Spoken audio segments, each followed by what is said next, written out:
Hello everyone, if you're new to my channel, consider liking and subscribing. It will make me feel wonderful if you do that. Thanks. By the way, I also have another Naruto and Luffy fanfiction channel.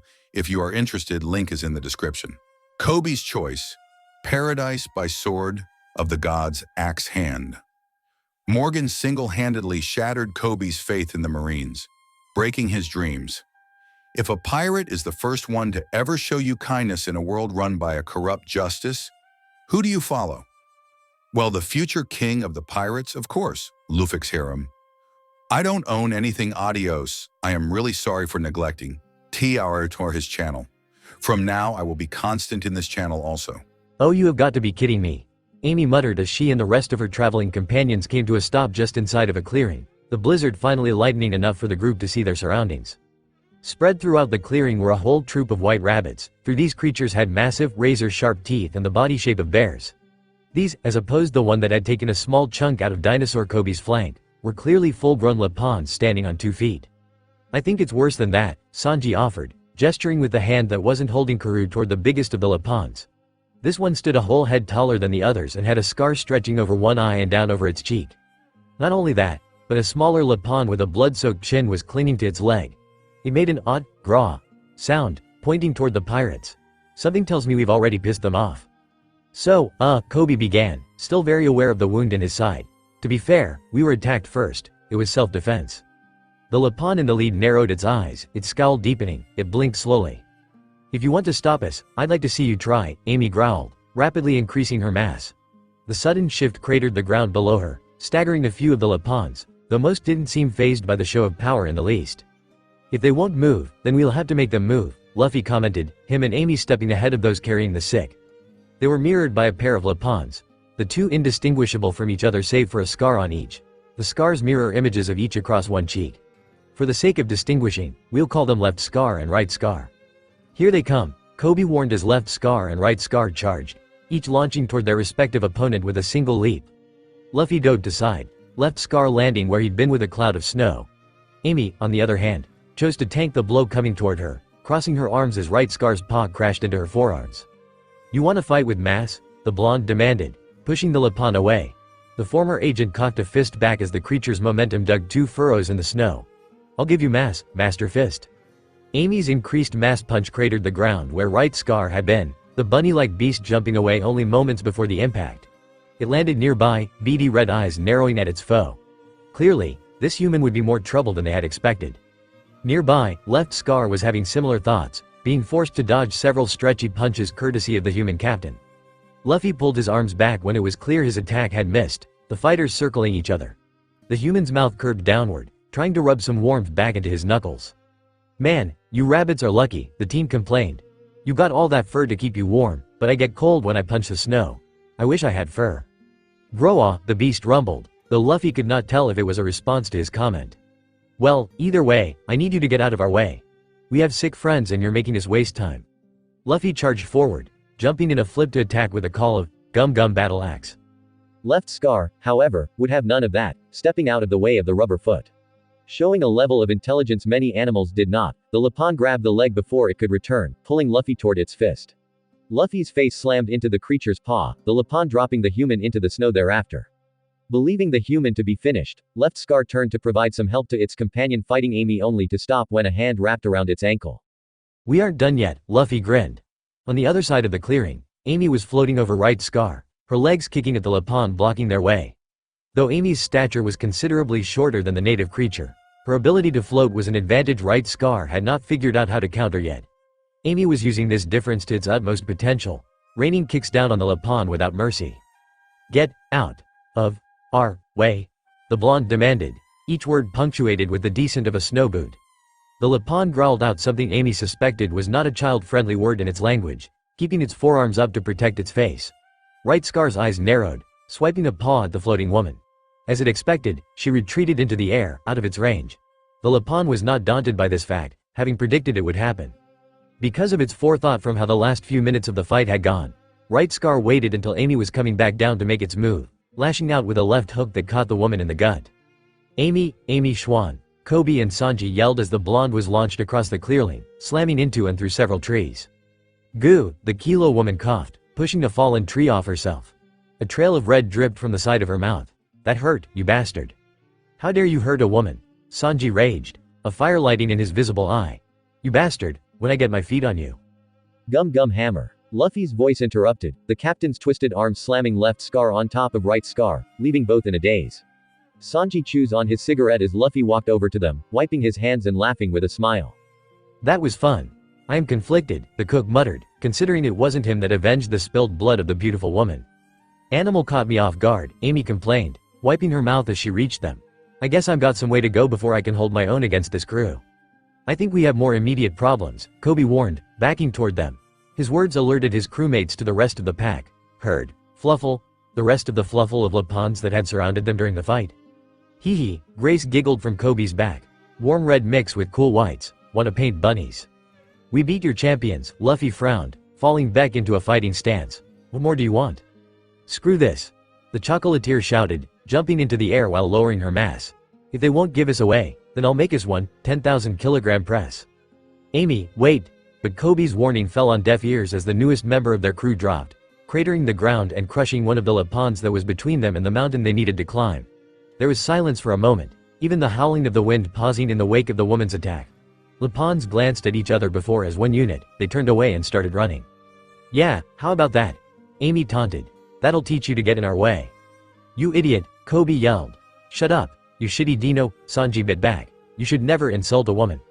"Well, this woman just triggered an avalanche, stupid cook," Coby shouted, rounding on Sanji with a line one would have expected from Zoro. "We need to."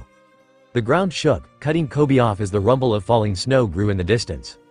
"Everyone, run," Luffy ordered, the four pirates booking it away from the sound. Had Nami been with them, she could have felt the air pressure change as the coming snow pressurized the air around them, but all the pirates present could sense was the wall of white that was starting to gain on them. "I blame you," Coby accused, side-eyeing Amy as she hooked her umbrella's handle on one of his horns, hitching a ride. "That's fair," she conceded. "There's a big rock ahead," Sanji cut in, pointing toward said rock with his free hand. "Higher ground should help." "Getting in front of it would be better," Luffy advised, his mind remembering many times back on Mount Corvo where getting in front of a rock saved him and his brothers, like the time with the snakes. Or the one with the gators. Or that time in the river. Snow works like animals and water, right? "The snow is on my tail," Coby warned, literally feeling now on his tail, though the main body of the avalanche had yet to reach them. Considering they did not have time to argue about how brilliant Luffy's plans could be, the pirates did as he said without question, leaping in front of the rock. Luffy, not being weighted down, was the first to arrive, shoving his back against their new buffer to make room. Sanji followed, shoving himself behind his captain as Coby hopped down from the top of the rock, shifting into his human form as he did. Luffy reached out, catching Jin, as Coby twisted around to do the same for Grace. In his moment of adrenaline, however, Coby had forgotten about his third passenger, the horn that she had hooked her umbrella to shrinking into non-existence to leave her in the air. "Amy Schwan," Sanji yelled as the snow arced over the rock, the weightless chocolatier only having enough time for her face to show surprise and shift into anger before the wave of snow hit her. "Pinky, you baw." The rest of her insult was drowned out as she was engulfed in the avalanche, the thundering snow leaving a protective pocket around the three travelers. "Amy," Coby and Luffy cried, the latter grabbing Sanji before the all-but-burning chef could storm into the show after her. "Shit," Coby cursed, tucking Grace against himself as she shivered in his arms, keeping half an eye on the snowy waterfall as if his action would prompt the Kilo woman to suddenly reappear. "Let go of me, you shitty rubber," Sanji howled, fighting against Luffy's insane grip. "I need to go save her." "Amy's tough," Luffy shot back, also eyeing the snow. "I'm sure she'll be fine, but we have to push forward or Jin, Grace, and Karoo might not make it." "Damn it," the chef hissed, chewing on his cigarette, his care for the sick in immediate danger warring against his chivalry telling him to go find the woman who would, in all likelihood, be totally fine considering her powers. Vivi had entrusted him with Karoo's well-being, after all, and he could not let her down. The avalanche slowed to a stop a couple minutes later, the last few dregs falling on the group like a cold blanket. Shaking themselves free, the trio and their charges gave a cursory glance around for Amy and renewed their trek toward the castle. "Home sweet home," Wapol breathed, taking in the perpetually cold winter air of Drum while systematically ignoring the sounds of battle dying around him.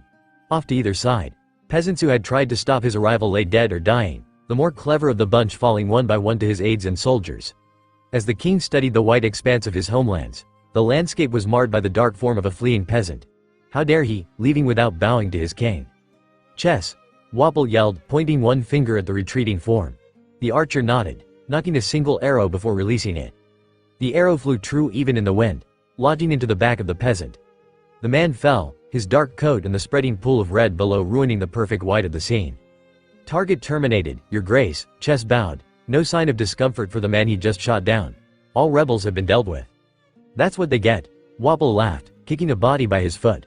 They dare try to prevent me from returning to my own kingdom? I'm gone for only a few months and suddenly they think they own the place. The only appropriate punishment for such insolence is death.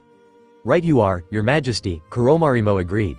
No man may rule this land but you, it is your right.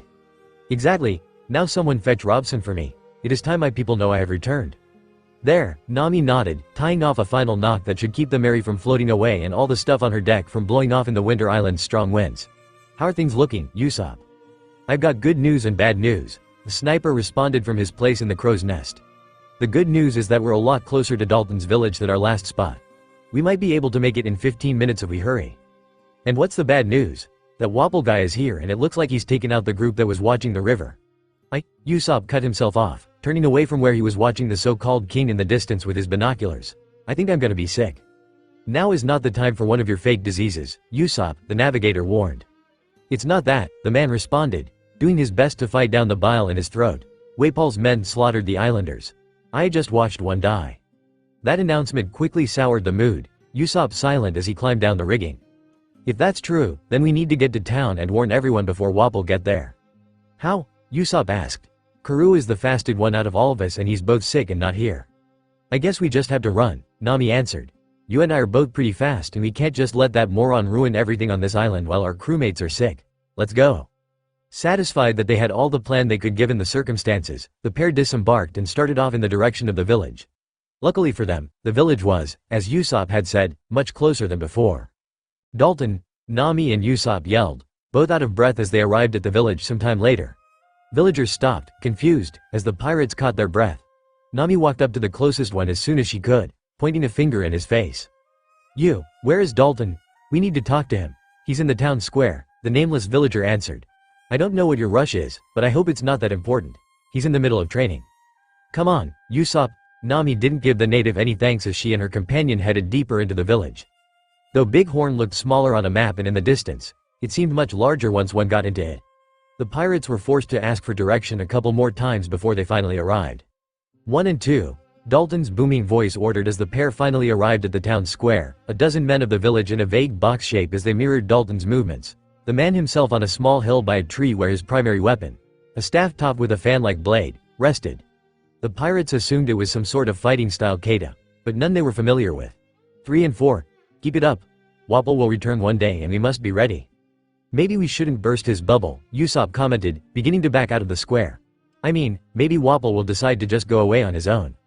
Dalton, Nami yelled, ignoring every word the sniper stammered in objection. Her shout caused the ragtag class to falter, the dozen students and Dalton turning to the navigator. You're one of the pirates, Dalton stated, his eyes narrowing. His hand reached for his weapon, just in case he would need it. You said you'd stay on your ship. Why are you here? We have a problem. Wapol's here and he's killed all the guys you left at the river. He's on his way now. He's back? One of the rookies hissed, a mix of fear and despair multiplying amongst the students. We're just getting back on our feet, another bemoaned. He's here already, Dalton muttered. Shit, we aren't ready. How long do we have? No sooner had Dalton asked than a scream pierced the air, everyone in the square jerking to look the direction it came from. The scream was followed by a massive crash. What are you waiting for? Dalton yelled, snapping the townsfolk from their stupor. We must defend the village. Practicing what he preached like a true leader, Dalton tightened his grip on his weapon and ran, exiting the square before most could react. Good, they know, Usopp nodded. We can leave it to them now. Come on, you coward, Nami responded, grabbing the sniper by the scruff of his coat and dragging him along as she joined the swarm of other defenders. Dalton, the excited voice of Wapol shouted as the group rounded a corner to find both Memphis and Dalton was tense and ready to fight. The former king was relaxed, chewing on something from atop his furry hippo. The building next to him, a two-story house that probably belonged to the family cowering across the street with Wapol's guards holding swords at their throats, had a massive chug missing, as if the man had taken several bites out of it himself. Dalton, it's good to see you. I guess you kept the country going while I was gone. Good, it would be really annoying if I had to watch the people rebuild everything. You are not welcome here, Dalton growled, aiming his weapon at the rotund royal. Leave and never come back. How dare you say such things to your sovereign king, Chess yelled, not nearly as excited to see the man in green. Waipol's expression soured, his smile falling into a scowl. You have 5 seconds to apologize to man and grovel for forgiveness, Dalton, Wapol frowned. If you do, I'll consider welcoming you back as the head of the guard and not slaughter everyone in this town. You will do no such thing, Dalton shot back. This island is under my protection and I will fight off anything that will harm them, including you. Your father was a man I respected. He was a real king, but you are not. This island no longer recognizes you as our ruler, so go away. So that's how it is, Wapol muttered, his eyes shaded. Then you're fired, Dalton, men, kill him. Waipol's soldiers readied their weapons, but did not charge immediately. Their focus was on Dalton as the man's body twisted and grew. Brown fur sprouting over his visible skin, horns growing from his scalp, and his feet shifting into hooves. Dalton glowered at the native yet invading army as a beast man, the results of his ox devil fruit. Model bison. His new form caused the army to hesitate. You're a traitor and a scoundrel, Koromarimo growled, advancing toward the zone with hair-covered fists. Chess knocked an arrow behind him, ready to back up the afroed boxer. You two could never defeat me before and you won't now, Dalton growled, bringing his weapon up to preemptively cut down Koromarimo's first attack. His blade slashed the ball of hair the man launched, both halves falling into the snow behind him. Only a moment later, the former soldier spun, his weapon spinning up to launch the boxer up and away in a spray of red. Koromarimo, Chess and Wapol yelled. The archer loosed a volley of arrows, driving Dalton back as 2 soldiers ran forward to drag the injured man back toward the bulk of the army. 20 MDs, Wapol yelled. Get to work, start the operation, nearly 24 men in doctor's coats called, the men surrounding the fallen soldier. Within moments, they backed away, Koromarimo standing as if he had never been injured in the first place. Now that's just not fair, Usopp complained, alerting both parties to their new audience. Shit, they saw us. Men, these citizens are traitors, Wapol accused, pointing at the crowd. They refused to come to the defense of their king. Shoot them down. Everyone duck, Nami yelled, herself, Usopp, and most of the villagers dropping to the snow as Waipol's loyal soldiers raised their weapons. No, Dalton's shout was punctuation by gunfire and the screams of some villagers who did not react in time. Time seemed to freeze. Goo, the zone coughed, a dribble of blood falling past his lips. He moved in a moment of adrenaline, planting himself between the slow citizens and soldiers, taking the bullets himself. With new holes in his arms, torso, and his left leg, the defender fell to one knee, refusing to go any lower. Even so, he was losing his strength, his zone transformation undoing itself. Dalton, the people called, the students he'd been teaching only minutes ago rushing to guard him. No, stop, Dalton ordered, though his words didn't have the power they once did. He reached up, using the shoulder of the man on his left to stand. Don't protect me, protect yourselves. With all due respect, no, the human crutch grunted. You've been protecting us all this time, so it's time we protect you. This is our town. Our island. We'd rather die than see Drum Kingdom come back. You fools, the zone muttered with an undercurrent of pride. You damned fools. But I guess I'm the same, aren't I? You're still alive and talking, Wapol grumbled, ripping the nearby mailbox out of the ground to bite into it. Persistent people like you are the worst. Soldiers, kill them all. Ah. Everyone flinched as when the former king's men screamed, the invading party turning as another 2 of their number fell in quick succession. They found a man and 2 women, the man holding a sword dripping with blood. Zoro, Nami and Usopp grinned. You, Wapol cried, pointing at the green-haired swordsman. You're one of those pirates. Oh, it's you, Zoro blinked. Wait, this doesn't look like the castle. That's because we're back in Big Horn, you dumbass, Amy yelled. Well, whatever, the pirate shrugged. I could use a workout and fighting an army sounds like a good one. Several minutes before, Mr. Bushido, do you know where you're going? Vivi questioned, hugging herself as if such an act would help her winter coat retain more heat. Zoro ahead of her did not seem bothered by the snow falling around them as he cut a tree in half only to walk through the spot it had just stood. Despite the crash and the twin sprays of snow the toppled tree caused, he made no indication that he noticed it. Course I know the way, Zoro assured, taking a left turn deeper in the forest of evergreens. We're headed to the weed place the person mentioned. This is the way. How can you be so sure? The princess blinked, slowly losing faith in the wayward swordsman. She had thought Nami and Koby's stories of his sense of direction were exaggerated, but the evidence to the contrary forced her to reconsider. We should have asked for a guide. We don't need one, Zoro responded, getting down on one knee. He gestured forward. Look, we're clearly on the path because we're following these footprints. The locals know the way to whatever it's called, and we just need to follow their steps.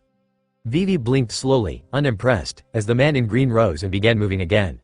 What he failed to consider were the shape of the prints themselves. More specifically, the fact there were 4 sets of prints. 2 for a pair of men's boots and 2 for a clearly smaller woman. Both respective groups exactly identical. Aggravating the point were the doubts she'd had 15 minutes ago yielding fruit in the shape of a Z-shaped slash on a fur off to their right, one she'd marked with her peacock slashers when they passed it the second time. That is to say, the prints were their own. Mr. Bushido, I don't believe this is the right direction, Vivi reaffirmed with more conviction. Those are our footprints. We've been walking in a big circle. No, this is the right way, Zoro argued, pointing toward the sun. The sun rises in the front and it's only 10, which means we need to follow the sun and the prints. That will take us to where we need to go. Vivi blinked slowly before turning away from the green-haired swordsman, leaning against a nearby tree. I've entrusted the fate of my country and my people to a group of pirates run by morons, she moaned. Excuse. Zoro and Vivi stumbled as a deep rumble echoed over them, coming from the direction of the Drum Rockies. That was your stomach, right, Mr. Bushido? Vivi questioned, praying to Ra, Anubis, and any other god of the Alabastian pantheon that might listen to her. That wasn't me, Zoro responded, killing her hopes. Like a pair of rusted gates, the swordsman and princess turned to the mountains where an unbroken wall of white was charging toward them. Ah! The pair screamed, one voice considerably louder and shriller than the other. They turned away, pushing each other as if that would make them go faster in the end. As a result, Zoro and Vivi grabbed each other's arms as they fled from the avalanche, keeping them together. What did I do to deserve the heavens? Dragging Zoro away from his collision course with yet another tree. My first time seeing snow, and it's going to kill me? She did not receive an answer and, no matter how fast the two might be, she and Zoro were not faster than the avalanche coming for them. The two barely managed to reach a river slowly winding through the forest before the falling calamity of snow engulfed them, sending both ass over teakettle, their entire worlds reduced to nothing but snow and cold. Vivi was the first to emerge from the snow as it settled, sitting up with a deep gasp that resolved into a coughing fit as she cleared her lungs of the frozen water that had invaded her insides. Zoro groaned below the snow nearby as she finished, the swordsman righting himself from where he'd ended up face down. That was not fun, Zoro commented as if he was caught in an avalanche every other day. For all Vivi knew, this might not have been the first time for him. Well, at least it didn't kill us. Didn't kill us, Vivi echoed. How can you be so calm about this? Our friends are sick and the only doctor on this island might not get to them in time because of this stupid snow and your terrible sense of direction. I'm not that bad, Zoro yelled back, clearly insulted. Holy shit, it's cold, another voice shivered, Amy pulling herself out of the snow. Damn that stupid Pinky. When I get my hands on him. Amy, Vivi blinked, rushing to the blonde's side. Are you okay? Where did you come from? I thought you went up the mountain with the others. I did, the devil fruit user frowned. Some stupid rabbits attacked us and the fight caused the avalanche, and then Pinky let me get caught in it.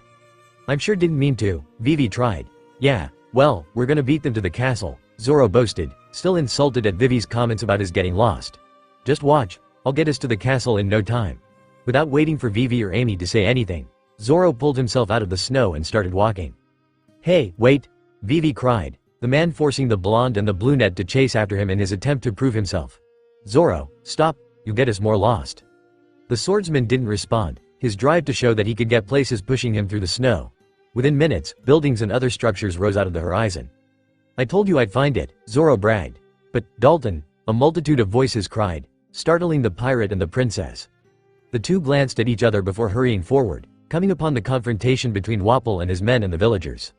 You're still alive and talking, Wapol grumbled, ripping a nearby mailbox out of the ground to bite into it. Persistent people like you are the worst. Soldiers, kill them all. Not on my watch, Zoro frowned, unsheathing Wado Ichimonji to slice across the back of the closest soldier who screamed at the sudden pain. He cut down 2 more before the rest of the army turned to see him. Zoro, Nami and Usopp grinned. You, Wapol cried, pointing at the green-haired swordsman. You're one of those pirates. Oh, it's you, Zoro blinked. Wait, this doesn't look like the castle. That's because we're back in Big Horn, you dumbass, Amy yelled. Well, whatever, the pirate shrugged. I could use a workout and fighting an army sounds like a good one. You dare stand against us? Kuromarimo questioned. We are the guards of King Wapol of Drum Kingdom, you will fall against. Screw this, I'm not dealing with a crazy hippo like that, Wapol complained, grabbing Chess and Kuromarimo just as the rumbling of the avalanche reached them. The king hoisted them up onto Robson and kicked his sides, the fluffy hippo crying out before running past the trio away from the coming snow. King Wapol, the 20 MDs called, but the ruler ignored them and their plight, leaving them and his army behind.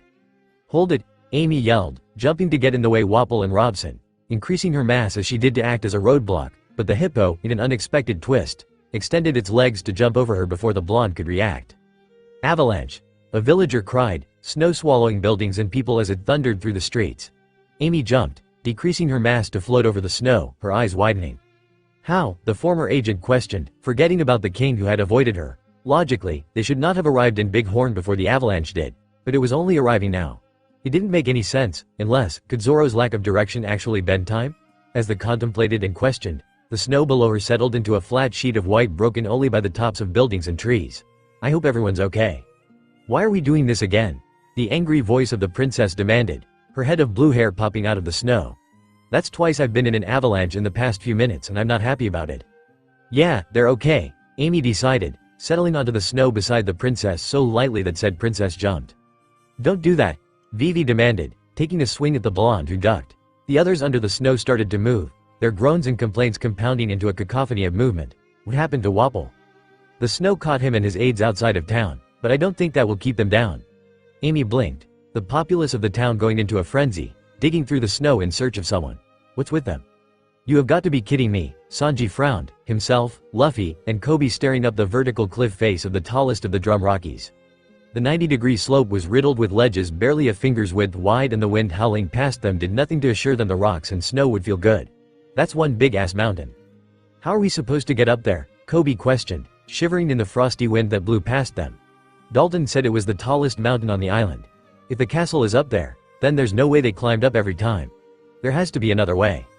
But we don't have time to find another way, Luffy scowled, staring up the mountain as if it would bend for him by sheer force of will. What light forced its way through Drum Island's ever-present clouds was already fading into the evening. With it went what latent heat the light offered, the pirates noting subconsciously that staying in the open at night would be a risk they couldn't afford. And what is there isn't another way, and Jin, Grace, and Karoo die because we went looking? No, we're doing this, impossible or not. Still, I can't even try to climb like this, Coby commented, causing his captain to realize the Rosset was still in his zone form. Luffy let out a short laugh, taking Jin from the Triceratops back so Coby could turn human to carry Grace. Together, the two worked to secure their respective passengers, each taking one of Coby's scabbards to act as straps. Before Luffy approached the mountain for the second time, he reached forward, grabbing the ledge above his head to begin their impossible task. Sanji growled, staring at his free hand that wasn't holding Karoo as his need to keep his hands from danger warred with his chivalry to uphold his promise to Vivi. Sighing, he decided that, at the worst, he'd be dead or still have one hand, which would be a price he would pay if it meant protecting Vivi's smile. And maybe he could get a kiss from Amy for his bravery. Women think men with scars and damage are attractive, right? His questionable logic cemented, Sanji followed in Luffy's example, kicking the wall to plant his feet to compensate for only using one hand. Not having nearly as much training as Luffy or Sanji, even if Zoro was doing a damn near attempt to make him catch up, Coby couldn't make the climb with only his hands. Taking stock of his personal options and studying the cliff, the zone noted that the Drum Rockies seemed to be made of stacked, chipped, and exposed sedimentary rocks, meaning each layer had some space. Praying his plan worked, ULD never learned the details despite the fact that it seemed like something he would do anyway. Coby drew his Sabaku no Kiba and drove them into the cliff between the layers.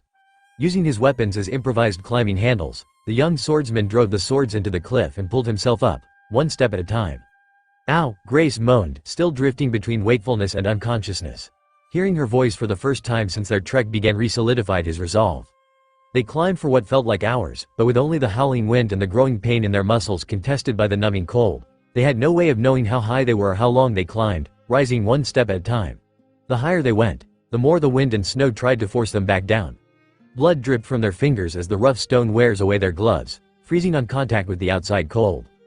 Captain, Coby yelled, his hands all but frozen to his swords. Can you tell how much further? I think we're almost there, Luffy yelled back, though he had no idea how far they had come or how much further they needed to go. His response distracted him from the climb. The next ledge Luffy reached for not as sturdy as the others.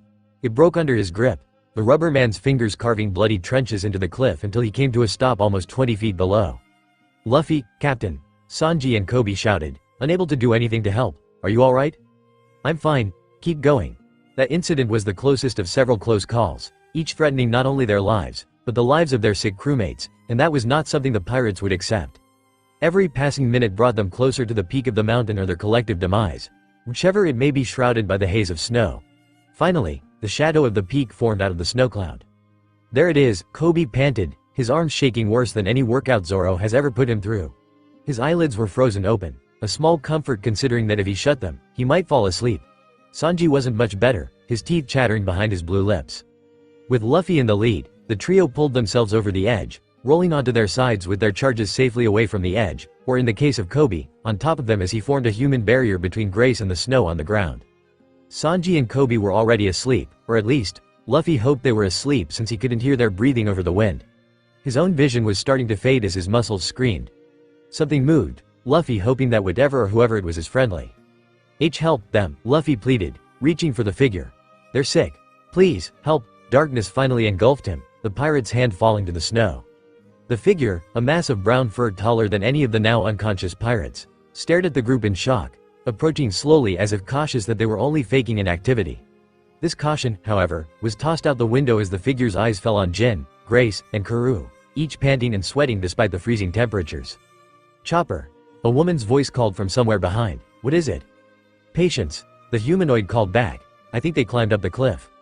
What? That shouldn't be possible. That's a 3-mile climb. But they're here. What do we do? Bring them in. The woman responded after a moment's hesitation. We'll question them after they're healed. Yes, doctoring. The first thing Grace noticed as she started to wake was the painful pounding in her head to the beat of her own heart. Her hands rose, pressing her palms against her forehead in an attempt to ease the pain, only for her fingers to poke a bag of ice resting on her head. Knowing it was there allowed her to relax a little. Through the pain, Grace vowed to make a paint to kill pain, but that would have to wait. The pain meant she was still alive. If she was still alive, that meant that someone brought her to a doctor who agreed to care for her. Where she was, however, was still a mystery to the young-looking teen. Taking the bag of ice off her head, the teen sat up to look around the room. She was tucked into a bed while dressed in her normal clothes, though her hat, smock, and shoes were missing and her hair had come out of its usual twin braids. Her smock was resting on a nightstand beside the bed. Similarly, her shoes waited beside the bed on the floor. Her hat, however, was nowhere to be seen and she hoped it was back on the Mary. Natural light poured in from a window to her left, lighting the room's gray, stone walls and floor, though much of the walls were hidden by bookshelves between 2 doorways. Next to one of the doorways to her right, the one without a door at all, was a desk covered in medical supplies and a single, open book. Grace's bed was closer to the middle of the room, a bed to her left holding the sleeping fur of Jin. Based on the bag of ice on his head, he was sick as well.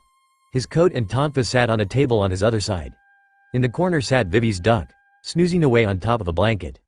Finally, the most notable thing in the room, to her, was the pink hair resting at the base of her bedside. Coby was still dressed for the cold, his head resting on the sheets by her hip, close enough for her to touch. His head rested on his arms, his breathing slow. Considering his current state, he wasn't sick, so he must have been one of the ones to bring her here. Confusion bubbled in Grace's stomach, no one except her parents or Amy ever having sat at her bedside, much less gone to such lengths for her. It was a foreign feeling, one she would have to devote some thought to understanding in the future. Idly, she noted that even with the ability to cause emotions in others, Baroque works had still stunted her own, apparently. Her ears catching the rhythmic pitter-patter of feet on stone, Grace allowed her assassin's experience to take over. Laying back into her bed to feign sleep and replace the bag of ice as if she were still out of it. She waited with her eyes closed as the footsteps walked up to and stopped at her bedside, checking her heart rate and temperature. Making a sound to themselves, the doctor moved to Jin's bedside. Now that the focus was not in her, Grace opened one eye to study the one whom their crewmates had entrusted them. The first thing she noticed was that the creature was not human, though her experience in the Grand Line caused this to only be a mild surprise. They were about 3 feet tall and covered in brown fur, walking on 2 legs and each appendage ending with a small hoof. A pair of antlers sprouted out of a pink top hat, the creature's left antler apparently held on by a small, metal band. The creature was shirtless, but wore a pair of maroon shorts with a small tail sticking out of the back, and a lucky turn showed the creature's blue nose. The medically trained animal. The result of devil fruit BS. Probably, checked Jin's pulse as Grace silently studied it. Jin shifted, the animal doctor freezing in place as the pirate sat up, blinking slowly while his bag of ice fell into his lap. His unfocused gaze settled on the creature. A tanuki? I'm a reindeer. You jerk. Of course it was a reindeer. Grace wanted to say, though she kept silent. Raccoon dogs don't have antlers, obviously. Oh, okay. Jin relaxed in the way only someone not totally aware of their surroundings could, quickly falling back asleep. The deer stared at him carefully, eyes brimming with caution and curiosity. Coby moaned at her bedside, the sound making the deer jump, scrambling to hide. Grace closed her eyes again, listening carefully. Ow, my neck. Oh, Chopper, good morning. It's not morning, the creature, Chopper, responded. And don't talk to me so easily, we aren't friends, you jerk. Are you here to check on them? How are they? Their vitals are stabilizing. Chopper answered. It's clear that Dr. Ian's medicine is working. There isn't an except let them rest. Thank you for all your help. Grace could almost hear Coby bowing. Your thanks doesn't make me happy, you idiot, Grace sighed, slowly shifting as she faked waking up. The first thing she saw was Coby's expectant face, his eyes a little unfocused since he wasn't using his powers. Chopper was down at the foot of her bed, most of his body sticking out while his toe hands and one antler were behind the baseboard. Grace, are you okay? How do you feel? Like Mr. 3 beat my head with a wax hammer. Grace answered slowly. What happened? Where are we? We're in Drum Castle on Drum Island. You, Jin, and Karoo all got sick. We found this island and carried you all up here to Dr. Ian. It's been a few hours since we got here. It was Dr. Ian's medicine that cured your infection, Chopper offered, still failing to properly hide. Actually, she'll want to know that you're awake. Like a bat out of hell, Chopper ran from the room, calling for Dr. Ian as he went. Shut up, Chopper. A woman's voice yelled from the direction the deer had run. The voice's owner walked through the door with Chopper on her heels. She was an old woman with graying hair and a hooked nose dressed in clothes unbefitting of her age. She had 2 pairs of glasses on her, one a pair of sunglasses and the other for reading. Her gaze settled on Grace, bypassing Coby. You're awake already, huh? I'm this island's doctor, Kureha, and you're in my castle. How are you feeling? Much better, thank you. You're insanely lucky, you know, the infection you, Scruffy, and the duck here had was known as the 5-day disease carried by only the supposedly extinct Kestia beetle. Based on how bad you were when you came in, you were on the 3rd day. If you'd gone to any other doctor, you wouldn't have made it.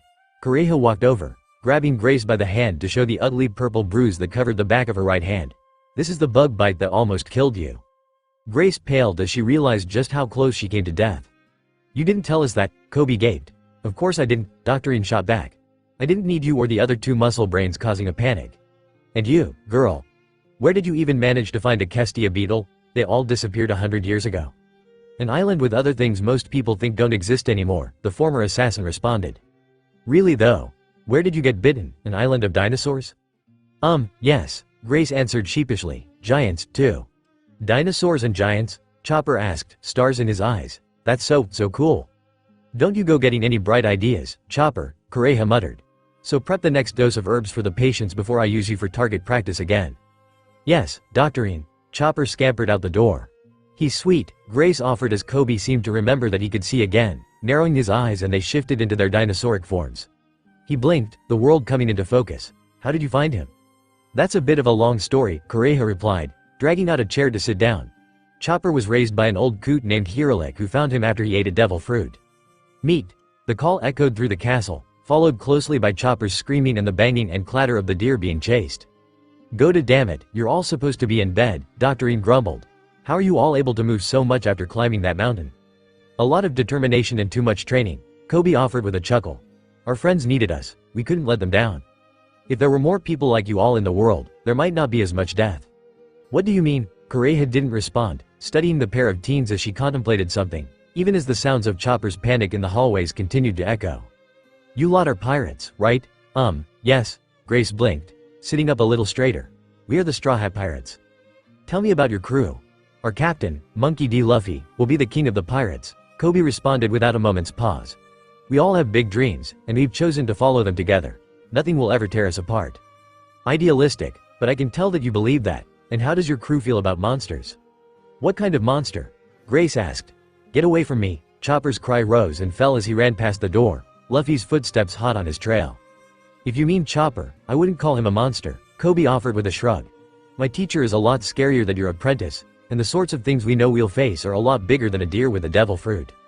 Kureha mulled over the answers for a moment before letting out a hard sign, her breath condensing in the cold air.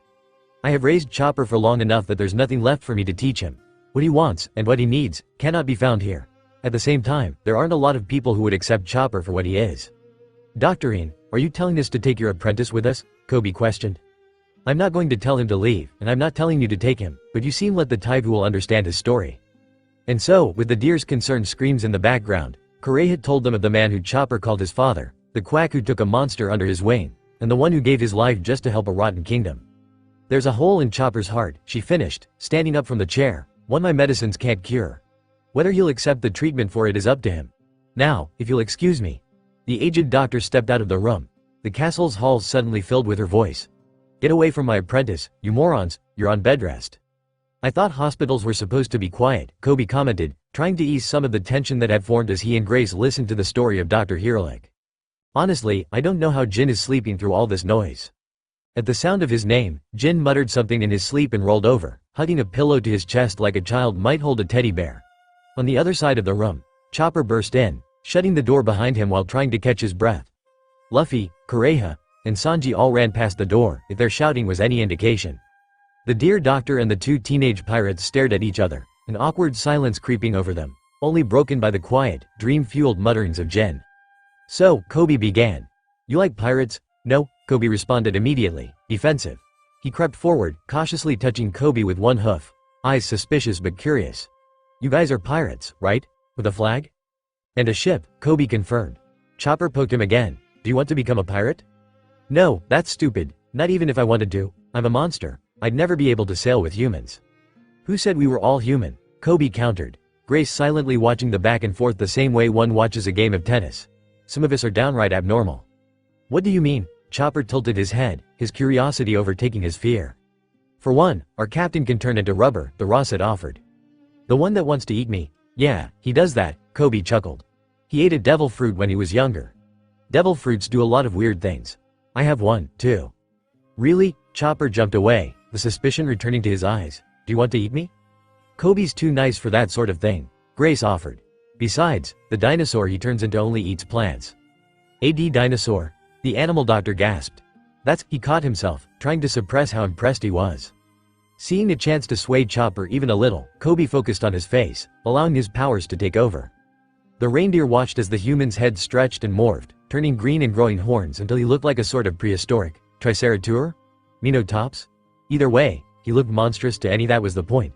Chopper had met Dalton in passing, the only other person he'd met with his own fruit, and Coby gave him the same sense of kinship, not in the sense of one's family, but in the way of meeting someone familiar in ways no one else could understand.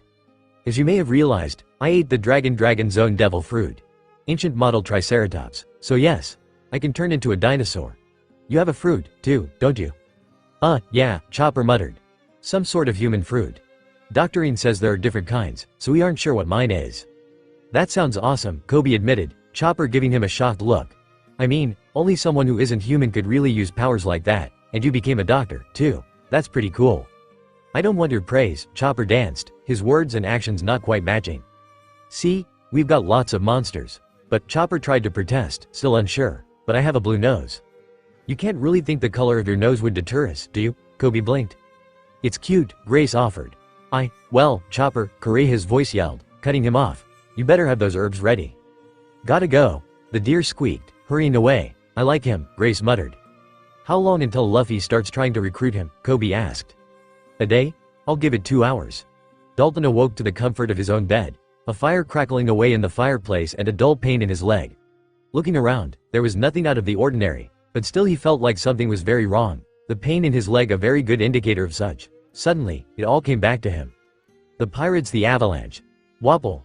Forcing himself out of bed, Dalton took note of the healing scars on his chest, but he chose to disregard both them and the pain he was in for more important matters. Shrugging on his coat and grabbing his weapon, Dalton staggered out the door. The pirates stood just outside Dalton's home, watching as the 20 MDs patched up the citizens of Drum from whatever injuries they had received from Waypal's tirade through the town and the subsequent avalanche. From what the doctors had said, Dalton's surgery, while dangerous and rather risky since some of the bullets had not exited his body, had gone off without a hitch.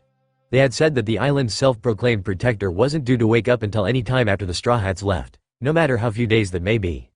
Their conversation about Luffy and the others ground to a halt as the sound of ragged breathing made its way out of the house.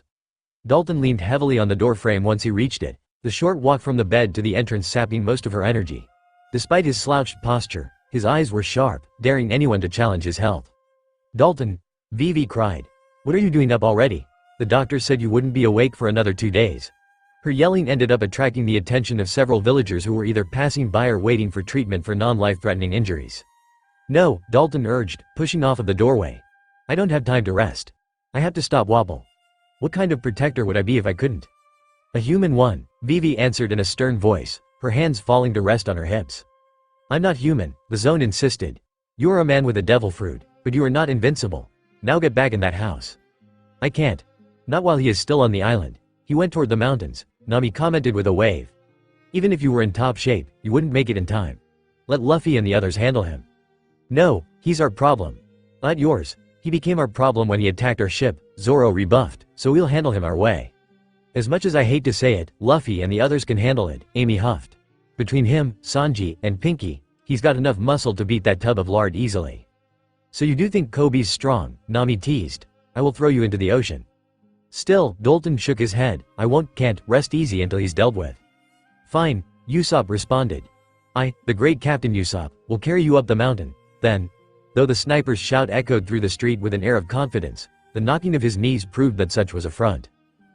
Amy laughed. My little sister could probably carry him further while she was sick than you could at full health. Kyahaha. Even if we are going up the mountain, Nami spoke up, which is only a maybe, we still don't know how to get up there. You could take the trolley, one of the villages commented.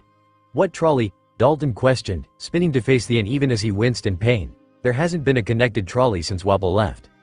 Well, obviously someone reconnected one, the man shot back. You can see it from here. He pointed.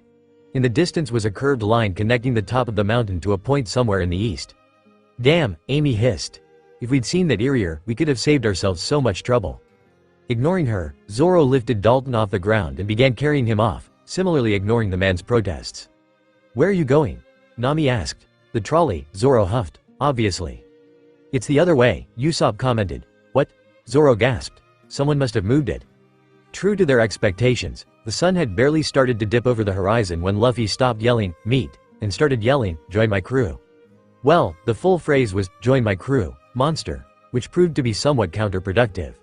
I want to be your friend, monster, so come sail away with us. Get away from me, you psycho, will those two ever shut up? Grace whined, chewing on a rice cracker Coby had stolen from the pantry for her. Karoo quacked, equally annoyed. I wasn't around for Luffy trying to recruit Sanji, but I hear it was something like this, Jin offered, munching on a piece of bread with meat and cheese shoved inside it. We aren't going anywhere until Chopper gives.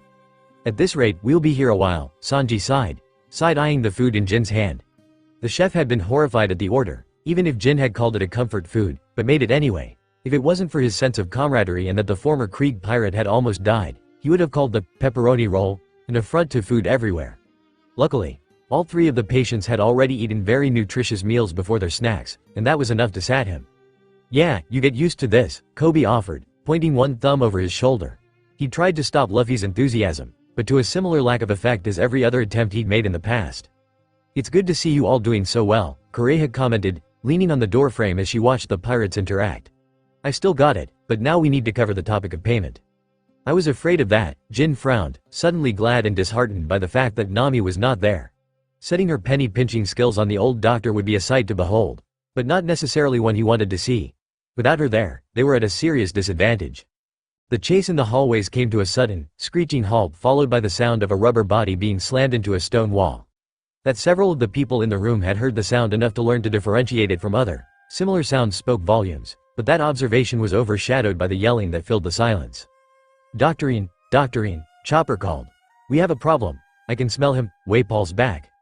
Is he now? Kureha had questioned, her expression barely shifting, as if the return of the former king were news to go alongside a particularly rotten tomato found under the stove. Foul and surprising but not unexpected. Let's go meet him, then. Kureha, Chopper and his walk point exited the castle, Luffy, Sanji, and Coby quickly joining their entourage. On the edge of the plateau, the previous king and his two advisors stood Apal Sai, the metal-plated man staring at his childhood home with a smirk. Drum Castle, it hasn't changed. Your Majesty, Chess asked. What is that flag flying? The archer pointed toward the top of the right tower where a pirate flag with cherry blossoms flapped in the ever-present wind. I don't know, Wapol frowned, his good mood soured. Whatever it is, it's ugly. Shoot it down. No, Chopper yelled. Faster than anyone else could react, Luffy rushed forward. King Wapol, Kuromarimo called out, it's that straw hat. His warning came too late, however, the pirate's fist connecting with the cane. The force sent Wapol tumbling into Robson, transferring his momentum to the snow hippo. The poor animal let out a long, panicked "uuuuuuuh" as he was sent over the edge into the snowstorm. Wapol, as concerned about the fate of his lifelong pet as he would be about stepping on an ant, simply stood, glaring at the pirate that dared to strike him. Already, a bruise was beginning to form on his face. You will not touch that flag, Luffy stated, cracking his knuckles. I don't know whose it is, but a pirate's flag is a promise to risk his life for his freedom. You moron. Wapol laughed, flags mean nothing. I'll make you regret those words, Captain Luffy, Coby said. There are 4 of us and only 3 of them. We have the advantage. Monster and I will take Waffle. My name is Chopper. My name is King Wapple. Chopper and I will take Waffle, Luffy amended. Sanji, take the clown guy. Coby, the other one's yours. His orders given, Luffy shot forward once more, Chopper not that far behind in his walk point. Chest took aim at them, loosing a trio of arrows, but said arrows were snapped mid-flight courtesy of Sanji's steel-toed shoes. Coby charged the man with the afro. This is my opponent? Kuromarimo asked himself, his eyes watching Coby without interest. They send a little kid after me? I'm insulted. Kuromarimo fluff. The hairy boxer punched toward the pink-haired boy, somehow releasing balls of curly black hair with each attack, but Coby sidestepped each of them easily. Do not underestimate me, the pirate warned, shifting into his hybrid mode. The king's advisor, shocked by the sudden change, only barely avoided the sword descending on him at the last second. The weapon missed his skin, but the left half of his hairstyle fell to the snow. You little shit, Kuromarimo growled. Be careful with the insults. The last person to call me that fell into the ocean. Die. The man attacked with a flurry of hair-covered punches, Coby blocked each with his Sabaku no Kiba blades. He was lucky, his blades not able to carry any static prevented the hair from sticking, an advantage Kuromarimo seems unprepared for. Coby twisted under a right hook, swinging his tail into the boxer's side. The man grunted as the force sent him skidding backward across the snow and ice, holding his stomach. Coby took his chance. 5-point style. Meteor swords. Pushing off the ground, Coby launched himself at his opponent, twisting himself through the air with his swords and horns pointed the same direction. Kuromarimo leapt back, taking a dangerous gamble in his attempt to avoid damage, but he still caught the tail end of the attack. One of Koby's horns stabbed into his left arm. Son of a hippo, Kuromarimo swore, his instinctive twist tearing a larger chunk out of his arm as he pulled away from the horn. Coby backed away slowly, blood dripping down his face whereas froze again his green-scaled skin in a terrifying V-zone. Kuromarimo's eyes widened as he realized he had underestimated his opponent. In response and fear, the advisor punched Coby with his good arm as fast as he could. Fueled by adrenaline, there were simply too many attacks for Coby to cut through all of them, each one that got through only opening him to more. The boy pulled away in an attempt to buy time, the hair obscuring his vision, but this was an advantage his opponent could not miss. Kuromarimo advanced, continuing to punch the dinosauric human without giving him a chance to pause. Ha! They thought a kid could beat me just because he had a devil fruit. What a joke, I'll kill you first, then I'll move on to your sick friends inside. You won't touch them, Coby roared, dropping to the snow with a spin. His tail shot out, sweeping the boxer's leg out from under him as Coby jumped back, cutting the balls of hair to pieces. Is that so? Who's going to stop me? My king has ordered that they die, and I have sworn to do his bidding until the day I die. Coby's hot rage cooled instantly, his voice coming out in a whisper barely heard over the wind. Captain Luffy has a policy on killing, you know. What does that matter? Killing is only allowed if someone specifically threatens our friends, Coby recited, rolling his wrists and cracking his neck. I don't like it, but if you're threatening my nakama, then I'll stop holding back. Cretaceous charge. Coby sheathed his blades and crouched, his form growing into his full Dino mode. The icy wind bit into his scales, but his focus was on the threat before him, said threat now considerably less confident. The pirate pawed the ground, letting out a roar before charging. Kuromarimo tried to deter him, but the ancient beast batted the hair attacks away with his horns since their velocity overpowered the static electricity that Kuromarimo used to get them to stick. The closer Coby got, the more fear started to swell inside of the black-haired man. King Wapple, Kuromarimo cried. Help em, Coby shrunk into his hybrid mode just before impact, all 3 of his horns stabbing into Kuromarimo's chest. The man coughed blood, the red liquid splashing on the teen's face for the second time of the fight. Never threaten my friends, Coby growled, tossing his skewered foe with a flick of his head. Kuromarimo landed on his feet near the cliff, but his footing was unstable and his breathing was labored. Blood oozed from his wounds and stained the fresh snow, at least one, if not both, of his lungs punctured.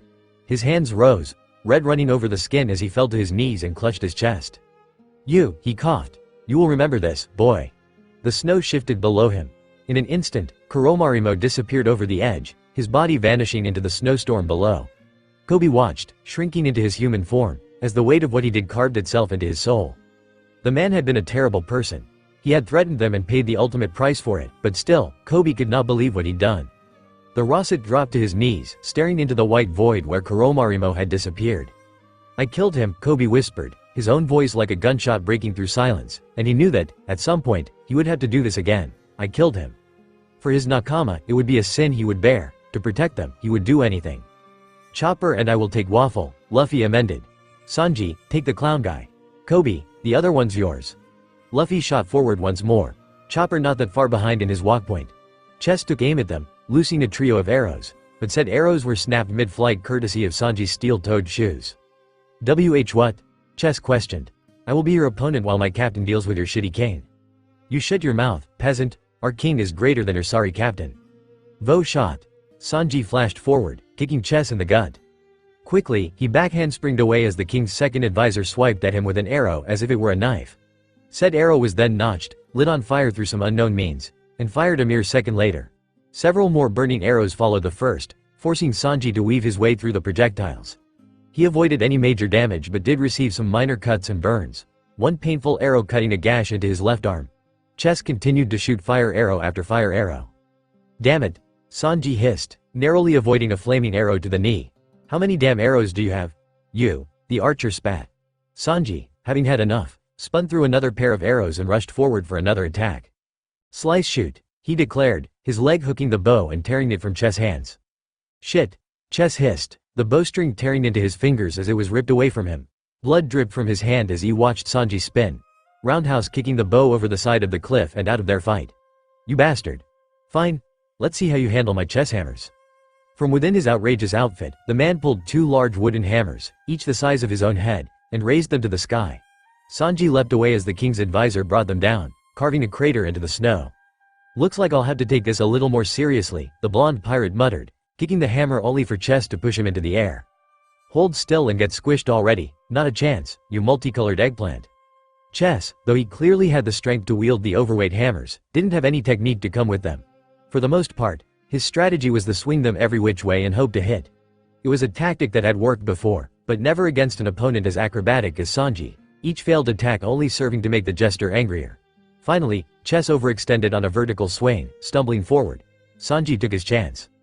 3-point carve. The blonde's right leg snapped up, bringing an axe kick down on Chess' left arm, shattering the bone within. Before the man could react, Sanji had moved on, his other leg breaking through the other hand's hammer's handle. To finish, the chef spun around, planting the back of his heel into his opponent's face. Chess staggered backward, blood flowing from a broken nose and his left arm hanging limp at a bad angle. Damn you, he sputtered, throwing the broken hammer away. Damn you to hell. Sanji said nothing, bringing a cigarette to his lips. The chef reached into his pocket, producing a lighter which he used to light his cigarette as if he had not just ruined a man's arm. Chess, enraged by his foe's blatant disregard of his power and clearly in pain, pulled out his next pair of weapons. Or, one of the pair. Chess axe. The weapon in question was painted red with a head-sized hole in the body of the blade. Chess grimaced, putting up a pained grin. These are my strongest weapons. Weapon? No one that I have ever met in life or death battle has lived to talk about it. Do you know what that? Third-rate mincemeat. Flank. The chef's legs slammed into the soldier's side, cutting off his monologue before he could even try to attack. The jester swiped at him with his lone axe, but the blonde dodged to the right and retaliated. Arm. Chess dropped the axe. Shoulder. Sanji's leg came down on the man's right shoulder, dislocating it and rendering his other arm useless as well. Leg. Chess went down, his left leg pulled from under him. Rib. The man coughed blood, a couple of his ribs fractured. Chin.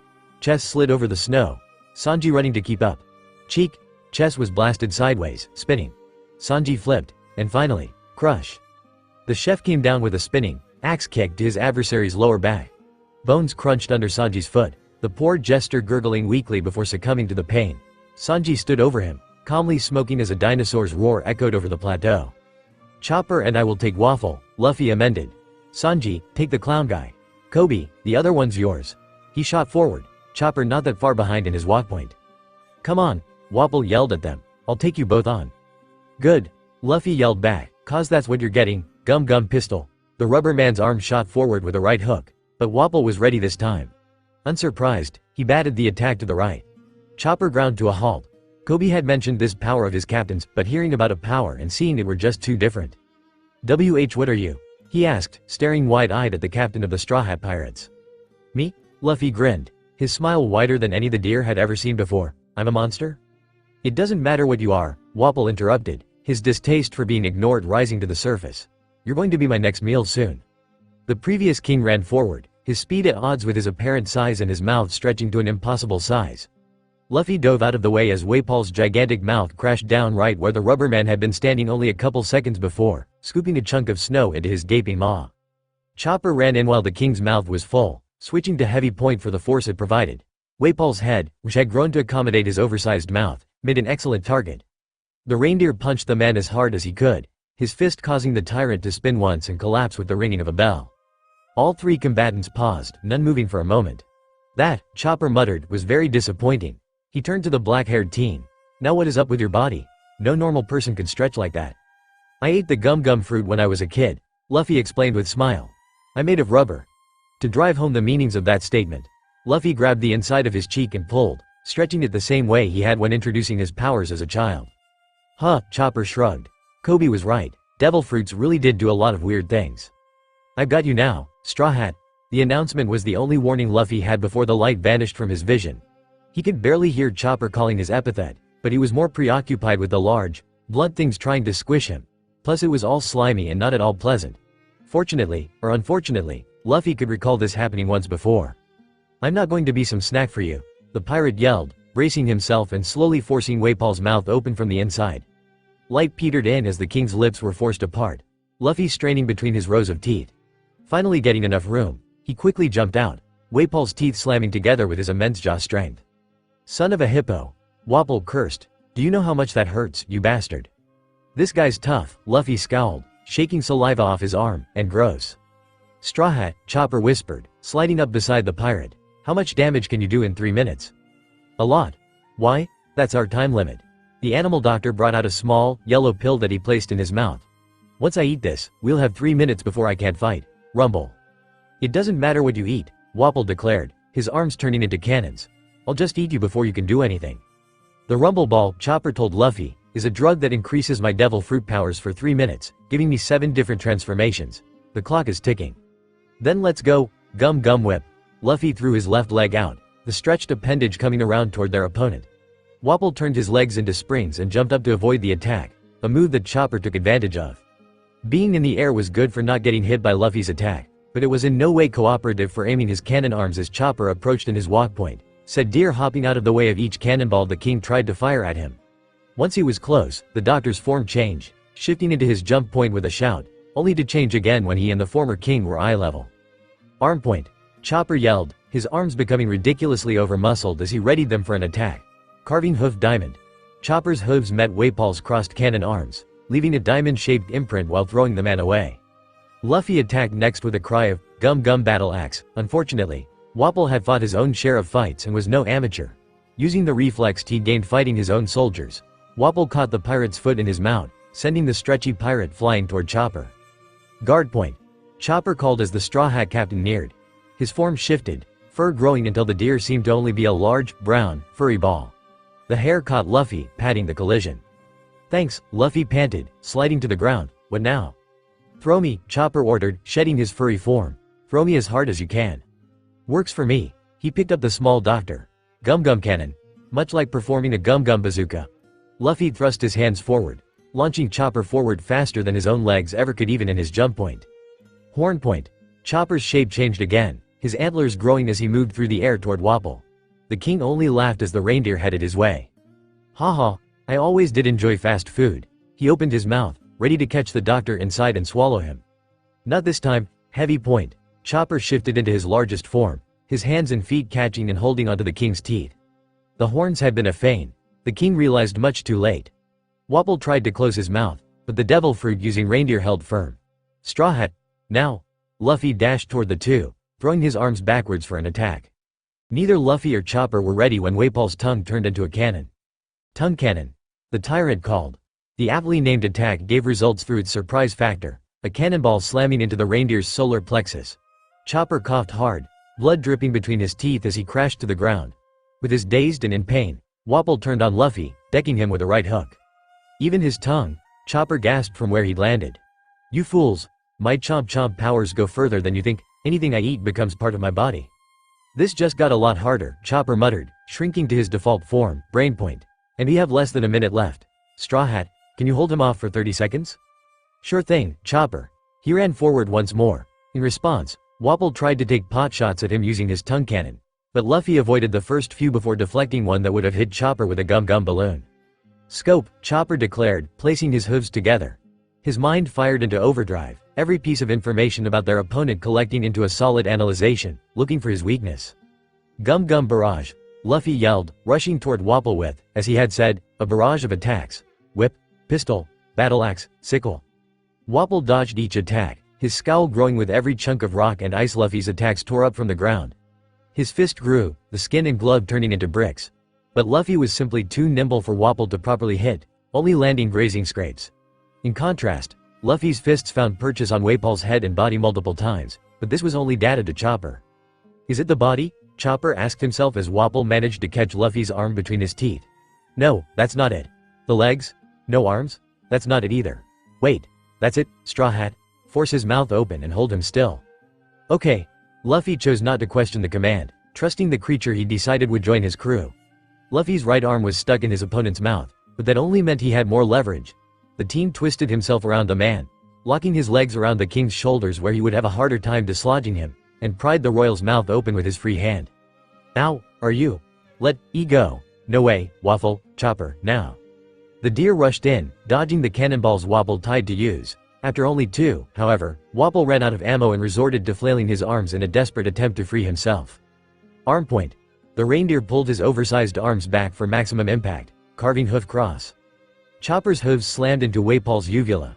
He gagged, the force of the attack hitting his weakest point without hindrance. The hit did not knock him out, but it came damn near close. "Let me handle this, Chopper," Luffy insisted, jumping off the dazed, dethroned king as the zone-type user shrunk back into his preferred form, the effects of his rumble ball timing out. "I'll send him so far, he'll never see this island again." "Okay." The reindeer doctor backed away slowly. The king staggered, barely conscious. "Gum-gum." Bazooka. Luffy's arms snapped forward, the crack of the sound barrier breaking almost lost in Wapol's pained yell with the impact. For a moment, the shockwave raced through Wapol's girth before time caught up, launching the man into the distance until he was little more than a twinkle in the sky, again. Chopper began. "He's gone. Thank you, Straw Hat." It was nothing, Luffy waved off, already wandering over to where Sanji stood and some feet away. After all, that's what friends are for. "He called me his friend," Chopper whispered to himself, unaware that Kureha was approaching him. She stayed quiet, knowing in that moment that she had lost her apprentice. "Chopper," she said, careful to keep her voice neutral, "are you hurt?" "I have some internal bleeding, I think," Chopper admitted with a cough, the adrenaline from the fight wearing off. "He shot me with a tongue cannon, but it's not life-threatening." "Good. I'm glad you're okay." "Doctorine?" the reindeer muttered, mulling his words over. "I want to go with these pirates." "Why the hell would you want to do that?" she demanded despite already knowing his reasons. "Dr. Hiralik always said that I'd have to go out to sea at some point, that there's only so much I can learn on one island." Kureha was about to respond, but the words never got out as a door in the snow opened, spitting out several people. The first to exit was a girl with orange hair, the rubber captain blurring through Kureha's vision as he moved toward her and the group that followed. "Nami!" Luffy yelled, wrapping the girl in a hug. She happily hugged him back. "Zoro-sensei," Coby greeted, rather subdued after having won a fight. Remembering that, he quickly tried to wipe the blood off his face, shivering at both the cold and the memory. "Nami Swan. Vivi Schwan. Amy Schwan," Sanji noodled. "What am I, chopped liver?" Usopp muttered, no one giving him such a warm welcome. "You," Kureha yelled, the young woman matching up to Dalton who was leaning on another villager. "What the hell do you think you're doing moving with those injuries? Bed, now." "Oh, guys," Luffy grinned, detaching himself from his girlfriend as Doctorine dragged Dalton away. "I found us a doctor." "Excellent." Vivi beamed. "Great," Amy nodded. "How's everyone? How's Grace?" Nami glanced down, something glittering in the snow catching her attention as glittery things did after her years of thieving. Closer inspection revealed the thing to be a key. Nami had no clue what that key might unlock, but it had to be worth something. Checking for anyone watching, she quickly snatched it, dropping the key into her pocket before following the group over to meet the doctor Luffy had chosen to recruit. Chopper shuffled nervously as the group approached him. Having chosen to follow Luffy meant that these people, these pirates, would be his family from that moment forward, and he was having second thoughts. "Alright, Chopper," Luffy began. "This is the rest of the crew. We've got Zoro, Koby's teacher, Usopp, our sniper, Amy, Grace's sister and the other devil fruit user I mentioned, and finally my girlfriend Nami, our navigator.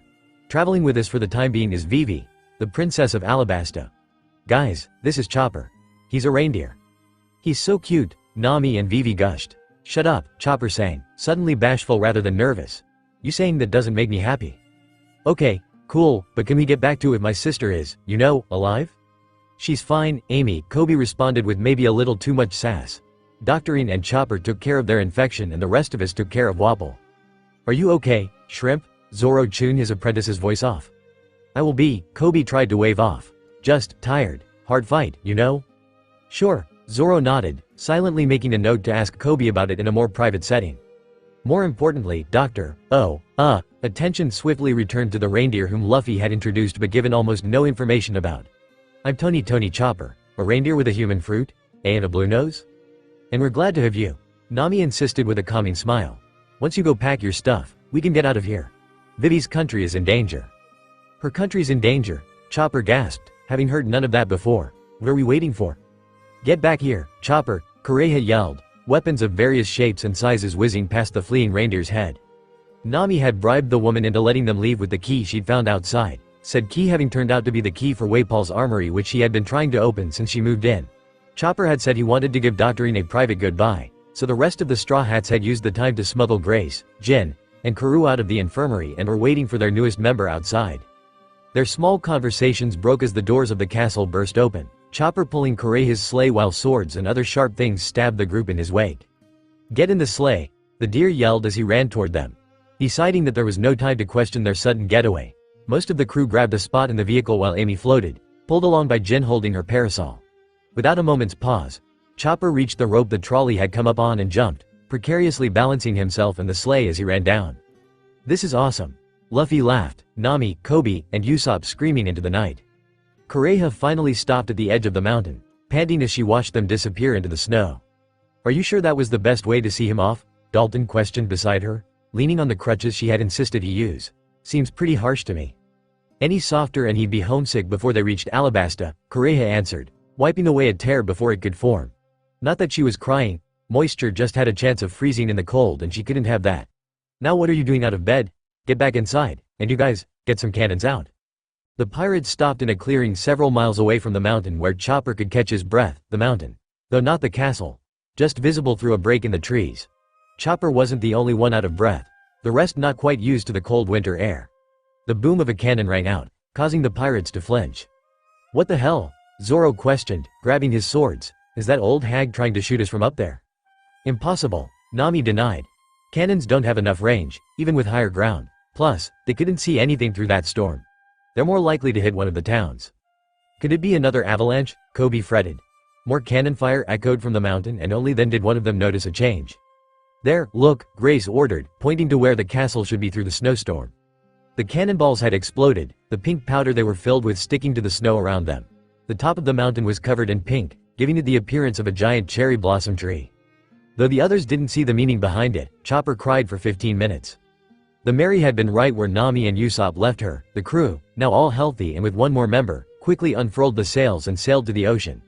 Only Chopper, having no nautical experience, was idle, already staring back as Drum Island started to fade into the distance. Oh no, he blinked, catching the attention of the crew members nearest him. What's wrong? Coby asked, stepping up next to the panicking reindeer. I left my medical bag behind. I usually wear it, so I didn't even think about it. You mean this? Nami held up a blue bag with a white X, the accessory sized for Chopper's smallest form. Yes, but where did you find it? It was in the sleigh. I thought you'd packed it. Chopper's eyes widened, the deer taking the backpack and staring back over the water. Doctorine, he whispered. To our new crewmates, Luffy cheered, a mug of some drink already in his hand. The shout broke the atmosphere, turning all attention on the captain. You all know what this means. We didn't do it after Mini Garden. Little Garden, Coby corrected. That's what I said. Anyway, we didn't do it them, but we have to now, to Amy, Grace, and Chopper, our newest crewmates, let's party. As was seeming to become the norm for the Straw Hat Pirates, their party lasted well into the night, several hours passing leaving most of the crew somewhat out of it. Hey, Jin, Zoro slurred, trying his best to not spill what was in all likelihood his 15th mug. I need ya to do something for me. What's it? The former Krieg pirate asked, barely holding his composure better than his inebriated friend. He'd drunk only half as much as the swordsman, but his words were starting to slur. What do you need? Ya said ya did tattoos, right? Jin nodded, shaking some of the alcohol from his mind. Then I want you to give me a tattoo right here. Zoro pointed to the bicep on his left arm and down the rest of his mug. I want you to give me a skull with 2 crossed swords behind it. And a sword in its mouth. and my bandana. Sure, I can do that, the scruffy pirate answered, setting his alcohol aside, because continuing to drink while tattooing was almost as bad as doing so with a cold. Jin retrieved his tools and got to work. The process attracted the attention of many others, leading everyone to get their own tattoos, each unique to themselves. Luffy simply got the symbol of the Straw Hat Pirates on his left shoulder blade. Nami's skull had berry signs for eyes and was sticking its tongue out. It went right in the middle of her existing tattoo. Usopp's had a long nose, his bandana, and a slingshot. It went on his left arm. Sanji's went on his left shoulder blade and had his signature eyebrow, a chef hat, a crossed fork and knife, and a cigarette. Chopper chose to get Dr. Hiralick's flag on his right shoulder blade, growing himself into his heavy point to give Jin more room to work with. Coby decided on a triceratops skull with crossed swords, also on his right shoulder blade. Grace received a skull with her pigtails and crossed paint brushes on her left arm. Amy decided on a skull with her usual hat, lemon earrings, and an open parasol behind. She had it placed on her left arm like her sister. Even Vivi got swept into the inking. She ended up with a small skull wearing a tilted crown with her bright blue hair in a high ponytail tattooed on her upper right arm by the shoulder, where it could be easily hidden. Finally, the time having given him a chance to sober up some, Jin finished with his own tattoo on his left arm. A skull with his headband and crossed weighted tonfa. Just like that, every one of the humanoid Straw Hat Pirates, official members and otherwise, had their own personal Jolly Roger that would never come off. They proudly showed off their new ink to everyone else in the world, challenging whatever would come to just try to tear them apart. Coby, Zoro stated as he approached his student near the figurehead of the Mary. Many members of the crew had already turned in, though Sanji was sleeping on a chair in the kitchen and Luffy was draped over the cross sail. Everyone else had gone inside the ship and not returned, leaving the two swordsmen alone. Barry, for your thoughts? It's no don't give me that, Zoro denied, cutting him off. Something's been bothering you ever since we caught up at the castle. What is it? Coby did not respond, staring over the water while leaning on the railing. The waves gently lapped at the hull, but the starlightator glittered, Koby's mind superimposing snow over the dancing light. Coby gulped. I killed a man today, Zoro-sensei. Zoro's eyes widened, staring at the back of his student's head. He had been training the boy, who was only 3 years his junior, for the better part of 3 months, and Zoro hadn't thought he would have the ability to kill another person yet. Not because he lacked the skills. Koby's drive was similar to his own as a child, but because there was a subconscious desire to protect everyone. Whoever the Rossett had fought either pissed him off beyond all reason or there was some other circumstance. What happened? I was fighting one of Waypal's advisors, the hairy guy named Koromarimo. He underestimated me because I was younger than him, and then he threatened to kill Jin and Grace. I couldn't let him do that. I stopped holding back and ended up stabbing him with my horns and he fell off the mountain. And you feel guilty, Zoro deduced. He said something. He called for help, Coby admitted slowly. Right before I got him, and before he fell, he told me that I would remember this. Those were his last words. Could I have done something different? Could I have saved him? What does it matter? Coby turned at Zoro's question, eyes smoldering with anger. Zoro didn't let his expression shift, only causing his student's emotions to flare more under the effects of the booze he drank. What does it matter? I want to become a hero, but I killed a man. If I could have saved him, if I had been able to defeat him non-lethally, isn't that what a hero should do? Could you have beaten him non-lethally? Zoro echoed. Luffy wants us to try, but we can't always do that. If you could have won easily, he would still be breathing, but he isn't. He tried to kill you, and if you would have died because you were holding back, then you couldn't protect anyone else. There's no point wondering about the what-ifs. You can only train harder so you aren't faced with the same questions in the future. I've killed plenty of people, Coby. Swords are not a weapon for mercy, and when I was alone, I didn't really care about the lives of the people I hunted. I don't care about being a good person like you do, but if you want to act like a hero, then you need to have the skill to back it up. You need to be able to tell when an opponent is reaching their limit. You need to know how to spot their weaknesses. You can't change the past. It happened. You can only strive to be better in the future. Zoro waited for a couple minutes, just to see if Coby would respond, but the Rossett remained silent. Assuming he'd gotten his point across, Zoro turned, deciding that he'd take watch tonight while Coby mulled over his thoughts. Killing was an inevitability, one Coby would have had to face eventually. Perhaps it was better it happened now before he got it into his head that he could avoid it forever. After a half hour, Zoro managed to make his way to the crow's nest, and Coby remained by the figurehead for the rest of night under Zoro's watchful eye. Jin moaned, trying to shade his eyes from the harsh sun as he stepped onto the deck. The familiar pain of a hangover made his vision swim, the man leaning against the wall as he shuffled his way toward the kitchen. Whispers reached him as he opened the door, a number of his crewmates also dealing with temporary sound sensitivity. Jin, Luffy yelled, most of the room hunching over and covering their ears. Please, Don, Jin groaned with a slur. a free hand coming up to rub his forehead. I know our liver's stronger, and some of ours. But please don't rub it in and make it worse. It's your own fault for being such a wimp, Zoro shrugged, already halfway through a breakfast of ham and booze. Shut up, the tonfa user sighed, sitting at the table as Sanji provided some food. Now that everyone is here, Nami began, dealing with her hangover far better than Jin, Amy, Usopp, and Vivi. We need to make sure all of us are on the same page. For Chopper, we'll go over everything. Vivi? What? The brunette questioned, looking up from where she had been shading her eyes by hiding her face in the table. Oh, right. So, my kingdom of Alabasta is currently trapped in a civil war because Baroque Works framed the drought we're having on my father. I infiltrated Baroque Works with Igaram, the head of castle security, 2 years ago to try to learn who was in charge, and we found out less than a month ago that it's Crocodile, one of the 7 warlords of the sea. The warlords? Chopper asked, unaware of such matters. They are pirates who work for the world government, Coby explained. They're supposed to be so strong that the Navy essentially gives up on chasing them in return for their help in dealing with other strong pirates. It only works because some pirates don't care who they work for if they get to fight strong people or get riches. That's so scary, huh? Usopp laughed, only to flinch as the loud noise aggravated his headache. He quickly lowered his volume, though not his bravado. We can take the stupid sand croc, we're real strong. He does have an entire secret organization under his control, Amy reminded them. Most of the millions and billions aren't that strong, but they're bloodthirsty and there are a lot of them. Grace and I worked for Baroque Works for 3 years and worked with hundreds of others. No one in the organization knows the real name of anyone else, Zoro chuckled, still finding the idea stupid. They're all given stupid code names and the higher ones get numbers. Speaking of, Jin added, getting his language under control, I'd like to know who we might be going up against. At least the number guys. Grace turned to Amy, silent as she nibbled on a rice cracker. Amy sighed, deciding she would have to answer despite Grace having been the highest rank of the 3 former agents.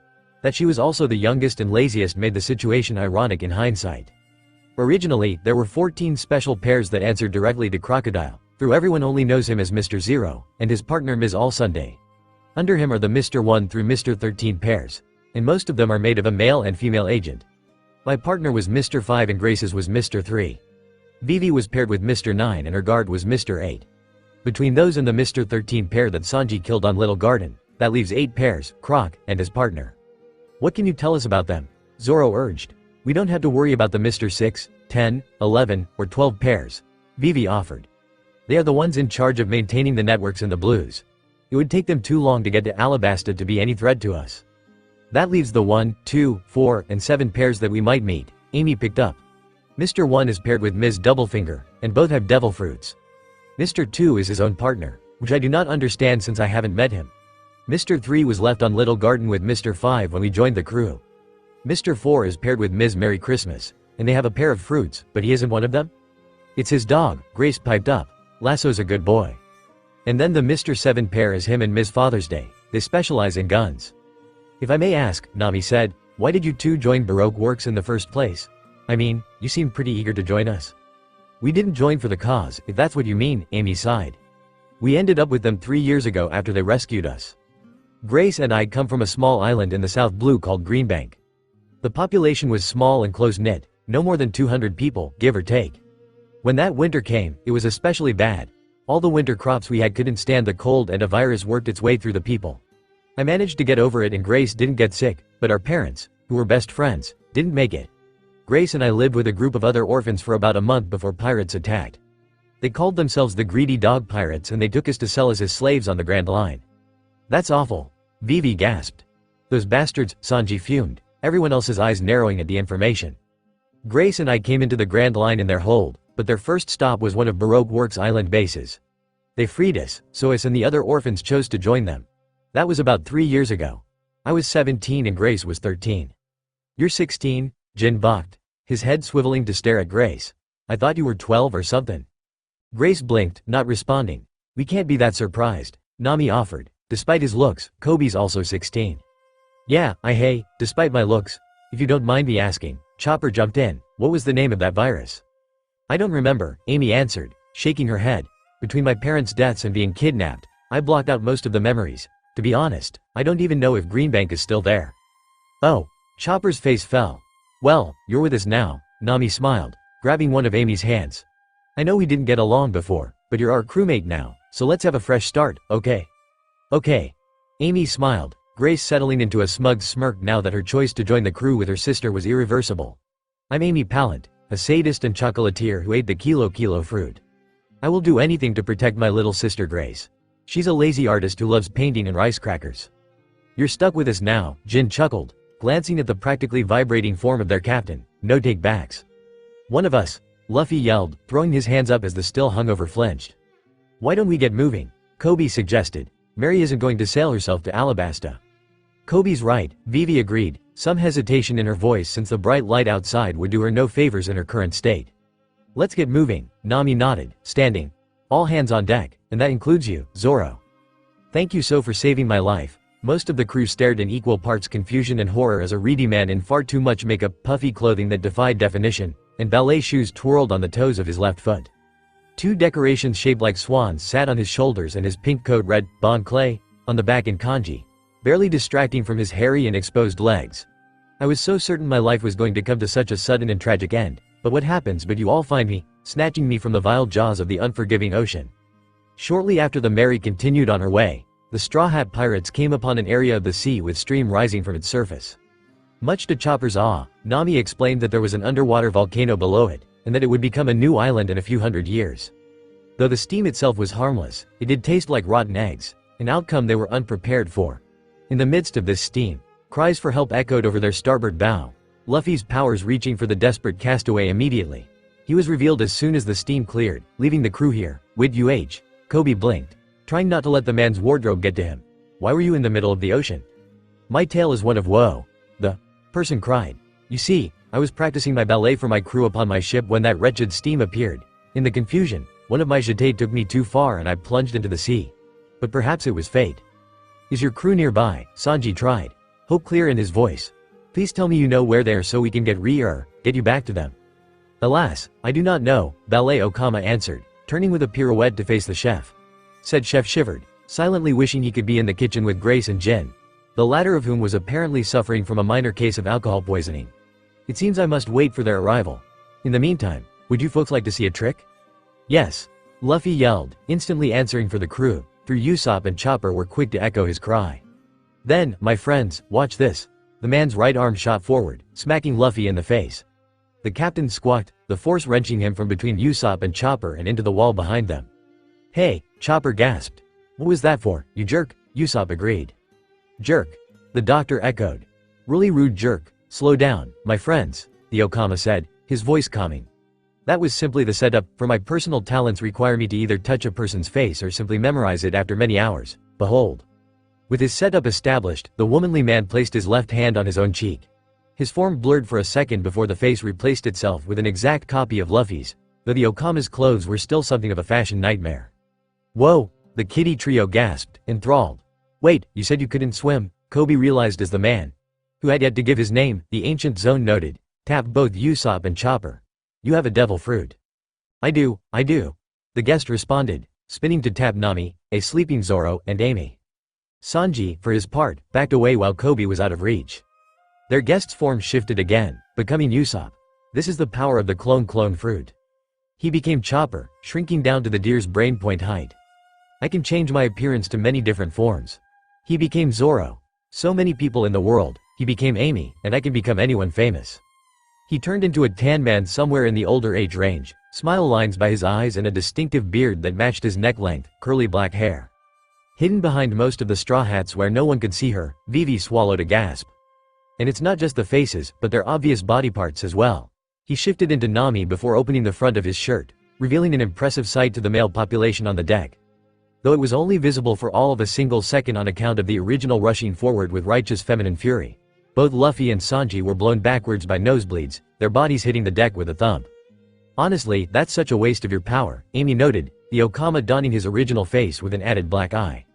Come again? He asked. It's a waste, Amy repeated. You're treating your ability like it's a zone, but I bet my umbrella that it's a paramecia, isn't it? Chopper interrupted, his eyes taking on a whole new type of sparkle. Amy's right, based on the powers you've shown us. Your fruit can't possibly be a zone or a logia. Though Dr. Vegapunk's A Comprehensive Guide to Devil Fruits names those types as the more powerful initially, he also notes that paramecias are the ones most difficult to pin down or counter. They are only limited by the user's imagination. Well, most of them, Amy agreed. Sure, some things like our captain's fruit are cut and dry, but it's how you use it that make it strong. Your word is, clone, so clone things. I see, the Okama gaped. Of course, oh great miracle worker Ivankov, how could I have been so blind? I have been using my powers for espionage and parlor tricks when it could be so much more. Reaching to his shoulder, the dancer removed one of the swans, cradling the decoration in his hands. His eyes narrowed as he focused, a visible drop of sweat beading on his brow before rolling down, carving a line through his makeup. The face of the swan wavered before settling, unchanged save for the second beak under the first. It worked, he cried, flinging wide his arms to bring Amy into a hug that twirled her in a circle. He planted a kiss right on her lips in his excitement, the blonde pushing him away with a disgusted grunt. Green lipstick smeared on her lips. She tried to rub it off. The Okama, undeterred by her lack of enthusiasm, danced. Captain. A chorus of voices called, a ship with a swan figurehead pulling up alongside the Going Merry. Captain, we found you. Oh, my brave crew. The Okama smiled.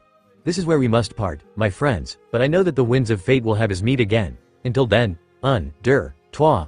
With another jeté, the dancer leapt to his own ship. Set sail. Yes sir, Mr. 2, Mr. Bon Clay, sir. What? Nami gasped, a strangled sound like a drowning cat clawing its way from Amy's throat. The rest of the crew reacted with various forms of shock, unable to do any more as the apparent Baroque Works number agent sailed away. That was, Coby tried. And you just made him stronger, Usopp yelled, rounding to point a finger at the Kilo woman. You're still on their side. I am not, Amy shot back, her anger at herself now coming out on a different target. How was I supposed to know? I'd never met him before. He didn't tell us his name, Coby whispered, his voice still carrying to the others. Coby sucked in a breath, repeating himself again with a little more confidence. He never told us his name. I should have said something before, but it all happened so fast, and now he can turn into any of us. Not all of us, Sanji offered, lighting a fresh cigarette. He didn't get you or me or Vivi Schwan, and Jin and Grace Chan missed this whole thing. I should have stopped him, Vivi muttered. That face he showed us, that wasn't one of yours, that was my father's face. He has my father's face. So, Luffy asked, stepping forward. He's one of those broke guys, right? If we see him again, we'll kick his ass while we stop Croc. Maybe he'll be a friend like Jin and Grace and Amy, maybe not, but we'll do that later. The deck froze as Luffy's little speech came to an end, the crew staring at him in shock. What? Is there meat on my face? That was actually really profound, Luffy, Nami offered, breaking the surprised silence. I'm not sure if, really, is the correct modifier there, Coby muttered. A pro found me? What's he do? Is it a pro cook? I really hope it's a pro cook. On the moment's gone, Usopp sighed. Sanji, I'm hungry, give me meat. Hold up, Nami ordered, grabbing the back of Luffy's shirt before he could race for the kitchen. Now that Mr. 2 has our faces, we can't do nothing. We need some way to make sure we don't get fooled. We can figure that out while we eat, Luffy shrugged, come on. Land ho, Sanji called from the crow's nest, his announcement pulling the rest of the crew from their various tasks around the ship. The temperature noticeably rose as the Merry drew closer, the desert kingdom rising from the horizon like a great, tan line. On the shore stood a bustling city with a sprawling area of docks, ships of all sizes and makes bobbing in the water. It's Nanohana, Vivi said, a nostalgic sigh escaping her at the sight. She leaned forward, her hands resting on the rail as she watched her kingdom near. It's been 2 whole years since the last time I was here. Her hands shifted to a cloth wrap tied around her left wrist, a wrap shared by every human, or part human, in the crew. They held a contingency for facing Mr. 2 should it come to it. Even with the crew's special tattoos, there the clone man couldn't copy them. The princess was snapped out of her musings as a small hand tugged on her sleeve, the brunette looking down to see Grace chewing on a rice cracker. The painter looked up to make eye contact, only to turn toward the shore and point. Familiar, the redhead said. What? Vivi questioned, recognition flashing across her face. Shit, that's Mr. 3's ship in the harbor. I thought you said you all left him on Little Garden, Chopper blinked. He and Mr. 5 must have found a way back, Amy frowned. They probably got past us while we were on Drum Island. But how? It takes a year for a log pose to reset there. It's possible that there are log poses from other crews that didn't survive, Coby offered with a thoughtful tilt of his head and a hand on his chin. Why didn't we think of that? Nami sighed, only for a yelp to escape her as Luffy rushed past like a missile. He didn't make it too far before crashing into the water with a splash, but his reasoning was explained through the lingering echo of food hanging in the air. You dumbass, Nami, Zoro, Sanji, and Jin chorused. Wah, Karoo agreed. I'll save you, Chopper yelled, shifting into his heavy point and diving over the side. You can't swim, Coby tried, his warning too late. His hand rose, pressing against his forehead in aggravation as his gaze turned to the sky. Oh, for the love of, Goddess Namaka. You may hate them and you may hate me now, but please forgive them their failure to think. What that a prayer? Usopp blinked, Jin diving into the water after their captain and doctor. I don't think I've ever heard you pray before, Coby. I don't do it too often, the Rosset responded. Moan's gods are mostly focused on the ocean, which doesn't help me when I can't swim now. I haven't been able to actively do anything for years, anyway. For a time, I thought they'd forsaken me. That's kind of morbid, the sniper frowned. Well, we've recovered Luffy and Chopper, Nami interjected, so I guess we can start making plans to go get supplies. Luffy's going to want to run off, so I'd like someone to go with him to at least try to keep him out of trouble. I'll do it, Coby offered quickly, looking for something to distract himself just as much as he wanted to keep his captain out of trouble, like jumping into the water again. I don't have any interest in going shopping for supplies. I trust you all don't need another pair of hands. I'll go, too, Grace piped up, pulling her bottle of green paint from her bag. My paint can calm him down so he doesn't. Food. Splash, do that. Namaka, give me strength, Coby sighed, the Mary finally floating into the harbor as Jin, with a sigh, jumped in to fetch their captain once more. Please let that paint work. Coby and Grace trailed behind a calm, quiet Luffy as the behatted teen walked through the streets of Nanohana. His eyes were closed, the pirate captain following the smell of tasty food for his path. Grace couldn't help but stare at the sight, a swirl of her calming green painted across his back. So, Coby began in order to break the silence, pulling the artist from her thoughts. Have you ever been to Alabasta before? Grace shifted her head just enough to see the zone in the edge of her vision, considering the question. No, she answered with a small shake of her head. Mr. 3 said a lot about Alabasta, but I don't know how much was true now. Vivi told us that it's a desert country with little rain. They are one of the original members of the world government and the ruling family are the Nefertari family. Other than that, we only know that Crocodile has a base here somewhere and is planning a takeover. Okay. Grace turned her head as they continued, studying the surroundings in order to paint them later. Landscapes were a basic skill of any artist, but range in such artwork was more difficult than the average viewer thought. Silence stretched between them. My swords were made here, Coby offered, uncomfortable with the silence. Really? That was actually an interesting piece of trivia? Yeah, Coby nodded. I bought them back in Logia Town in the East Blue. I knew Alabasta was a desert kingdom from what I'd seen in the papers, so I decided to call them the Sabaku no Kiba, the desert's fangs. I thought it would be appropriate. But this is your first time here. I'd like to meet the blacksmith that made them, but it's a big country and we don't have time to spare to go looking. Maybe when we're done, you can go looking. We found it, Luffy interrupted, bringing the trio to a stop before a simple, small bar without a visible name. Following his nose, Luffy stepped inside while Coby and Grace glanced at each other. I have a bad feeling about this, Coby sighed before the two followed their captain. Contrary to his normal energy, the calming green paint on Luffy made him quietly enter the bar, coming to a stop behind the person in the center of the bar facing the counter. It was a bear of a man wearing a fur-lined jacket in white colors despite the heat. A blue jute was strapped to his back.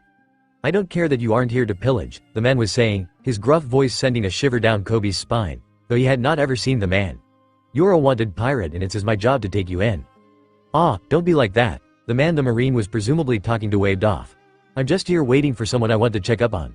Besides, a fight between us would cause damage but go nowhere. While Coby reacted to the voice of the Marine, Luffy reacted to the voice of the other man. Ignoring the lawman, Luffy stepped around him without a care to see the one sitting at the counter. The man who was sitting seemed to be in his late teens to early 20s with a mop of jet black hair under an orange hat. His grinning face was a splash of freckles under his dark eyes that danced with excitement. He wore no shirt to show off his toned torso and six-pack. His shorts were orange in color to match his hat and khaki style to provide a plethora of pockets. Completing his outfit were black shoes and hat decorations in the form of a happy face and frowny-faced pair of buttons. Despite your words, you are a pirate, I cannot let you. The Marine's words fizzled as Luffy stepped around him, walking up to his fellow behatted pirate before wrapping his arms around him. Luffy, the pirate laughed, returning the hug. Hey, Ace, it's been a while. Did you get my message? What message? We just got here from Drum. But that's where, never mind. Lou, you're acting weird, Ace muttered, concerned. Did something happen to you after I left? Oh, that, Luffy blinked. I got mystery paint on my back that's making me calm or something. It's chemistry, not mystery, Coby heard Grace whine beside him. On the other side of the bar, Ace reached around Luffy's back to smear the paint affecting him. Ace.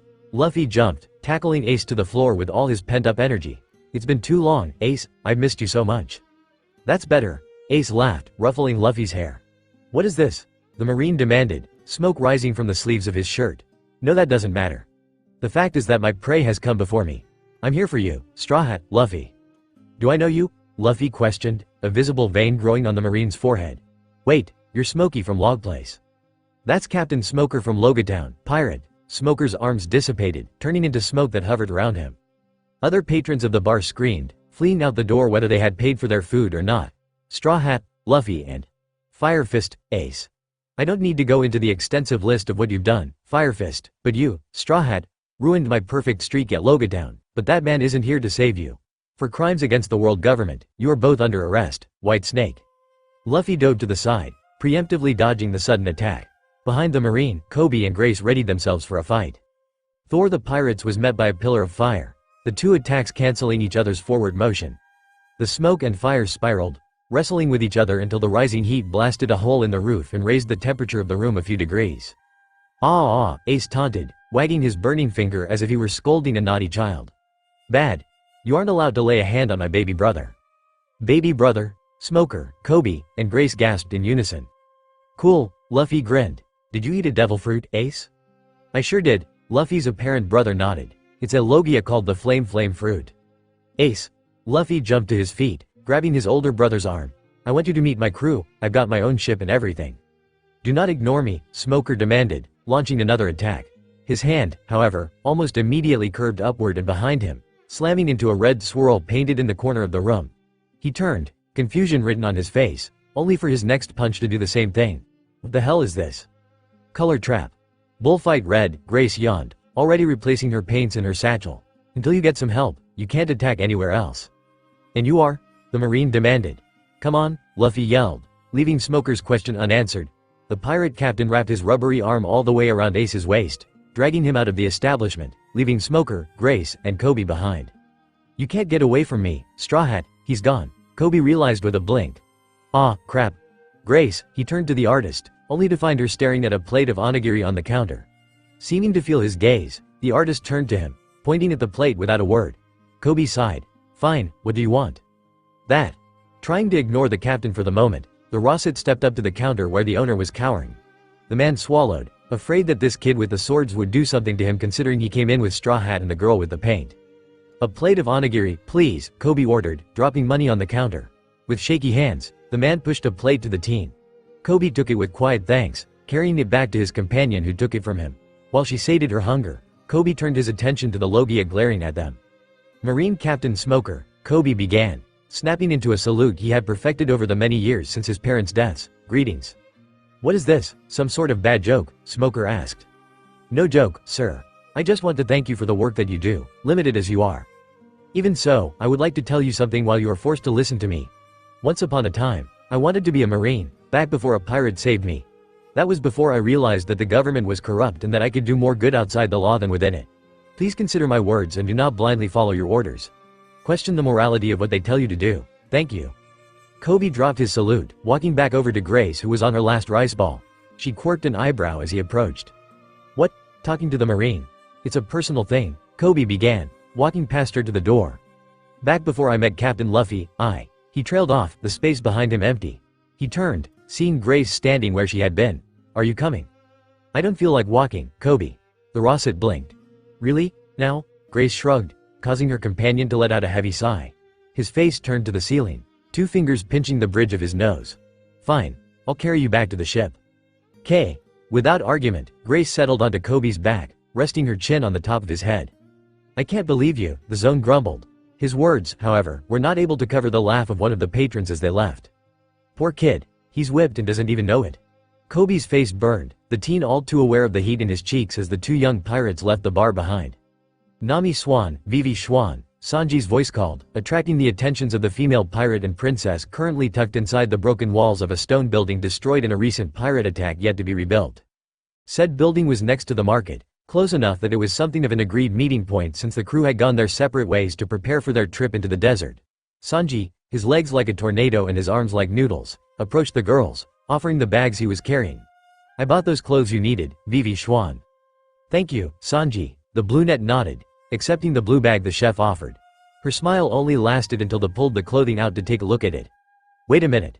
These are skimpy dancer outfits. Aren't they marvelous? The blonde nodded. I tried to image you and Nami Swan and Amy Schwan in them, but I know my imagination won't compare to the real sight. I hope this wasn't the sort the deal where you pay more for less cloth. Nami frowned, studying her own outfit.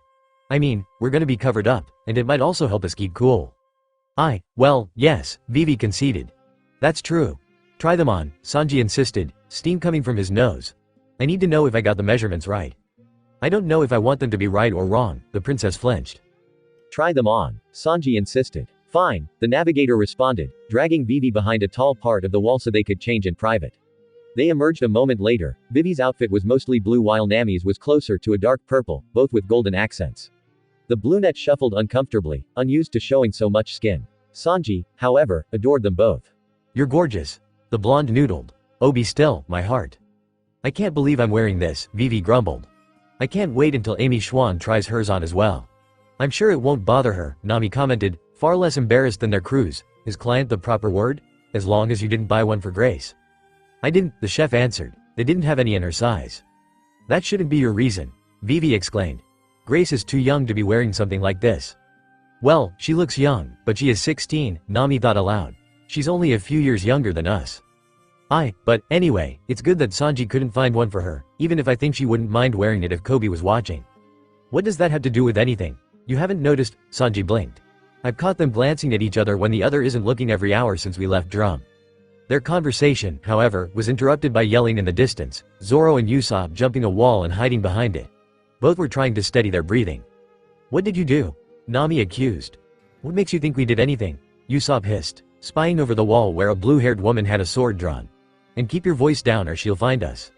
She who? Another voice asked. The pirates jumped, their response scaring Chopper, who also jumped with a scream. His surprise had the adverse effect of attracting the attention of whomever Zoro and Usopp were running from. There you are, Roronoa, come fight me, you sexist coward.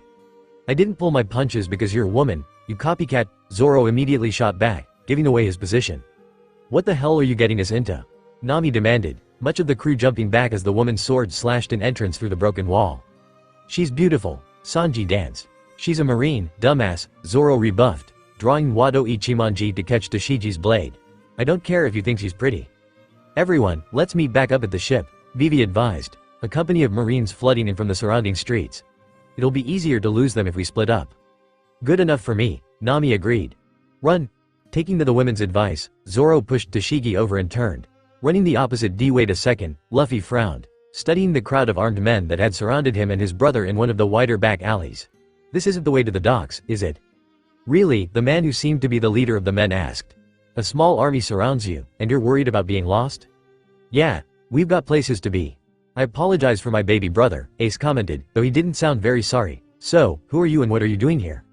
Well, the goon seemed taken aback by the polite response, but quickly shook that off.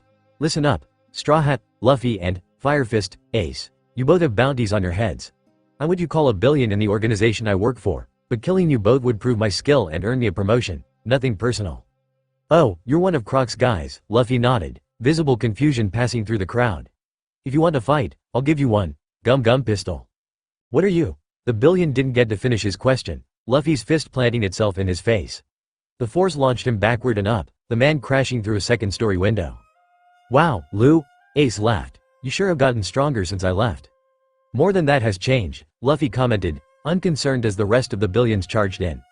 Luffy ducked as a pair of swords cut the air above him, one continuing on to slash through Ace.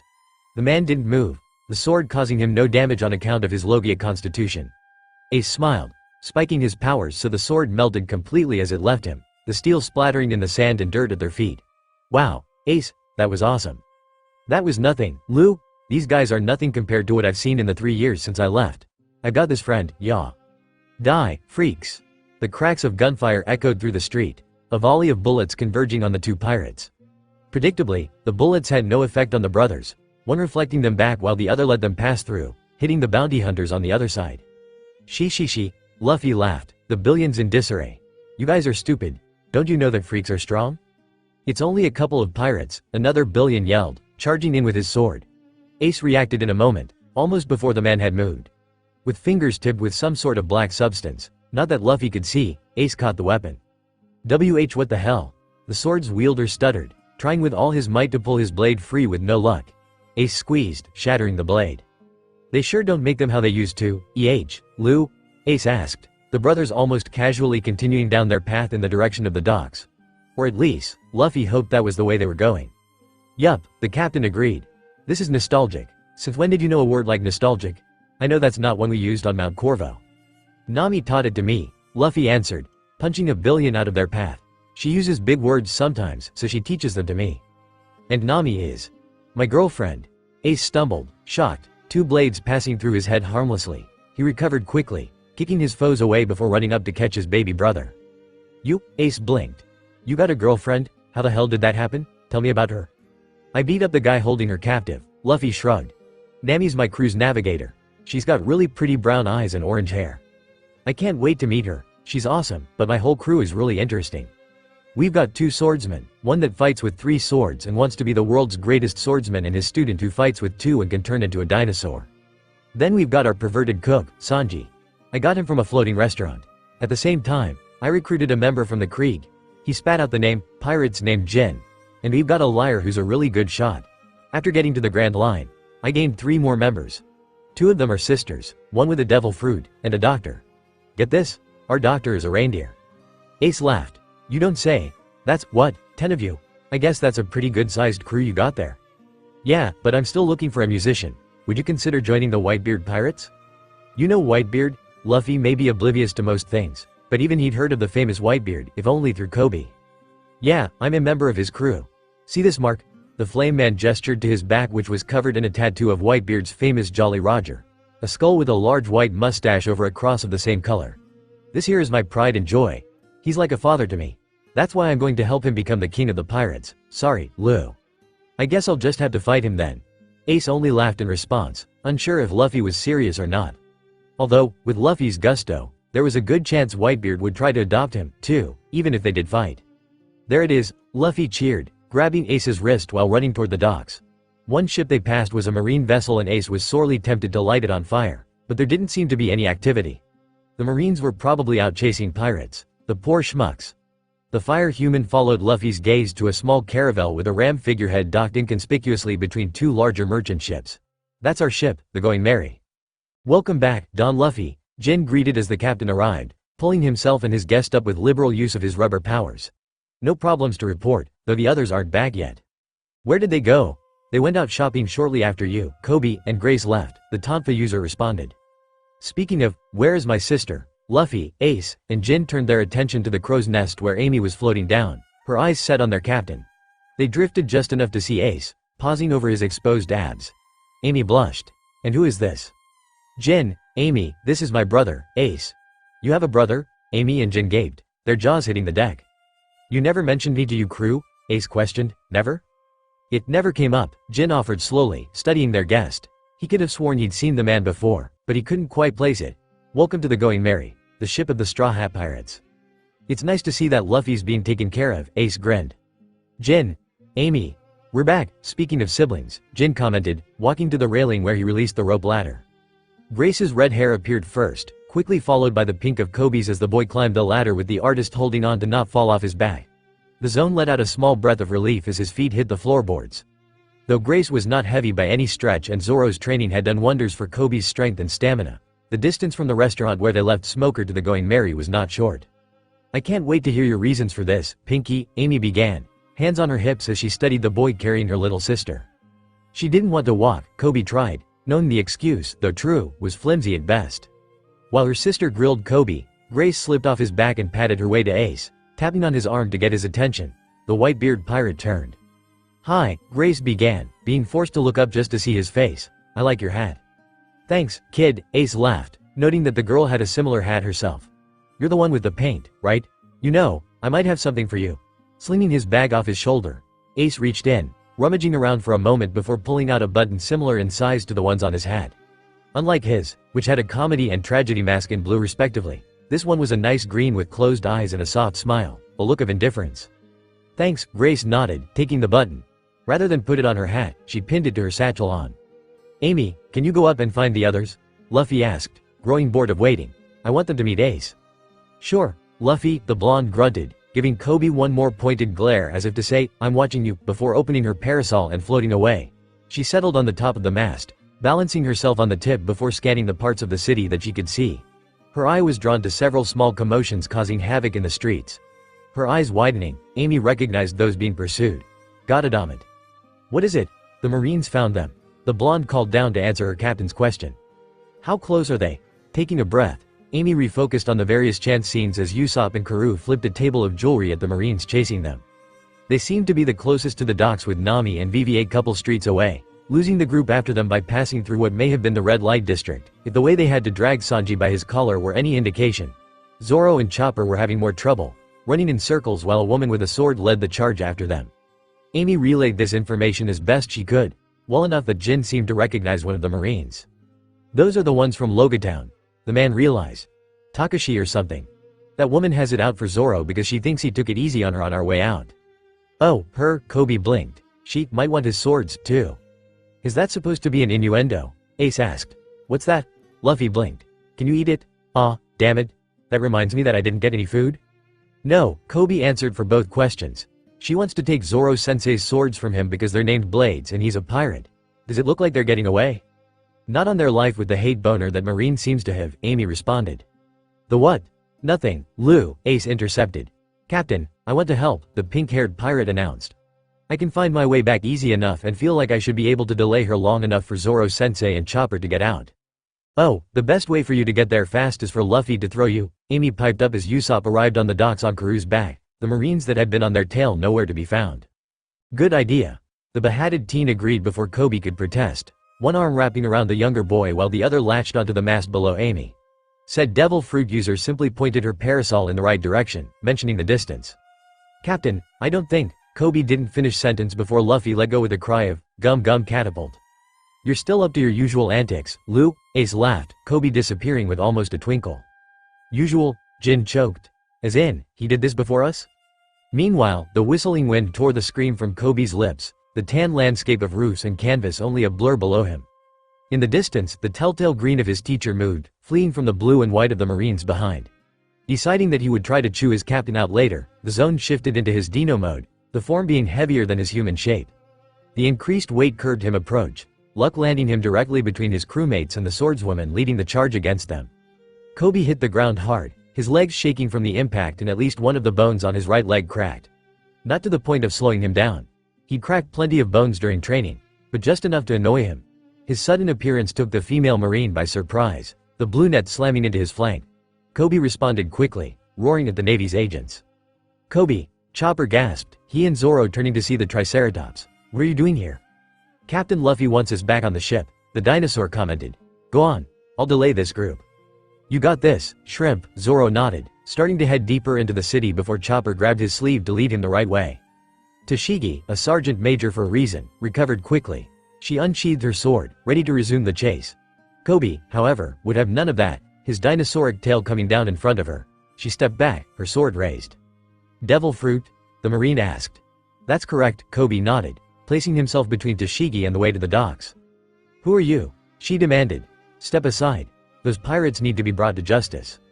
Pardon me if our definitions of justice differ, Ms. Tashigi. How do you know my name? Oh, right, Coby blinked, only then realizing he was still in his Dino mode. My apologies. My powers are still new, so I forget about my appearance sometimes. This should do it. Pushing up with his front feet so he became bipedal, Coby's body shrunk back into his human mode. He gave a polite bow. This really isn't personal, Ms. Tashigi. You, the Marine realized. You're that kid that was with Roronoa in Logia Town. I'm Coby, Zoro-sensei's student and a practitioner of two-sword style. Wah, the woman gaped. How can you be so polite as a pirate? Why are you even a student of that bastard? All pirates are evil. Some, but not all, Coby countered, unsheathing his Sabaku no Kiba in an instant. I lost my parents to pirates years ago, but Captain Luffy and Zoro-sensei changed my whole outlook on the world. I wanted to be a Marine, but the world government is messed up beyond repair, at least for those in need now. I can do more help as a pirate outside the rules and regulations. Please don't hate me for it. Get out of my way, Tashigi ordered, lunging forward with a downward slash. Coby caught her sword with a crossblock, bringing her growling face close. As a swordsman, you should know how rare and powerful the swords Roronoa carries are. Such legendary blades do not belong in the hands of pirates. Such blades belong to those powerful enough and worthy, Coby countered, jumping back to gain some distance. His form grew, settling into his hybrid mode. Zoro-sensei made a vow to become the strongest. I will not let you cut his dreams short because of your misguided sense of justice. How dare you call me misguided, you pirate? Enraged by what she considered hypocrisy, Tashigi rushed in, her shigure shining in the sunlight. Coby, however, had been trained with a sink or swim method by Roronoa Zoro. In comparison, it was like she was moving through water. His right sword caught the attack, a faint breeze playing with the pink hair on the nape of his neck. Tashigi's arms, powerful enough to fight just about any opponent from the East Blue, strained against Koby's zone-enhanced strength. You did not save a town from a tyrannical captain, Coby argued. You did not save an island from a pirate invasion by Kuro of 1,000 plans, nor did you save the Baratier from Don Krieg. The Marines were nowhere to assist the former Drum Kingdom or relegate the arrogant former King Wobble. At least those times, the Marines were absent. At least they weren't actively assisting the pirates like the ones from Branch 16 helping Arlong. Shut up, the woman yelled, pulling back only to attack with a flurry of strikes, each punctuated with another yell. Shut up, shut up, shut up. You're lying. The Marines are justice. Not filthy pirates like you and your coward teacher. No need to be rude. Tashigi's hot anger made her sloppy, one overextension allowing Coby to land a pommel strike on her wrist. The hit forced her to let go of her sword, Shigure stabbing into the ground at the zone's feet while his other sword rested on Tashigi's shoulder. I cannot force you to listen to me, but the Marines are not infallible. There are good people in the Corps, but even a little power can corrupt. The good are not alone. Do it, Tashigi spat, glaring at the zone with a sword by her neck. Kill me. Take another life like the countless others lost in this so-called Great Pirate Era. No, Coby retreated, his hybrid mode fading as he sheathed his swords and turned to Raptor. Luffy doesn't want us to get blood on our hands when we can avoid it. Too many nightmares. You coward, Tashigi hissed. It's because I'm a woman, isn't it? Snatching her sword from the ground, the Marine charged the pirate's back. There wasn't enough time for Coby to draw his weapons, the blue neck getting closer with each passing moment. Desperate, Coby shifted once more, his horns just managing to grow in time to catch Shigure's blade. Sparks sparked as steel fought against ivory bone. Breaking the stalemate, Coby twisted, his tail catching Tashigi in the gut. While she was disoriented, Coby fled, quickly shrinking back into his human mode and blending into the crowd several streets over. Damn pirates. So this is my older brother, Ace, Luffy introduced as the Mary sailed away from the port of Nanohana. Ace, this is my crew. That's Pirate Hunter, Zoro, his student Coby, our sniper Usopp, our chef Sanji, the man demon, Jin, the sisters Amy and Grace, our Dr. Chopper. He's a reindeer. Isn't that cool? And finally my girlfriend Nami, our navigator. Thank you all for being there to care for my little brother, Ace said, bowing. I know he can be a bit of a handful all of the time. And you? He indicated Nami. I wasn't sure if I believed you were real or not. I mean, I was pretty sure when I left 3 years ago that my brother was actual. Ace smirked. So tell me, do his powers change anything in the bed? Nope, Nami interrupted, her face the same color as the band on Luffy's hat. We haven't done any of that.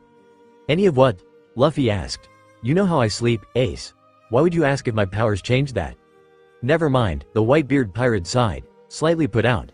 How was he supposed to be the embarrassing older brother when his target was completely ignorant of such things? It was very disappointing. Anyway, I don't think you've introduced me to this other young lady. Oh, right. This is Vivi, the princess of Alabasta, and her duck, Kuru. And what is a princess like yourself doing on a pirate ship? He asked her. Trying to save my homeland, the princess answered honestly, wary of this new pirate. What is a pirate like you doing in my country? I'm looking for someone by the name of Blackbeard. He was a member of my division, but committed the worst crime a pirate could. He killed a crewmate and jumped ship. Now it's my job to track him down. I'd heard rumors that he was around here. Warning. Usopp called from the crow's nest where he had taken up a position in an attempt to give Ace a good first impression. There are 5 ships coming toward us. They're Baroque works. Let me handle this, Luffy, Ace offered. He hopped off the ship and into his own small boat tied to the Mary. He unhooked it and took off, powering the boat with his devil fruit powers. Ace sped toward the ships as fire slowly covered his body. Heiken. Fire fist. A massive ball of fire in the shape of a fist shot out, hurtled toward the closest ship. It made contact. The fire engulfed the ship, burning every man on board to a crisp and lighting every piece of wood on fire. The Straw Hats watched in awe as he maneuvered his ship to attack the other 4 vessels, ending all of them and all of their crews in one strike. Usopp muttered, he just killed all those people. That's the power of a Whitebeard division commander. Coby wondered in awe. Next to him, Grace dropped a rice cracker. That was so cool, Ace, Luffy shouted. Ace took his time returning, stopping to show off and do some tricks before his boat was hooked back up to the Going Merry. He climbed onto the ship and was promptly glomped by Luffy. It was slow, but the crew was able to pry their captain off of his brother. So where to next? Zoro asked, slightly annoyed by the delay. I need to find my way to Rain Base, Ace stated. We're headed in that direction, Vivi offered, a mask of indifference on her face. We need to go up the Sandora River to start. Then we'll drop anchor by Aramalu and hike through the desert to Yuba. Last I heard, the rebels were based there. Rain Base is to the north of Yuba. What are we waiting for? Koby questioned. Let's go, Luffy cheered. The crew maneuvered the Mary in the direction they needed to go. Once their course was set, Usopp rounded up the crew for an announcement. All right, everyone, he began, trying to pretend he was the captain. As your wonderful leader, I have made an investment for the crew. Oh, Nami interrupted. You spent your allowance on something for everyone, not just yourself? Yes, I did, he answered smugly, bringing a medium-sized bag out from behind his back. Out of the bag, he pulled a snail small enough to fit in the palm of his hand. This snail was an aqua color and had a mark under its left eye stalk that looked like Luffy's scar. On the side of its white shell, the straw hat mark was painted on both sides, the microphone on top stylized to be the hat. To completing its image, Usopp also pulled out a tiny straw hat that looked like Luffy's and placed it on the snail's eyes. I got us a Den Den Mushi. Usopp smiled. Luffy ran over and gingerly stole the snail phone from Usopp's hand, happily examining it. As he tickled the snail, causing it to wiggle happily, Usopp pulled more presents from his bag. Baby Den Dens all mounted on watch straps. They had caps labeled from 1 to 14 with little straw hats that Usopp informed them that he'd painted himself. I was also able to get a batch of Baby Den Den so he could stay in contact. Great thinking, Chopper gushed, studying the tiny snails. Wasn't it, though? Usopp responded. One could almost see his head getting bigger. Yeah, Nami drawled, except for the fact that it was my idea back when we were on Drum Island and I told him to remind me. Well, Luffy began, hopping over to his girlfriend and wrapping an arm around her waist, much to Sanji's chagrin and Ace's satisfaction. The Den Den in his other hand, since it was your idea to get these guys, why don't you name this one? She hummed. How about Shelly? Perfect. The baby Den Den were passed out as well, each member of the crew getting the one whose number corresponded with their official joining, so Luffy got 1, Zoro 2, Koby 3, Usopp 4, Sanji 5, Jin 6, Nami 7, Grace 8, Amy 9, and Chopper 10. Usopp said that he'd gotten more for the others that would inevitably join, known Luffy's persuasive arguments. Usopp also admitted that he'd gotten his own personal Den Den for calling his girlfriend back on Gecko Island. The fact that he had a significant other shocked the sisters, the doctor, and the princess. Nevertheless, he went to the men's quarters to do just that and informed Kaya that his story of fighting a giant goldfish was, in fact, now true due to the events after Little Garden. Even if his story role was a little bit bigger than it had been in real life. Hey, Nami, Vivi called out. Could we stop here for a second? Why? I have a mission for Karoo. The Straw Hats dropped anchor by the shore, allowing Vivi, Karoo, Luffy, Usopp, and Koby to let themselves on shore. There, they watched as Vivi gave Karoo his instructions. This is a letter to my father about everything that has happened so far, including Crocodile's plans that we uncovered. I trust that you will get it there safely. You have plenty of water for the trip, but conserve it all the same. Go now. Karoo saluted the princess and ran off in a cloud of dust, stopping every couple hundred meters to take a gulp from his water supply. I said conserve. Vivi yelled at him, not consume. He'll be fine, Koby assured the princess. I've seen how fast he can run. No one could catch him. Yeah, she sounded melancholic. She and her duck hadn't been separated for as long as his mission would take in the last 3 years. I know. I'm just worried is all. Let's just get going, Usopp offered. Aramalu shouldn't be that far ahead. We can get there quickly.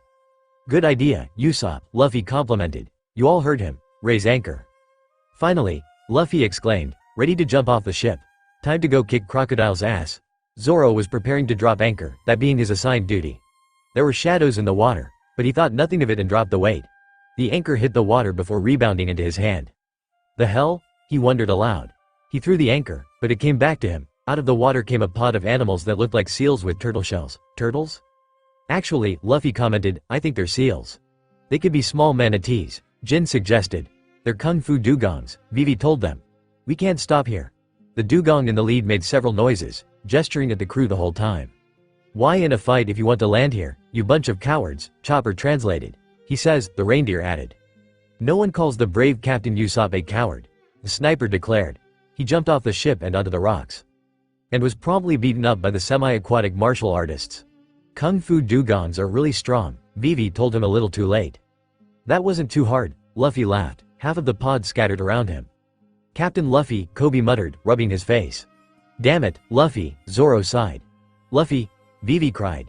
If a kung fu dugong loses a fight, It becomes the student of the person who beat it. They think you're their master now. Cool, Luffy laughed. Hey, Coby, captain's orders, you're gonna help me train half of these guys. Coby groaned. He could hear some of the crew laughing at him. Oh, the pains of being one of the first and most trusted. And of course Luffy would have chosen him. Zoro would have just fallen asleep or something. Nevertheless, the younger Zone climbed down from the ship to stand beside his captain whom all the animals were bowing before. Alright, Luffy announced. This is Coby. He'll be teaching any of you that want to learn weapons. With his declaration, about a fifth of the pod split off to dive into the water only to return a few seconds later, sticks in hand. Begrudgingly, Coby led the smaller group through beginners exercises as Luffy showed the larger group how he fought. Coby had to admit, they were very fast learners. Soon, he was forced to move on to advanced exercises. Meanwhile, Amy-chan, Sanji noodled. I got you some new clothes. He pulled out a dancer outfit identical to the ones Nami and Vivi were wearing in a yellow color. Ah, thanks, she said, giving a fake smile. She took the two-piece outfit, fully intending to burn it and revel in Sanji's tears. The woman headed to the women's quarters, leaving the love-struck cook behind. Opening the door, Amy found Nami and Grace inside, the latter helping the former into a white robe to cover her blue dancer outfit, a rice cracker in her mouth. What are you doing? The blonde asked. Covering up, the navigator answered. Vivi said that any exposed skin would get sunburned, so she suggested that we get robes for when we're in the desert. She and I got one for everyone while we were out in Nanohana. She noticed the clothes Amy was carrying. I see Sanji gave you the clothes he bought. You can wear them. They're comfy and you won't see anything under your robe anyway. If you say so. Could you help me, little sis? Grace nodded to her older sister. While that was happening, the other crew members were making their own preparations. Chopper was making extra rumble balls, Usopp tweaking a special weapon Nami had requested and tested next to him. Sanji was covering Nami's tangerine orchard to protect them from the harsh desert winds before moving to the kitchens to get food ready for their trip. Jin and Zoro were working in silence in the shade of the mast, maintaining their weapons for the inevitable battle. Vivi, in a dark blue robe, was staring out over the horizon, thinking about Karoo and the war, and her country in general. As for Ace, he was sleeping on the deck in the bright sunlight, his nose spontaneously combusting in random intervals. I'm just going to overview their trek since very few things of interest happened if we cut out the fillers, which I will. The trip to Aramalu was quite boring. Luffy whined through half of it, disappointed that they couldn't bring any of the kung fu dugongs with them through the desert. But he gave in the end due to a mixture of logic and, when that didn't work, violence. The fighting animals were left to guard the Going Merry instead. The city of Aramalu itself was deserted, not a single soul in sight and the buildings crumbling. Vivi told them the sad story of how the city of Green had withered away from the drought and the civil war. The group moved on quickly, there was nothing of value to them there and the ruins were just plain depressing. The desert wasn't exactly fun either. It was scorching by day, leading to many fights over conserving water. Chopper ended up having to be carried or dragged along due to his fur coat nearly giving him heat stroke. That night was possibly worse for all but the reindeer. The temperature sunk faster than a devil fruit user in the ocean, leading to a lot of shivering. Most of the males ended up sleeping in one big pile, Zoro, Sanji, Jin, and Ace sitting on the outside and all the rest knotted up within. The females slept in a separate, much more orderly, bundle. A sandstorm blew in the next morning, burying their tents in sand. The crew was able to dig them out, but it was a pain and a half. They continued to trek onward much like the day before. Eventually, after many hours of travel, they spotted a rocky outcropping that provided shade and decided to eat and renew their strength there before continuing. Within the rocks, they found a gaggle of white birds with distinctive swirl-styled head feathers, all of them looking beaten and bruised. Chopper ran forward to try to help, but Vivi held the others back. She informed them that those birds were thieves that stole from weary travelers. With the realization that the small creature was a doctor, the birds fled, knowing that their injuries were fake. With the birds gone, the group enjoyed a pleasant meal. Had Luffy not been mellowed out by Koby's influence or his dating Nami, it's possible he could have ended up losing all of their supplies to the conniving avian flock. As it was, though, they didn't have to worry about that. Their peaceful meal was interrupted by the call of a panicked animal. In the distance, a camel loaded with a saddle could be seen running from a large dust cloud. As the desert mammal drew closer, the thing chasing it was revealed to be a Sandora dragon, a purple lizard with razor-sharp teeth and claws, big enough to swallow any of the pirates whole. Luffy decided to rescue the camel by having himself, Sanji, Zoro, and Jin attack the reptile, killing it with one combined blow. Ace ended up killing a second when the first's made attack from the other side. The pirate captain extended their lunch so the group could eat the two gargantuan lizards. You know, Nami commented to the other women as they watched the males dig into the one Ace had fast cooked. I almost feel bad for the monsters when they end up fighting us. I don't, Amy laughed sadistically. After all the confusion ended, it was made known that the camel and Chopper knew each other from a side trip the reindeer had taken when Sanji left him behind in Nanohana. When Luffy tried to ride him, the camel threw him off before grumbling something. "I'm sorry," Chopper translated, "but, while I am grateful for you saving me, and while I am willing to carry some of you, only female passengers are allowed. I'm just too macho to carry any men." "Perverted camel," the men whined in unison. "What should we name him?" Nami asked. "Stupid," Luffy suggested, waving his arm. "Moron," Zoro offered with a yawn. "Idiot," Sanji growled, glaring at the camel. "Pervert," Koby grumbled, crossing his arms and pouting. "Bastard," Jin supplied helpfully. "Eyelash it is," then, Nami finalized. She, Vivi, Grace, and a 1 kilogram Amy boarded the mammal. With their new companion and Zoro carrying Chopper on his shoulder, the crew and their 3 friends struggled forth. Yuba couldn't be that much farther, could it? As it turned out, Yuba was farther than the pirates thought. It took 6 days of traveling to get them to their destination, and Ace left on the 4th, a meeting with a bounty hunter and his 2 sons telling him that Blackbeard had been spotted in the east. Before leaving, Ace gave Luffy a piece of paper and said that it would reunite them one day. The younger brother, taking the paper with equal parts confusion and eagerness, had it sewn into the band of his hat by Nami for safekeeping and waved enthusiastically as his older brother's form slowly faded into the desert haze. The town of Yuba was deserted when they arrived, dried-out plants and crumbling buildings greeting them from under a thick layer of sand as they entered the once crossroads of Alabastion traders. The pirates wandered into the town silently, more than one of the crew jumpy at the howling wind that blew through the buildings as the desert sun slowly sunk below the horizon. Vivi openly cried. Seeing the town her childhood best friend and his father had gone to start in ruins only built on the despair she'd been feeling more and more as the years since the start of the drought passed by. The only life they found in the village was an old man digging in the center of town. He was rail thin, torn clothing hanging off him indicating that he'd lost a lot of weight recently. A bushy, stark white mustache hung over his upper lip and regular sandals covered his feet. He introduced himself as Toto, the mayor of Yuba. "It's good to see that there are still people who travel the desert without fear of the war," the old man sighed, shaking his head. "And to think my idiotic son is leading it now. I kept telling him to trust in our royal family, but it seems that the drought and our missing princess were too much for him." "It really is you, isn't it, Toto?" Vivi whispered. You've lost so much weight." Realization seemed to dawn on the old man. "Princess," Toto declared happily. "Oh, thank heaven that you're alive. Now that you're back, you can stop the stupid rebellion." "I hope I can, Toto," Vivi responded in a melancholic voice. "It's wonderful to see you again, but the city seems empty.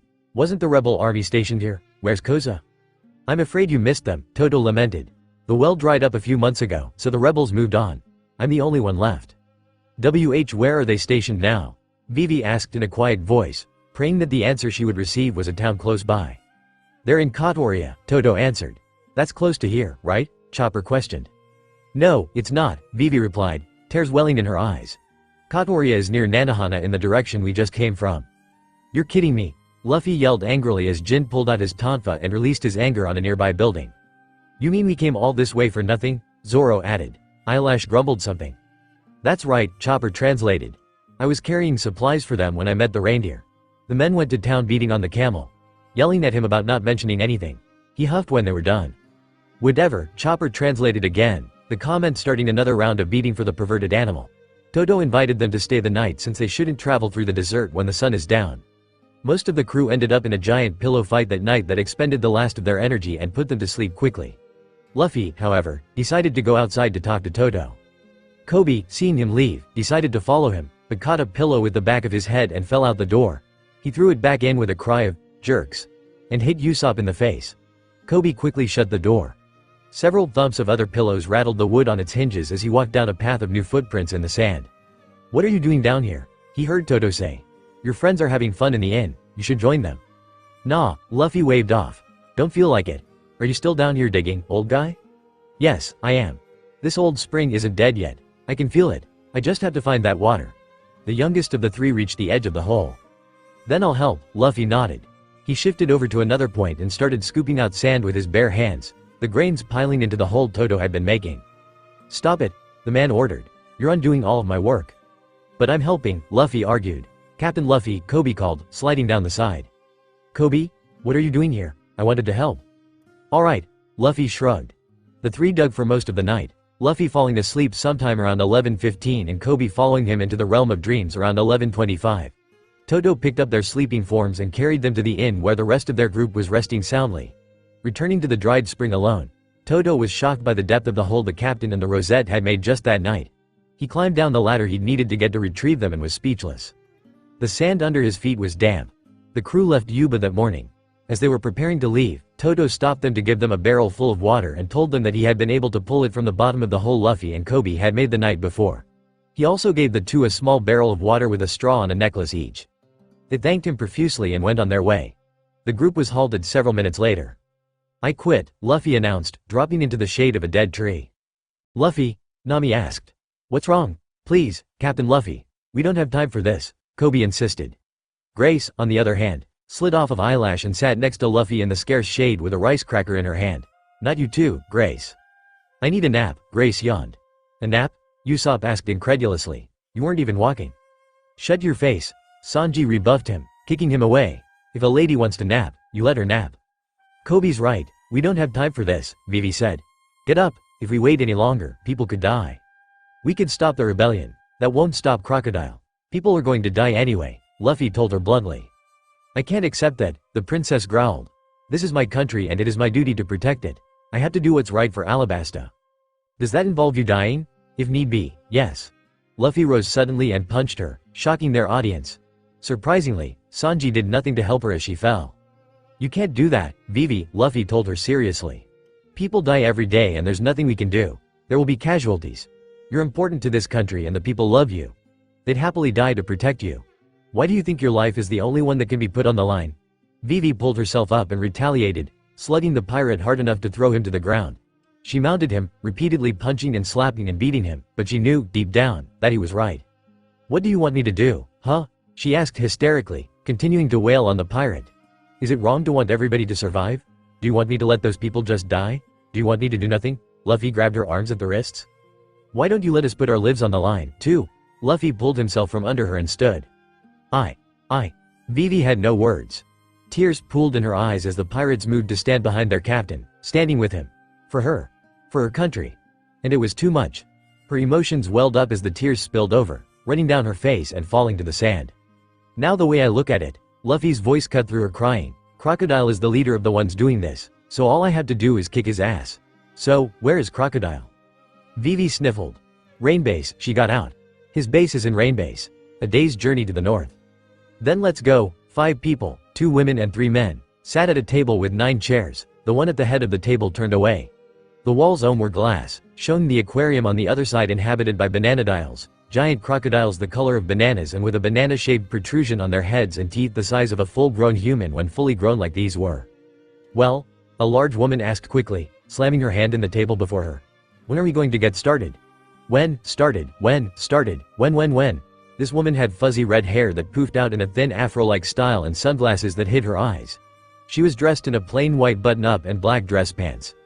A green tie with red dots in the shape of a Christmas tree hung from her neck. Ha!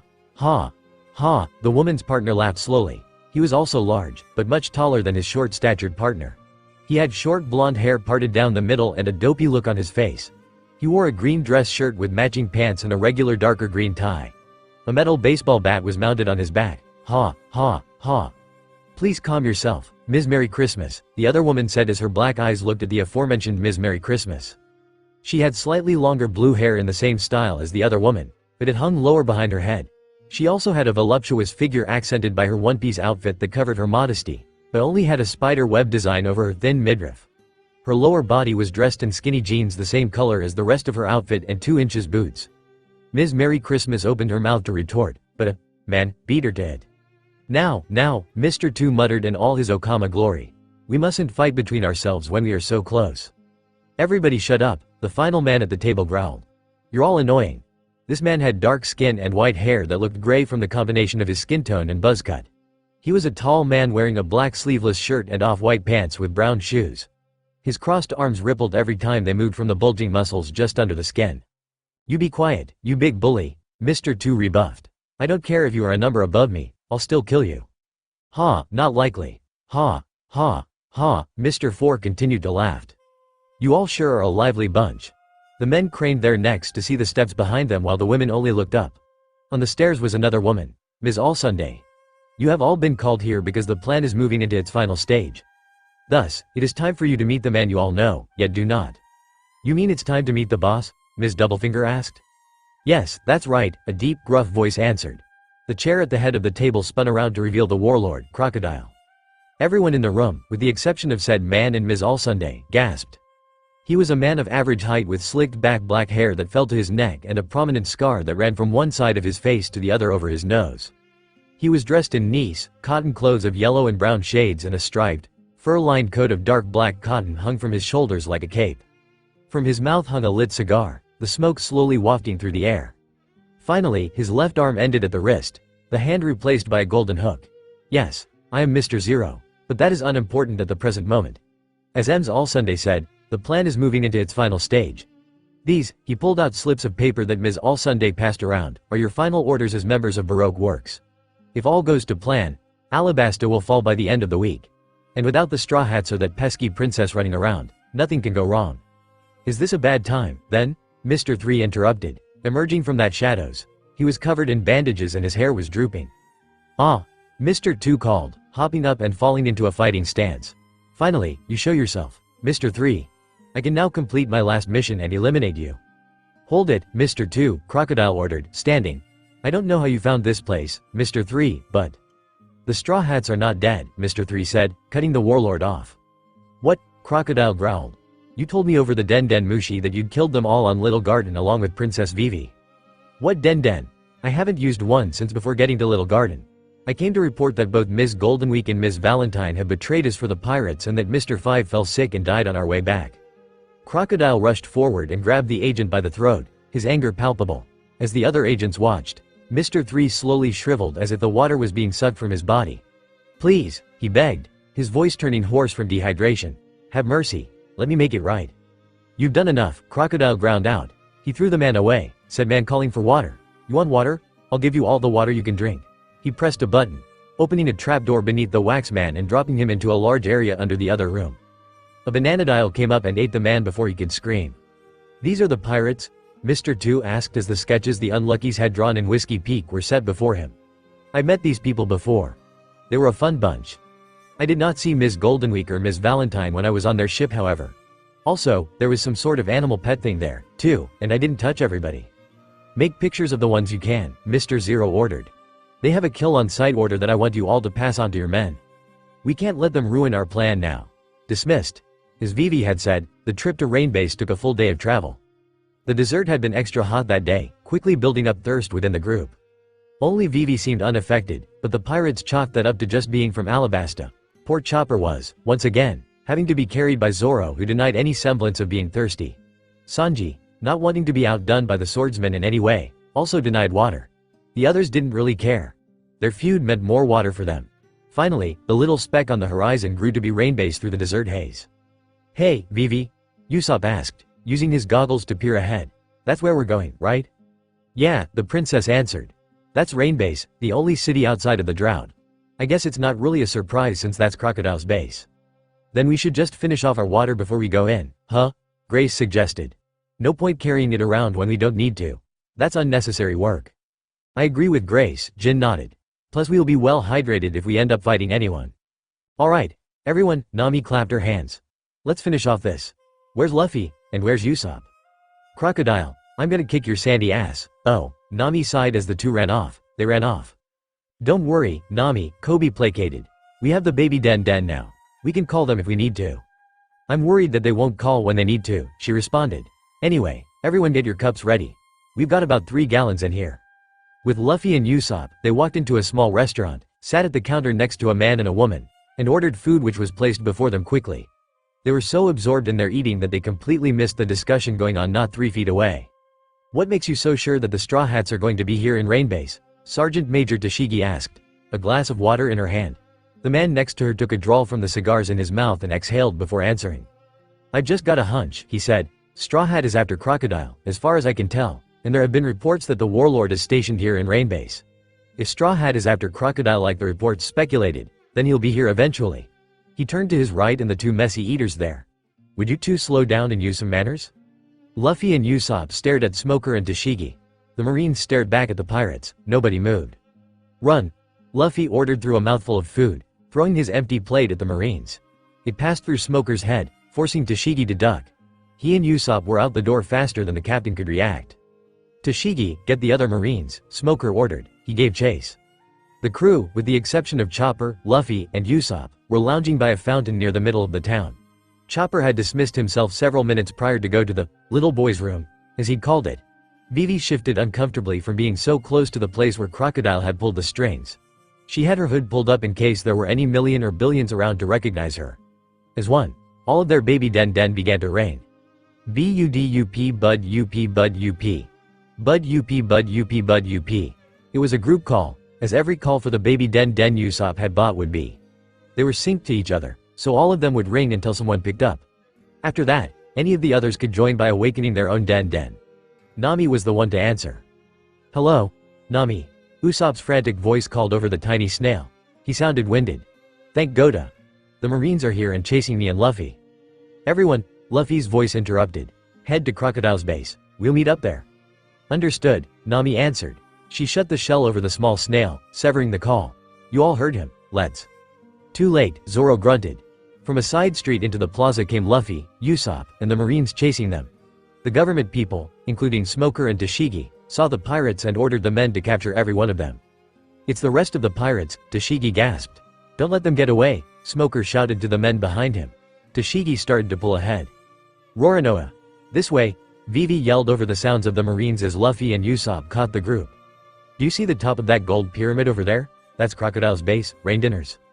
"Got it," Luffy replied, his eyes locked on the decorative golden banana dial on top of their goal. "We'll all meet up there." "Split up," Nami shouted, the crew fracturing into smaller subgroups that each ran down a separate alley with a crowd of Marines after them. Vivi, Zoro, and Coby went one way, Tashigi after them, yelling at Zoro to give up his swords. Amy, Grace, and Jin went another with their own horde behind them. Usopp ran off with Nami and Sanji in tow. And finally, Luffy jumped a building, Smoker hot on his heels with a cry of "White Vine." Vivi, Coby, and Zoro, much to Zoro's dismay, his student was dragging him by the sleeve as they followed Vivi through the town. The street they were running on opened up to an intersection with 3 other streets, a plethora of armed men already waiting for them. "There they are," one of the nameless men called. "Get them." Teacher and student both drew 2 swords and got to work disarming the attacking mercenaries. "Is that the best you've got, Baroque works?" Coby taunted, punching a million with the pommel of his right sword. The man crumpled. "I fought animals with more skill than that." "You've really gotten the hang of this, haven't you, Coby?" Zoro complimented, throwing away a dozen opponents with the blunt of Yubashiri. "Roronoa," Tashigi yelled, the agents parting for her and her entourage. "You corrupted a child into the ways of piracy and now you're teaching him to cut down innocent civilians. This will not stand." "You don't understand," Coby tried to reason. "We're trying to save this country." "Pirates don't do that," the Marine spat. "They raid and kill for fun. This is where you fall, Roronoa." The woman brought out her weapon, a brand new sword, and pointed it at Zoro. "Unhand the princess. You're under arrest." "We don't have time for this," Vivi announced as she pulled her hood off, revealing herself. Princess," Tashigi gasped. "What are you doing?" Vivi ignored the Marine. "Let's go, guys." "I couldn't agree more," Zoro muttered. The trio took off with Vivi in the lead, outtrunning the confused Marines and the agents. Of course Zoro, with his sense of direction, got separated from the other 2 within 20 steps and ended up in front of the casino, kicking over 3 agents with guns. Jin, Amy, and Grace, both sadists, and the young girl were running as fast as they could, the male in front with his taunt out, beating away Baroque Works agents that got in their path. The Marines following them were getting closer as the trio exited an alley. "Grace," Amy said. "Do the thing." "What thing?" Jin asked, knocking the last agents around them unconscious with a tonfa to the face.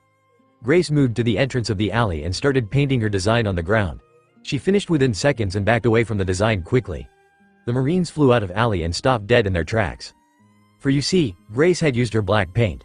This paint was special, made from a mixture of rebellion-inducing compounds and fast-acting acids that target inorganic matter.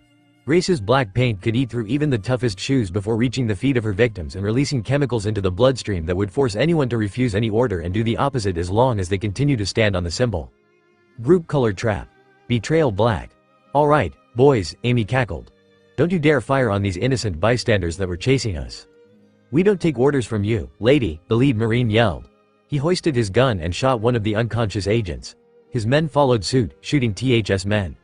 "You don't think Don Luffy will be mad that we did this, right?" Jin questioned over the gunfire. "We didn't kill anyone," Amy waved off, "plus what Luffy doesn't know won't kill him." I guess so," Come on, Grace insisted, wanting to leave the area as soon as possible. We need to get to the others. Yes, Jin agreed. Let's go. They made their exit, the sound of the Marines firing continuing to echo behind them. Sanji, Usopp, and Nami. Crap, Usopp yelped. They got ahead of us. He was staring at the pack of Marines advancing from the front while his two companions watched another set approach from behind. Go, Sanji ordered, pushing Nami and Usopp into an alleyway perpendicular to the road and standing guard at the entrance. But, Sanji, Nami tried to protest. No buts, I'll be fine, just go. Right, the two nodded. They took off toward rain dinners as the Marines drew closer. Sorry about this, the chef apologized, lighting a cigarette. He waited until the first Marine with a sword was swinging to retaliate. Sanji shot forward with his right leg extended, throwing that man into the three behind him. He shifted his weight to his arms, altering his momentum into an upside-down roundhouse kick that took out most of the rest of the first row. He righted himself as the rest of the government lackeys backed up a few steps. Bring it on, appetizers. Nami and Usopp were the first two to reach rain dinners, three guards standing at the front steps. The building was a pyramid. Taller than any other building in Rain Base, it had a golden banana dial resting on top and was situated directly over a lake, only one bridge providing entry and exit. Halt! One of the guards ordered, pointing his gun at them. Recognizing the duo as members of the Straw Hat Pirates, his fellow guards aimed their weapons at the navigator and sniper. They were about to kill the two when a green-haired swordsman mowed them over from the side, rendering them unconscious. Zoro, Usopp questioned. Where are Coby and Vivi? Weren't they with you? What? The swordsman replied, looking around. Ah crap, they must have gotten lost. You moron! Nami shouted. Get in the building. They heard Luffy yell. He ran by, the others hurrying to catch up. Smoker followed them, his gaseous body making him lighter and faster than any normal person. But if there was one thing outside of fighting that the Straw Hats were good at, it was running. They easily kept ahead of the irate Marine and entered the casino on the lake. Keep running, Nami yelled as they entered the building. They never slowed down, lest Smoker catch them and send them to the gallows. Noises of gambling rung through the air. Slot machines and the cries of people around poker tables as they either won big or lost it all. The pirates bowled over patrons and employees alike in their search for the warlord until a path to the VIP lounge was opened for them. The quartet and their pursuer sped through the door and down a long, white hallway. At the end, a sign read, VIPs left, pirates right. Which way, Luffy? Zoro asked. Go left, Nami yelled, go left. No, we're going right, Luffy said. The sign says pirates go right, we're pirates. Well, he does have a point, Usopp agreed. They made the turn, only to find a dead end. Finally, Smoker commented, I've got you now, Straw Hat. And that's when the trapdoor beneath them opened up. How did we fall for this? Zoro questioned as Nami screamed and grabbed Luffy. Oh no, Usopp cried. My swimming while I'm falling because he think it will help syndrome is acting up. Damn you, Straw Hat, Smoker yelled. Luffy shouted. Crocodile. Vivi and Coby were surrounded by thugs, several unconscious on the ground around them. Coby was in his hybrid mode while Vivi had her spinning pinky ring weapons out. I'll admit, Princess, the lead agent, a large man with short blonde hair and a broadsword, chuckled. You've got some moves, and that's one freaky-ass pet, but we've got you outmatched. I am not a pet, Coby growled, turning on the man. Of course not, the man laughed. You're a... But whatever insult the man was about to use died with him. A bullet coming out of nowhere and slamming into his chest. More bullets rained down on the agents who scattered in an attempt to save themselves. A bird, one of the largest Coby had ever seen, swooped low, machine guns firing repeatedly from under its wings. Pell! Vivi shouted excitedly as Coby shrunk into his human mode to be a smaller target. The bird, a falcon if Coby was correct, made another low pass and plucked the princess and the pirate up and into the air. Coby screamed like he used to when he was a coward, no matter what he would claim afterward. They landed on the roof of a tall, nearby building. The two turned quickly to see the large bird, which had perched on the lip of the roof, change into a pale man with black face paint. He was dressed in white desert robes with black, star-like markings and a matching headband. A sword with a gold-plated handle rested at his side. Coby was on guard, hands on the hilts of his own swords, but Vivi surged forward to hug the man. It's wonderful to see you, Princess Vivi, the man said, patting her back. We'd received word that you had returned, so your father sent me on reconnaissance to scout the area. I'm glad he did. You received word? The woman questioned, letting go. That means that Karoo made it safely. Yes, Karoo is alive and well in Alubarna. And who might this be, Princess? Oh, I forgot to introduce you, didn't I? Pell, this is Coby, a member of the Straw Hat Pirates who have been helping me. Coby, this is Pell, one of my father's advisors. It's nice to meet you, Coby said, holding out his hand. You as well, Pell replied, taking his hand. Now, if you'll excuse me. I have some rodents to deal with. The man hopped up onto the lip and looked down on the able-bodied agents. The bird fruit. Model falcon. One of the 19 known devil fruits that give the gift of flight.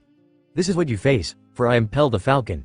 He shifted back into his bird form and dove off the side while the grunts panicked. The Alabastian made short work of the ruffians before returning to Vivi's side. My, a feminine voice chuckled from behind the two on the building as the Guardian landed. Coby reacted by going for his swords, but they were not there. Looking for these?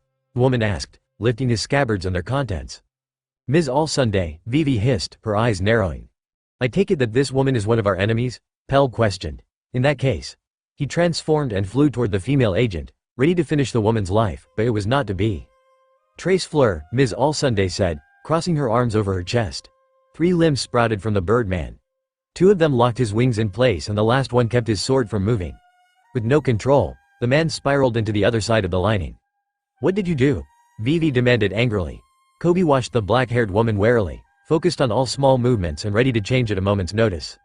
That, Ms. All-Sunday answered, was the power of the flower fruit, a devil fruit that lets me bloom body parts from any surface like flowers. She extended her right hand to the side, 2 more arms blooming into existence from the inside of her elbow. All 3 hands waved. I thought you looked familiar, Coby growled as Pell tried to stand. You're Nico Robin, the woman who had a 79 million berry bounty at the age of 7. Well, you're a smart one, aren't you? She asked with a smile that lacked even a shred of emotion. The extra arms dispersed into flower petals that blew away in the wind. What gave me away? I had my suspicions when we meet on the Mary since you still resemble your wanted poster, but I'd heard rumors when I was younger about a woman who could have over 100 arms. That woman was you. How interesting. Well, we must be off. I've been ordered to bring the princess and any straw hats with her to Mr. Zero. That means you, she turned to Pell, who had risen and was about to cut her in half, are unwelcome. Cease Fleur. Clutch. The 6 arms that had sprouted around and on Pell bent him backward. There was a sickening crack and Pell fell, unmoving. No, Vivi cried. Pell, not you, too, she moved to attack, but Coby held her back, grabbing her waist. What are you doing, Coby? There's nothing we can do at the moment, the Rosette reasoned with a scowl. I don't know if we can beat her, and knowing Luffy, he's somewhere near Crocodile already.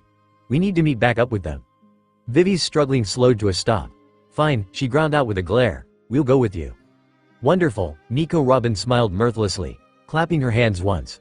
Willing participants are so much better than captive audiences. Damn you, Crocodile.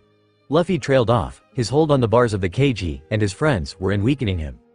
They'd been there for nearly 10 minutes and their baby dens wouldn't work. They could pick up each other's snails, but everyone that was free were either outside their cut-off range or the walls were made of something that blocked them. At that moment, Luffy had his hand on the bars. Nami standing behind her weakened boyfriend with her hands on her hips. Smoker was sitting on a stone bench in the back corner of the cage, half his face hidden in the shadows. Zoro was to the far left of the cage by the bench, trying to sleep, while Usopp was leaning on the opposite side as far away from Smoker as he could get in the limited space. Luffy, Nami yelled, hitting him over the head with a fist. You know the bars weaken you, stop touching them. But I don't understand why, Luffy moaned before Nami lifted his hand from the cage. She did not let go of it. This cage, Marine Captain Smoker spoke up from his seat, 2 cigars half gone in his clenched jaw, is made of a rock called sea prism stone. It is only found on the ocean floor and, for reasons unknown, gives off a feeling like the sea. To devil fruit users like Straw Hat and me, just touching it is like being submerged in the ocean. The end of my jute is made of sea prism stone. Luffy tapped his fist, an understanding look on his face, so it's a mystery rock.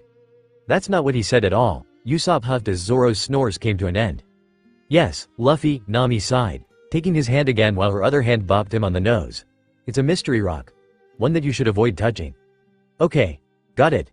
Now this is interesting, Smoker muttered, narrowing his eyes at the male and female. I never would have guessed that Straw Hat Luffy would have a lover. Nami turned red while Luffy just cocked his head to the side in confusion. It begs the question, is Straw Hat really in charge of his merry band of misfits? What's a lover? Luffy asked while, at the same time, Nami cried, we're not like that. Was that a pun about our ship? Usopp asked. Sorry to disappoint, white hair, Zoro yawned, stretching from his nap, but I don't think Luffy knows about the birds and the bees. I know about birds and bees, Luffy argued. Really? Usopp questioned incredulously. Yeah, there were birds and bees back on Goa Island, but none of them were big enough to eat. Zoro and Usopp turned toward Nami, she glared back. Don't look at me, she told them, he needs to hear it from a guy. Hear what? Luffy asked. They ignored him. The two other male pirates locked eyes from across the cage, lifted their fists, and played a game of rock, paper, scissors.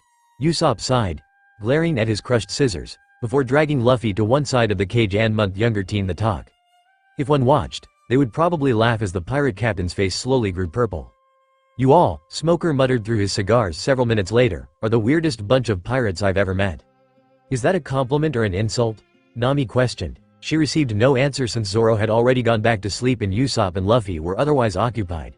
The cage was all but silent long enough for a thoroughly embarrassed Luffy to return to the front of the cage. "Well, you all sure are lively, I'll give you that." Crocodile spoke from the table for the first time since they had fallen into his trap, a glass of red wine in his hand. The table was spread with a feast for 2 people, and Captain Smoker, what a nice surprise. "Unlike your superiors, you never thought I was on your side. You were right, of course, but I'll be sure that the old coots know that you died a brave death while fighting the vicious Straw Hat Luffy. On the bright side, it's almost time. I just received word that we have a special guest arriving in a few moments." Right on cue, the double doors at the top of the stairs opened, in walking Vivi, Coby, and Ms. Allsunday, who still had Koby's swords in her grip. "Ah, Vivi Nefertari, Princess of Alabasta. Or should I call you Ms. Wednesday? Welcome, please, have a seat." "Vivi," the pirates called in their various emotions, worry being the most prominent. "Damn you," Vivi yelled, bringing out her peacock slashers and dashing toward the warlord. He didn't move a muscle as her weapon shot forward, blowing his head off in a spray of sand. The man's body broke apart, building itself back up behind the royal woman until Crocodile was whole again and with a grip on Vivi. Now, he taunted as she struggled, unable to break his hold around either her waist or neck. "A woman of your stature shouldn't use such coarse language. As a citizen of this country, you should be aware that I possess the power of the sand fruit. Please?" He stopped as Coby slammed into him in his Dino mode, blasting the Sandman apart and scooping up Vivi.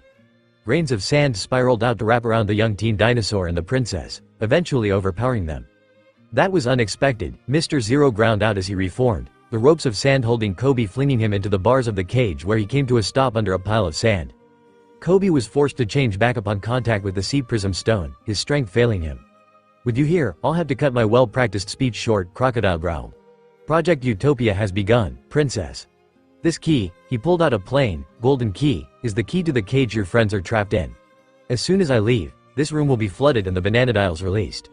You have 2 options. Try to run to Alubarna to stop the rebellion and leave your friends to die, or try to save them here and let the rebels. BUDUP Bud UP Bud UP. Bud UP Bud UP Bud UP. Bud UP Bud UP Bud UP. Bud UP Bud UP Bud UP.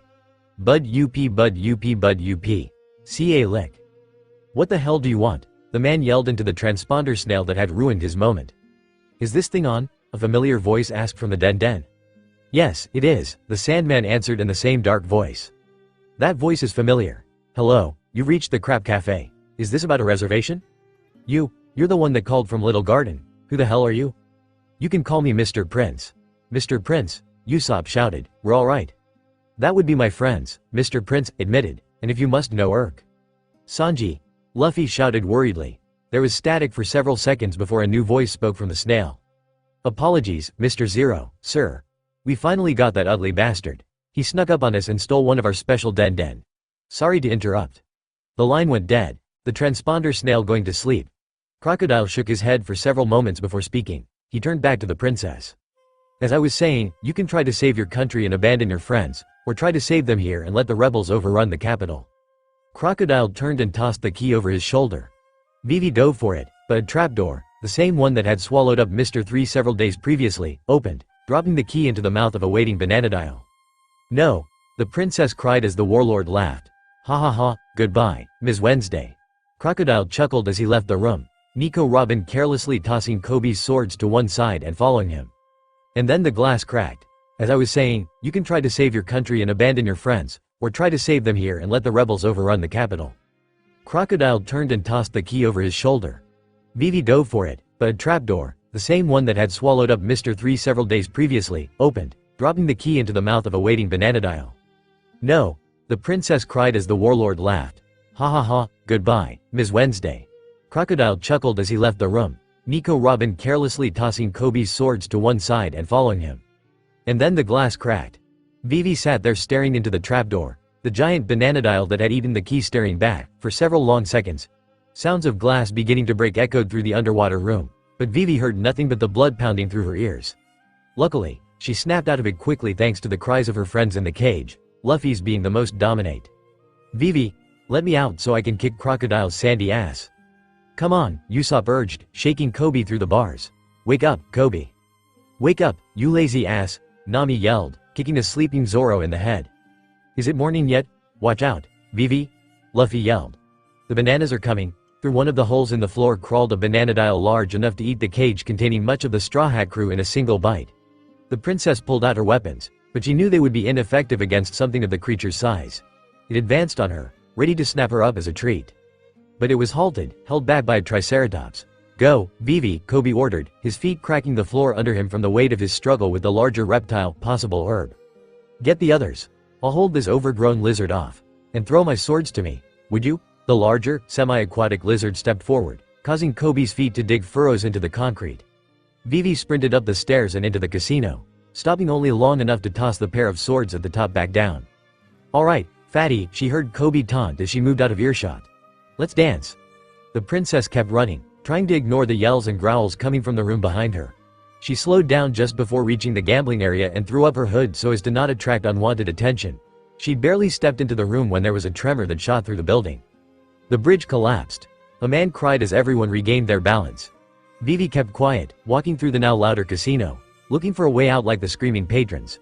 She passed between three silent figures, two of whom were calmly playing slots. "You know, beautiful," one of them muttered, "I didn't destroy the bridge to keep us in. I did it to keep them out." "Kyahaha," the other gambler chuckled lowly. "I never knew Mr. Zero owned a casino. You'd think he'd let us number agents have a discount or something." "Sanji," Vivi gasped. "Amy. Grace." The three spun around on their stools, smirks on two of the three faces. "Where's Tony? And Jin?" "Jin helped me pull off that Den call," Sanji answered. "He and Chopper are running around town playing decoy. We'll meet up with them later. Where are the others?" "Come on," Vivi urged. "We had to get down there. Koby's fighting a bananadile." "A what?" Sanji asked as she took off back the way she'd come from. The three followed, Grace not even acting lazy. They ran down the path Vivi had taken before coming out at the top of a set of now destroyed stairs. Coby was in his hybrid mode, holding back a bananadile with his crossed swords. He was holding on well, but he was slowly weakening from the rising water level. The croc swung its head like an oversized bat, knocking Coby into the bars of the cage. For the second time, he slumped, not unconscious, but weakened. "Coby," Grace fretted. "Big sister, do something." Amy huffed, but knew there was no time for arguing. Other bananadiles could be seen trying to force their way into the flooding room, so she opened her umbrella and lightened herself, floating up and over the large lizard. At the same time, the chef had jumped down into the water and attacked. 10,000 kilogram press, bad manners kick course. The combination of both attacks, one coming from above and the other from below, compressed the insides of the gator, croc, herb, thing. It gagged, falling into sweet oblivion as the things that it had eaten made a reappearance, such things including a key and a large ball of an off-white color. "Nami Swan," Sanji gushed, turning into a noodle. "Are you proud of me? Are you willing to leave our stupid captain for me, yet?" "Back off, Sanji," Luffy ordered. "Just hurry up and get us out of this cage." "Whatever, shitty captain." He turned to the unknown object. "What is this?" Sanji wondered aloud, tapping the ball with his foot. Grace, however, stared at it with some form of abject fear. The sphere cracked like an egg, opening to reveal a dehydrated Mr. 3. "Free!" The waxman cried before kneeling down to drink his fill of water. Now hydrated, if a little loopy from the water of questionable purity, Mr. 3 started ranting at the air, cursing Crocodile and explaining that he'd used the last of his strength to summon a protective ball of wax as soon as that bananadile had eaten him. After ranting for a good half-minute, he had finally calmed down enough to actually take in his surroundings. "What the, Ms. Goldenweek? Ms. Valentine, Straw Hats. You must be Mr. 3, then," Sanji said, sauntering over to the male agent as Vivi and Grace scooped up the key. They moved to the cage, avoiding Mr. 3's gaze. Well, Mr. 3 didn't know what to make of this new, intimidating figure. It only got worse for him when Amy went to stand next to her fellow blonde, a sadistic smirk on his face. "We meet again, Mr. 3. Kyahaha." "The key isn't working," Grace called from beside the cage. "A fake," Vivi cried. "Hey, Mr. 3, Amy smirked. "You're made of wax. Why don't you make us a key?" What's in it for me?" Mr. 3 stuttered, trying to sound brave. The sadistic blonde sauntered in to him to whisper in his ear. "If you don't, I will literally crush you piece by piece, starting with your waxy balls." The man's face paled, becoming whiter than his wax. He bolted over to the cage and stuffed his finger into the keyhole. the appendage turning to wax and taking the necessary shape. There was a click and the door swung open. "Yeah," Luffy cheered as he and the other prisoners exited the cage. "Now it's time to go kick Crocodile's ass." "Am I done here?" Mr. 3 asked nervously as Luffy went to work beating up the other bananadiles that had entered with the help of Zoro. "Nope," Sanji answered with a smirk, the last bananadile flying over his head to slam into the broken stairs. He handed a handwritten note, signed Mr. Prince, to the wax man before kicking him into a wall, knocking him unconscious. Unfortunately, they'd wasted too much time. The windows cracked and caved, spewing water into the crumbling room. "Zoro!" Luffy yelled just before the water engulfed him and everyone else, save Smokey. Sanji gasped as he broke the surface of the water, Amy and Luffy under his arms. He tossed his captain onto the sidewalk, heedless of the strange looks he was getting, before gingerly lying Amy down. Nami and Vivi came next, Usopp half drowned between them. Not that he was a devil fruit user. He was just a wimp. After them was Zoro with Smoker draped over him. "Why the hell did you save him?" Sanji growled, pointing at the marine. "He's our enemy." "Not now," Zoro growled back as the devil fruit users coughed water. "We're down too." "Grace!" Amy gasped, bolting up into a sitting position. "Grace, where are you?" "I'll get her," Sanji insisted, diving back into the lake. He swam down, a dark shape growing into his vision. Grace, who'd lost her hat, was struggling to get to the surface, Coby lying limp over her shoulder. Sanji scooped them both up and kicked upward with his stronger legs untie air. Amy surged forward, pulling her soaked sister into a hug as she coughed. Koby's welcoming into consciousness was less pleasant. Zoro pulled him up and punched him in the gut, forcing the water out of his lungs. While crude, it was effective. "All right," Luffy shouted, jumping up as his energy returned. "Now it's time to kick Crocodile's ass." "Roronoa," Smoker growled, jabbing his jute at the swordsman who caught it on the blade of Wado Ichimonji. "Why did you save me?" "Don't look too far into it," Zoro replied, pushing the weapon away and sheathing his sword. "I was just following my captain's orders, that's all." "Come on, everyone," Vivi insisted. "We have to get to Alubarna. It's this way, due east." She took off at a run, the others following, Sanji proclaiming that he'd do anything for her or her beauty. Koby shifted into his Dino mode to carry Grace, the slowest member, and Amy had Sanji pull her near weightless form by her umbrella. Nami had started following, but stopped when she noticed that Luffy was not with them. "Luffy?" she questioned, looking back at the teen who had yet to move except to make eye contact with the marine. "Come on." "You know," the rubberman began, "you're not such a bad guy, Smokey. I like you." She. The smoke man did not reply for several seconds. "Go," he ordered, putting his jute away. "This is the one time I'll let you off. Next time, though, I will catch you." "See ya." Luffy laughed as he and Nami took off. The reunion with Chopper and Jin brought a surprise in the form of a giant, slightly perverted moving crab. The crab, which was as big as a building and a childhood friend of Eyelash, had agreed to carry them to Alubarna as a favor for the camel they were traveling with. They boarded the crustacean that Nami named Scissors and took off to the east. Unfortunately, not all of them would make the trip that way. Crocodile's golden hook came out of nowhere, pulling Vivi off the crab and back toward Rainbase. Luffy reacted immediately, reaching out and switching places with her. "Luffy, Captain Luffy, Don Luffy," the crew cried out as the rubber teen was pulled away. "Don't worry about me," he yelled back. "I'll catch up, go, Zoro. You're in charge." The teen looked away from the group as Scissors sped away through the desert. He twisted through the air so that he landed on his feet while facing Crocodile and Nico Robin. "I guess you could say the princess slipped through your fingers," the woman laughed quietly, heedless to the growling of her employer. She turned and began to walk off. "And where do you think you're going?" the warlord questioned lowly. "To Alubarna," she replied with a wave. "Someone has to make sure those imbeciles do their jobs right. I expect to meet you there, Mr. Zero." "Insolent woman," Crocodile muttered as soon as she was out of earshot, believing Luffy could not hear him. "I'll do away with her soon enough." Gum pistol. Luffy's fist shot through the man's head, breaking it apart. The Sandman's face rematerialized with a scowl on his face. "I have very little time for you, Bo." He was cut off, Luffy's knuckles making contact once more. "What's that?" Luffy mocked. "I didn't hear you," my fist interrupted. "You brat," Crocodile raged. Quicksand hole. Luffy's footing became very uneven as the sand underneath him gave way, sinking rapidly and trying to take him with it. The teen scurried up the side, slowly outrunning the deadly trap. He reached the lip, but he could not pull himself out. The sand was too loose to get a proper grip. With no other option, Luffy chose the unpredictable. Gum bazooka. He yelled, slamming his hands into the sand. The force pushed him into the air, away from the quicksand. Gum whip. Gum battle axe. Luffy's first attack split the unmoving warlord at the waist before he flipped in the air to bring his still extended leg down, splitting the man into 4 parts. Gum Gatling. Finally, the pirate's rubbery arms lashed out, throwing hunks of sand from Crocodile's form until nothing remained. He landed. Sand saber, Crocodile's voice announced from behind him. Luffy jumped, hoping to get over the attack, but his lower legs still ended up passing through the grains of sand. The attack sucked the water out of the parts it came in contact with, leaving Luffy to faceplant. "Ah, what did you do to me?" Luffy shouted, holding his shriveled legs. "I removed the water from your system," Crocodile answered. In response to this explanation, Luffy took a big swig of water from the barrel he'd gotten from Todo in Yuba. His rubber body moved the water to where it was needed most, rehydrating his legs. "Yeah," he yelled, jumping up, but he was too slow to stop Crocodile's next move. Luffy was lifting into the air, a hook of gold stabbed through his stomach. "You thought you could beat me?" Crocodile sneered. "Now you'll die like every other upstart that came to challenge me. Goodbye, Straw Hat." The warlord broke into sand and drifted off into the wind, leaving the team to fall into the quicksand where he slowly began sinking. But Luffy noticed one inconsistency. Crocodile's arm, which was soaked with his blood, was still intact. Luffy gasped, taking sweet air into his lungs. His bloody form was tossed onto the sand outside the range of the quicksand. He pulled his eyes open, making out a blurry but familiar figure. His vision cleared after several seconds to reveal the shape as Ms. Allsunday. Thank you," Luffy panted, the hole in his stomach making it hard to both breathe and speak.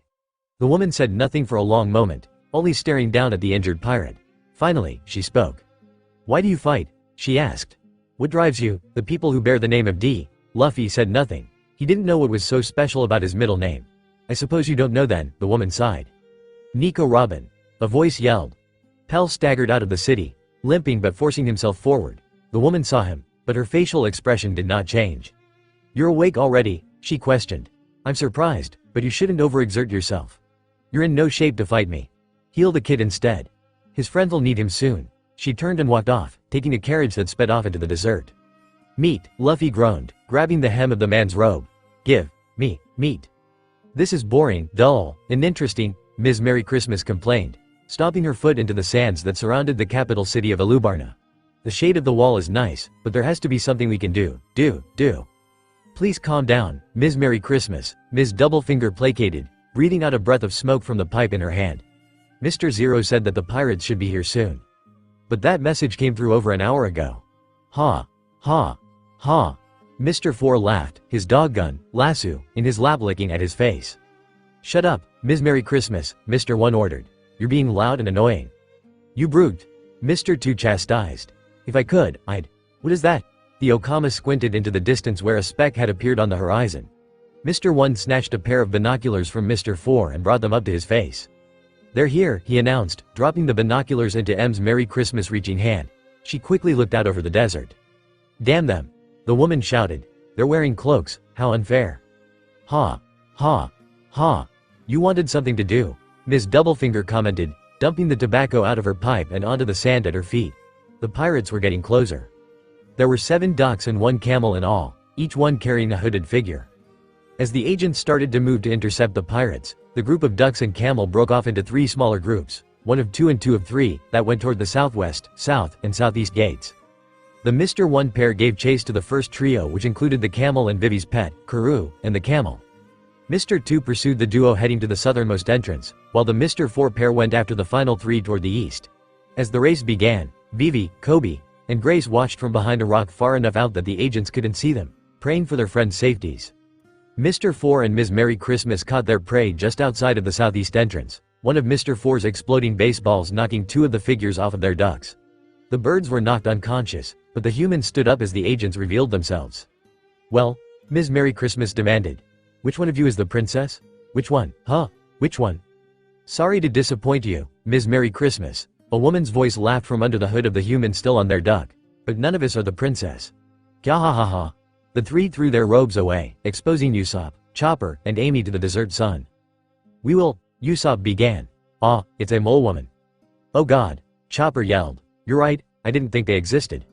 "Ha, ha, ha," Mr. 4 laughed as his partner streamed. She hadn't even transformed yet. The woman rushed forward, hoping to quickly kill these pesky pirates and the traitorous woman. Mr. 2 stopped his duo outside the south gate, blocking it and taking a fighting stance with his arms raised before his face and his wrists limp. The 2 pulled to a stop and dismounted lightly. "Is one of you the princess we're looking for?" he asked excitedly. "Afraid not," the first of the 2 replied, pulling out a cigarette and lighting it. The duo tossed their cloaks to the wind, showing Sanji and Jin. "And let me tell you, you are one ugly ass man." "I'm an Okama, you jerk," Mr. 2 retorted. "Beware, for I will take you both down with my Nukama Kenpo." "Oh no," Jin rolled his eyes.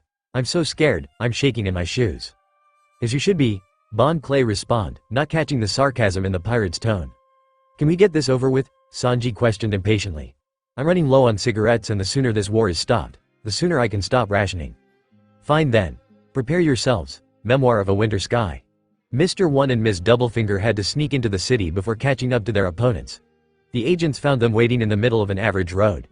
No words were spoken as the disguises were thrown away. A man, a woman, and a dummy on the camel. "Sorry," Nami taunted. "Not the princess you're looking for. You'll never get her either. Now get him, Zoro." Yeah, the green-haired man waved off. "Well, Ms. Doublefinger, it seems we've been had." "So it seems, Mr. 1. I'll take the man, Ms. Doublefinger." "Then I'll take the girl, Mr. 1. Their plan established, the agents rushed forward to face their foes. Flashback after crossing the first half of the distance to Alubarna on Scissors the Moving Crab. The crew reached the Sandora River.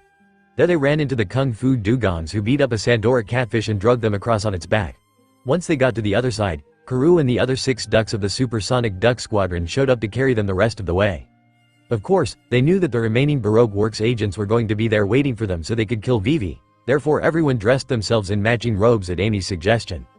In total, there were 9 humans, 7 ducks, Chopper, and Eyelash. They split off into groups with Coby, carrying Vivi and Grace in his Dino mode, lagging behind. It had been agreed that Vivi was too important to risk, so the others were to act as a diversion while the princess and the youngest pirates did their best to stop the rebellion before it reached the capital. Everyone else was hidden and riding one of the ducks. The numbers just didn't seem to work out, though. Without Vivi, Coby, or Grace in the mix, that left 6 humans. And with Eyelash able to either ride or carry, that meant that there were 8 riders and 7 ducks or 7 riders and 8 carriers. Despite this math, Amy remained insistent that Grace not be involved anywhere near direct confrontation with the agents and that she would be safer playing bodyguard to the princess, so Usopp, in all his brilliance, constructed a dummy for Eyelash to carry. Flashback end: the rebel army was approaching at well over 2 million strong. Their leader, Koza, was in the front atop a horse as black as midnight. He was a man of average height with shaggy, dirty blonde hair and a scar that ran down next to his left eye. The rebels were coming in quickly, battle cries on their lips and swords in their hands. The trio of Vivi, Coby, and Grace had planted themselves in their way so the army would need to go past them to reach the city. The army, or at least Koza or his commanders, would see the 3, Koza would recognize Vivi, and they would explain what was going on. That plan nearly went down the drain. Just as the army was coming into eyesight, a cannonball from the city hit the ground, kicking up a dust cloud and obscuring vision on both sides. "What are they thinking?" Vivi thought out loud, shielding her eyes with a hand. "I can't see anything," Grace complained, pulling her hat low to protect her eyes from the sand. "Then they can't see us," Coby pointed out, ALS. "We're going to miss the rebel army at this rate, if they don't trample us. How are we going to stop them?" Vivi panicked. The army's shouts were getting closer. A sense of déjà vu came over Coby and a memory of Nanohana stirred in his mind.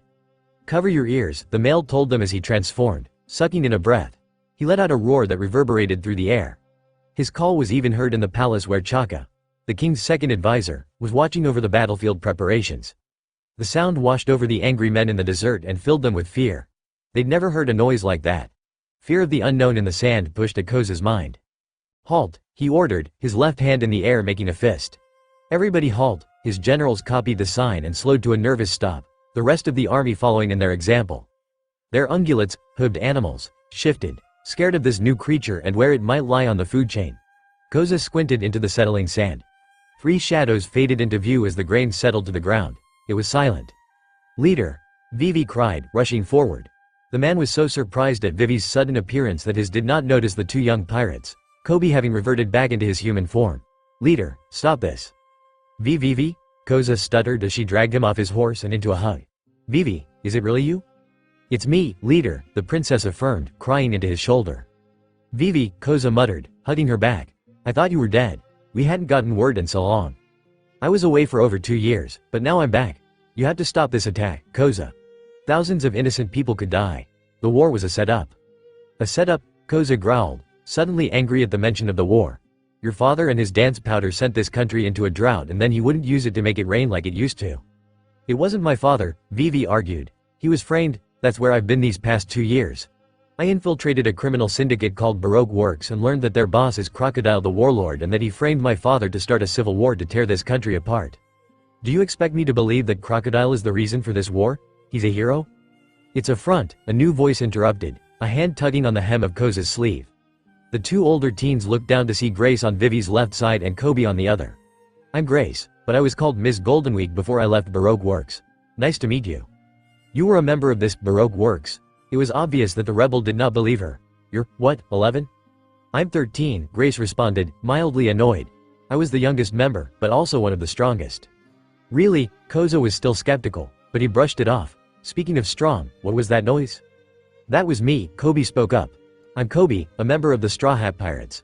I ate the ancient zone devil fruit. Model Triceratops.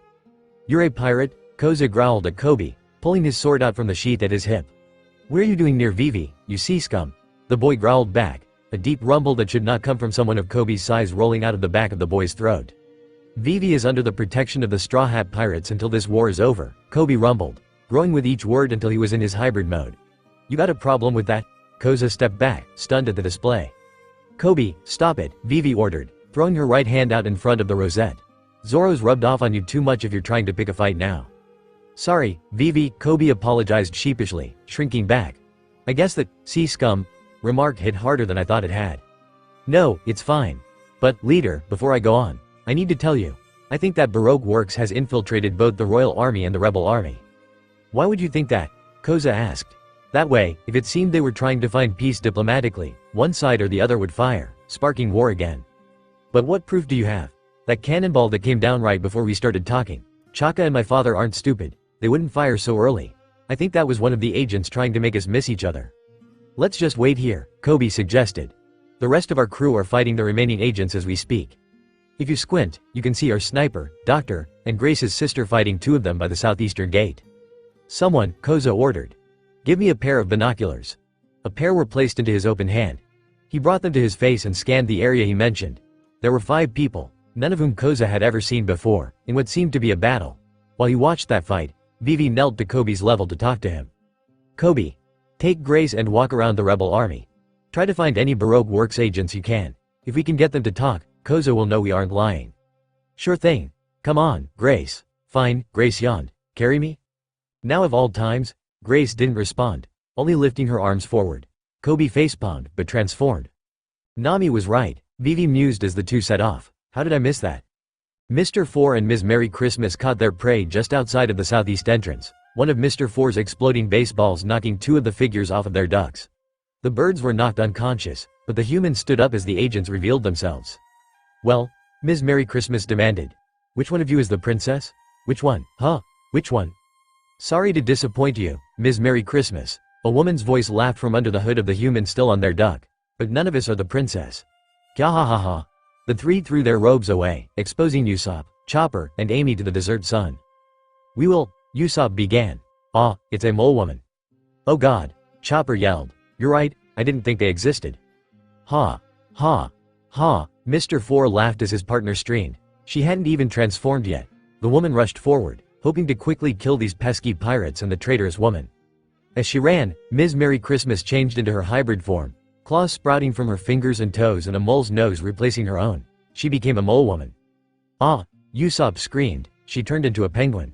I'm a mole, you moron, she yelled before burrowing into the ground. Chopper, Amy whispered. Long nose, listen. Mr. Fore is a batter that hits exploding baseballs shot by his dog gun. Don't ask me how that works. I don't know how it happened. I'll deal with Ms. Merry Christmas. Just avoid the holes. What holes? Chopper asked. Go, Amy ordered without any more explanation. She hopped onto Usopp's shoulder before jumping into the air and floating upwards. She's ditching us, Usopp cried. What? Chopper panicked. There was a loud crack before more could be said and a large explosion bloomed into existence in front of the 2 males, flinging them backwards. I did warn them, Amy sighed. She looked down on their battlefield, which was now riddled with holes big enough for a person of Ms. Merry Christmas figure. Amy had a rough estimate of the mole woman's fighting style, so she knew that she would need to get rid of her tunnels to win. There was another crack causing Amy to quickly take in her surroundings. A baseball was coming toward her. Oh shit. Amy increased her mass to 30 kilograms and dropped 15 feet before leveling out. The projectile soared over her head and exploded behind her harmlessly. The woman rode out the blast using her experience from working with Mr. 5 and rose further into the air. Kya ha ha ha. Amy laughed. Nice try, Mr. 4, but you're too slow. Down on the ground, Usopp and Chopper were stirring back to consciousness.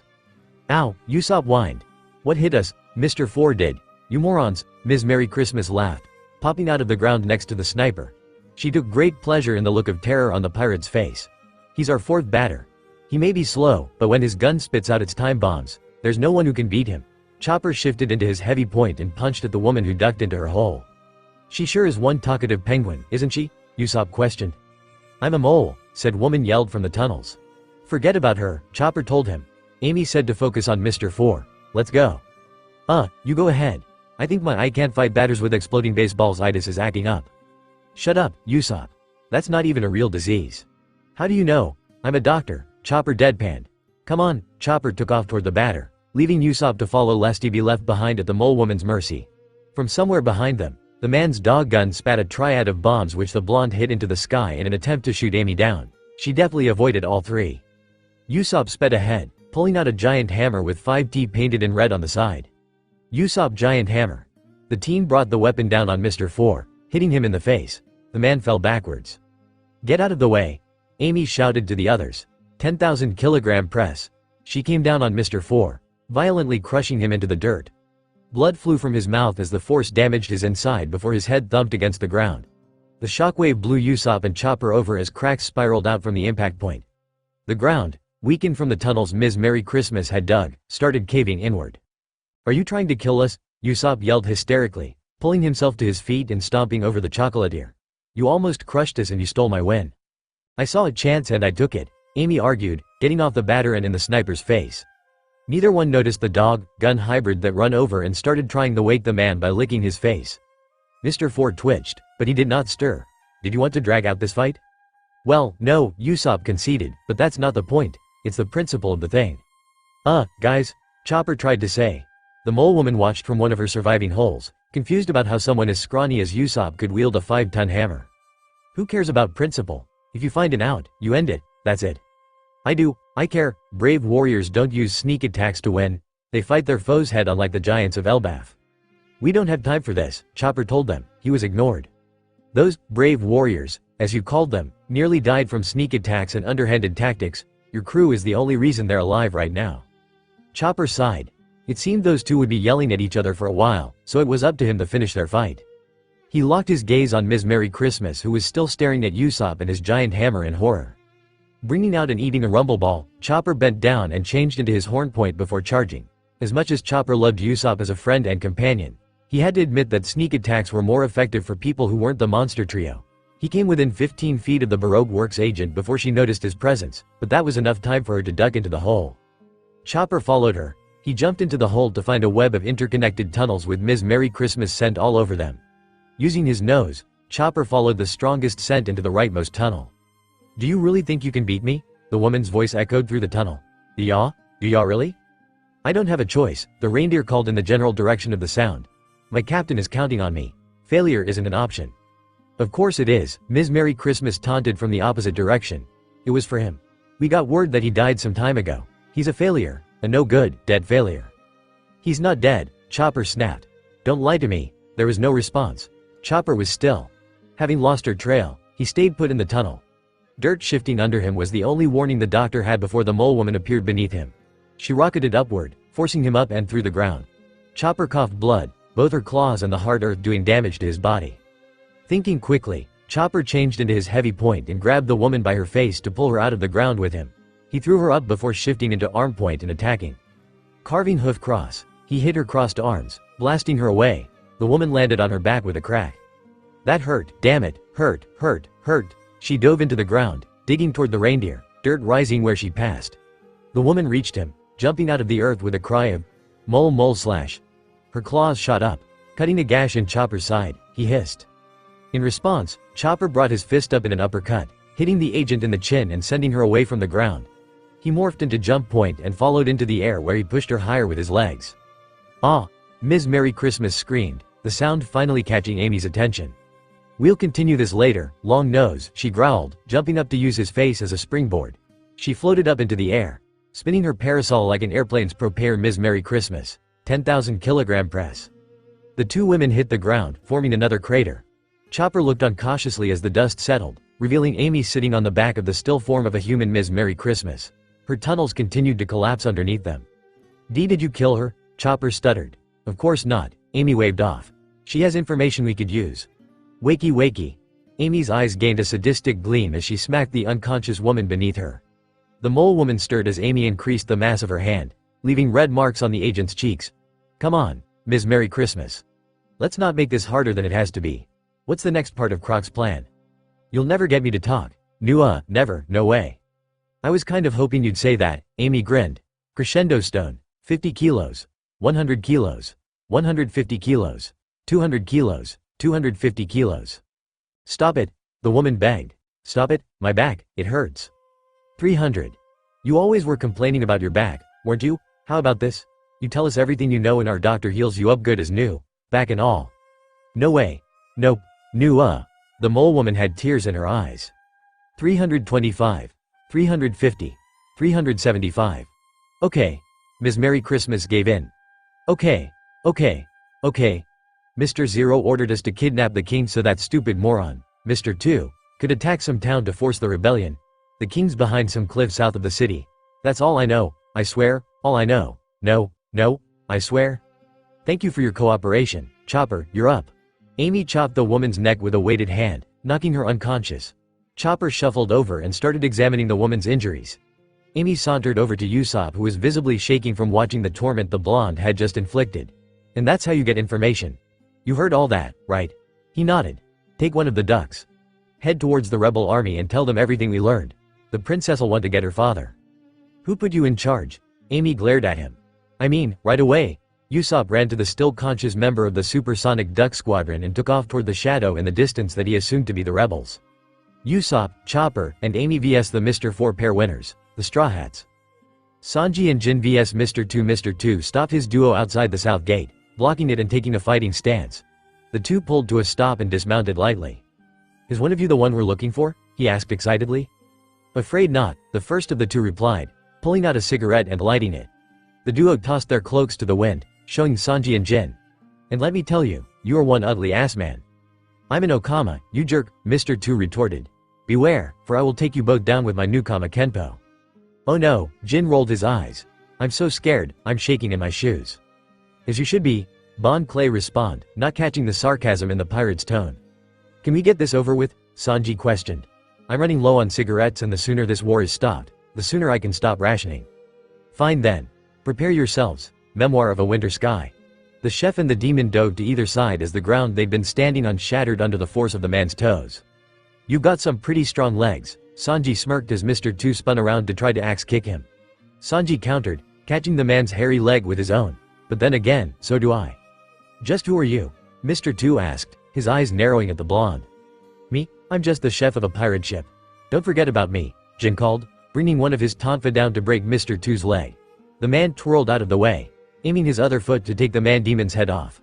Jin brought up his other spinning tonfa, the iron meeting the foot at full speed and ceasing all movement. Alright, Okama, Sanji taunted. Let's dance. Oh, I do love dancing, remembrance of that summer sky. Bon Clay launched forward gracefully, twisting his body to dodge Jin's attacks while meeting Sanji's kicks blow for blow. Oh ho! You got this spark in you, I like that. Back off, Sanji yelled, his kick speeding up to catch the Okama's bent leg. Mr. 2 was sent skidding back, Jin's tonfa smashing the ground where he'd been. I fight for the ladies and only the ladies, you got that? Oh, you haven't accepted yourself, have you? Mr. 2 questioned sadly. I shall have to help you with that if you survive. Toi. Bon Clay leapt forward, ducking under Jin's tonfa to kick the man-demon in the chest before exchanging rapid-fire kicks with the irate chef. Jin slid backwards, growling in pain. Are you implying I'm gay? Sanji yelled angrily, kicking as fast as he could. Bon Clay met him blow for blow. I fight for the beautiful women of the world. Wouldn't that gives you the conclusion that I'm gay? Oh, you poor, confused boy. I'll have to force your eyes open to the freedom of Urk. Not if I have anything to say about it, Jin interrupted, landing a blow to the man's face. I doubt you could do anything to Sanji, but I won't take that chance.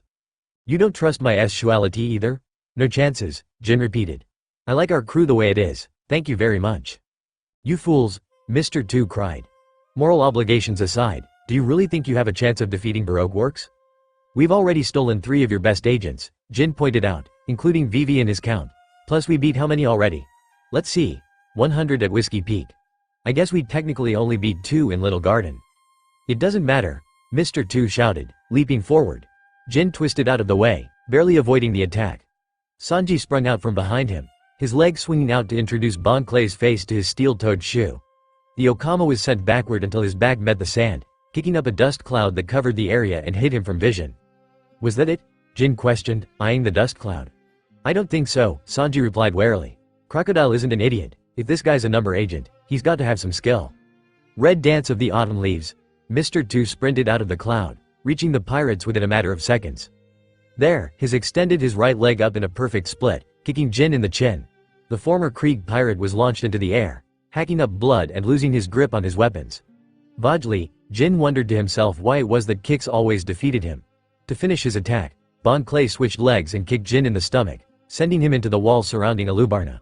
The man's body impaled the wall, his legs dangling several feet over the ground. Thinking fast, the chef quickly kicked Jin's falling weapons, launching them at the Okama. Mr. 2 batted them to the left, but this left him open from his right. Sanji swept his remaining leg out from under him before hopping into a handstand and wrapping both of his legs around the man's waist. Sanji twisted, forcing Mr. 2's momentum to change directions. The Okama faceplanted, eating sand. The pirate stood and prepared to finish the fight, but his foe rolled out of the way at the last second, avoiding the small, cracked crater the force of Sanji's axe kick made on the ground. You're pretty good, Chef Chan, Bon Clay admitted, but my next attack will have you rolling on the floor laughing, unable to protect yourself. The silliest hairstyle. The funniest eyes. The most ridiculous nose. The strangest mouth. These elements come together to form my clone montage. Behold, the world's funniest face. Sanji stared at him blankly. Why aren't you laughing? You just added Usopp's nose to your face. Well fine. If that's not going to work. The man changed his face again, taking on the appearance of the Straw Hat's oldest swordsman, Zoro. You wouldn't attack your own crewmate, would you? Sanji gave him an, are you kidding me? Look before nailing him in the face. You jerk, Bon Clay fumed, reverting back to his regular form. You just attacked your friend. You pointed out. Your clothes didn't even change. Plus I kick that moss head all the time. He glanced behind the man. Oh my Goda. That store has a 2-for-1 deal on eyeliner and mascara. What? Where? Mr. 2 yelled excitedly. While he was distracted, Sanji attacked. Mutton shot. The chef's leg crushed Bon Clay's face into the hard earth, forcing him into unconsciousness. Damn it, Sanji swore, lighting a cigarette. Jin might have been onto something. I did that way too well. He wandered over to where his friend was and pulled him out of the wall, shaking him until the man-demon came to. Oi, Jin. Pull yourself together. You look like shit. Hey, Sanji. Jin ground out, still not fully awake. You got any more cigarettes? A few. Why? You look badass from this direction. Are you going to start smoking? Yeah. Jin mumbled, feeling the urge to fall back into the land of dreams. Why the hell not? Sanji and Jin vs Mr. 2 winner. Sanji Nami vs the Ms. Doublefinger. Mr. 1 and Ms. Doublefinger had to sneak into the city before catching up to their opponents. They found them waiting in the middle of an average road.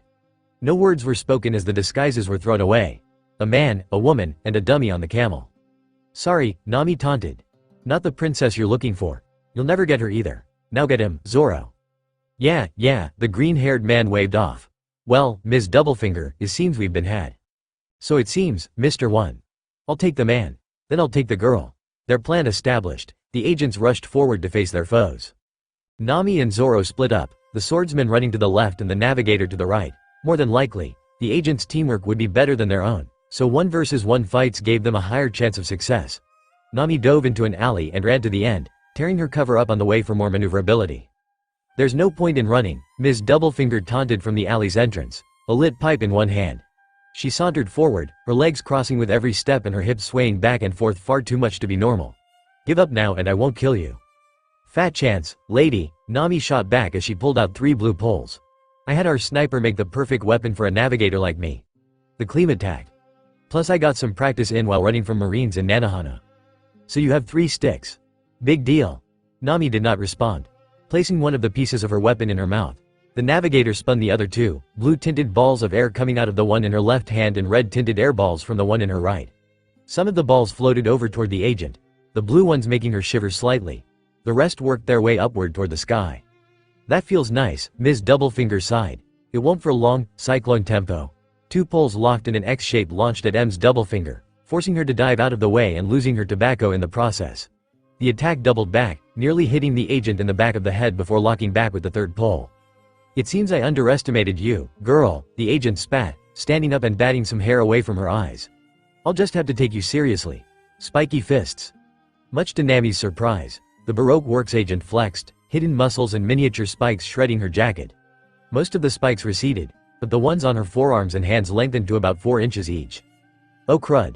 Nami dove out of the way as Ms. Doublefinger shot forward with her right fist leading, piercing the air where Nami's heart had been.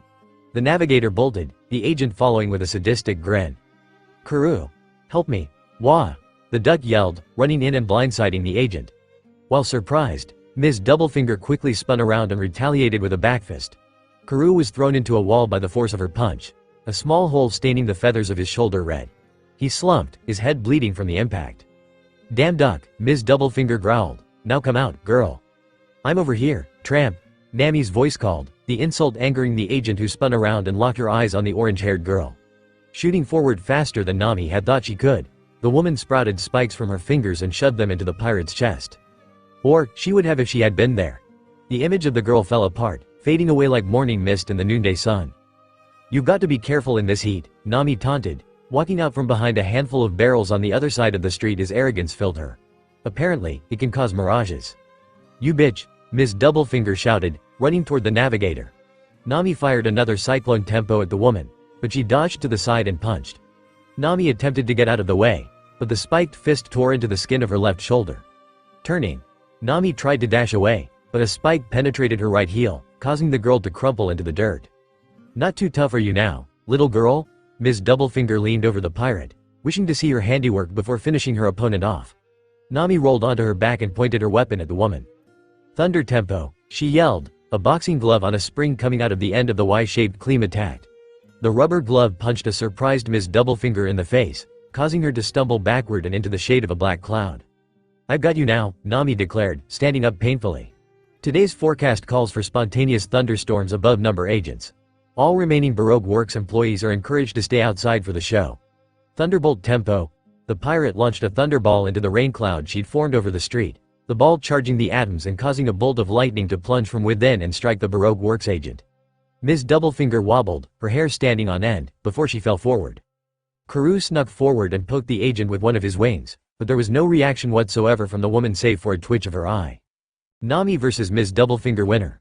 Nami Crocodile touched down just outside of Alubarna, coming together piece by piece from the sand cloud he'd moved across the desert as. The warlord had taken his sweet time with the knowledge that Straw Hat was dead and that Alabasta would fall by the end of the next day at the latest. He stepped forward for the first time in several hours and looked around. This was the meeting spot. He was certain that he had gotten that across to those idiots. Where were they? The warlord growled as he trudged around the rocky outcropping. None of his agents were to be found, only their handiwork in the form of a tied-up and gagged King Cobra Nefertari. The man was on his stomach trying to wiggle toward a gargantuan shadow in the desert. "Those morons," Crocodile growled, eyeing the rebel army in the distance. His voice made the king twist around in surprise. He glared at the Sandman, showing that he knew that the war was the man's doing. "They can sneak through impenetrable defenses to steal a king without getting caught, but can't kill one little princess and a tiny pirate crew. I guess it's a good thing I wasn't really after the country." Cobra's eyes widened.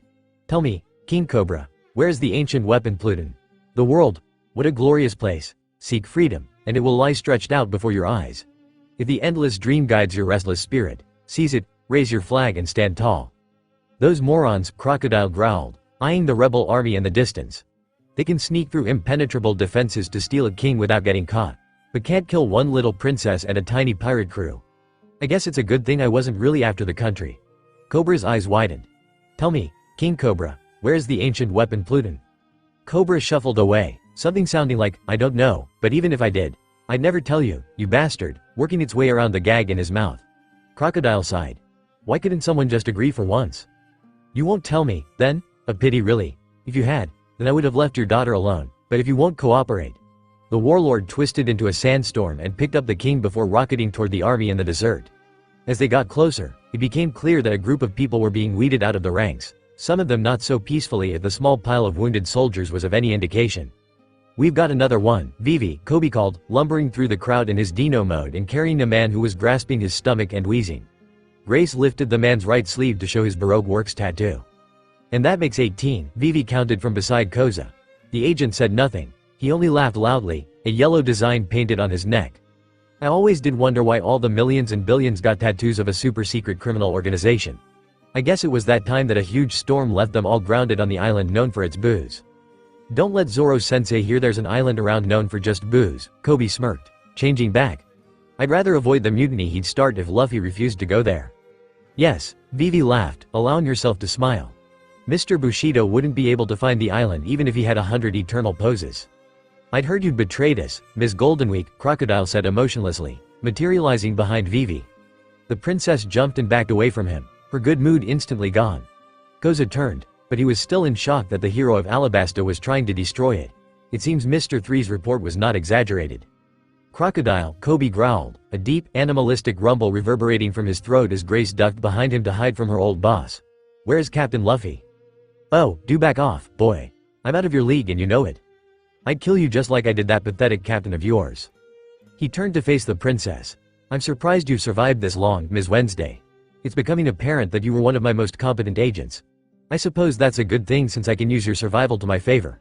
You're coming with me. He reached toward Vivi, tendrils of sand spiraling out to grab the blue net. Koby interrupted the abduction, leaping in front of the blue net in his hybrid mode and batting the sand away with the flat of his blades. You'll have to get through me to get to Vivi, Koby yelled, readying himself. The warlord's face did not change as he gazed at the foolish child before him. With the slightest twitch on his fingers, sand twisted out like a whip at the other devil fruit user. Koby batted away the first strike, but the second caught him off guard.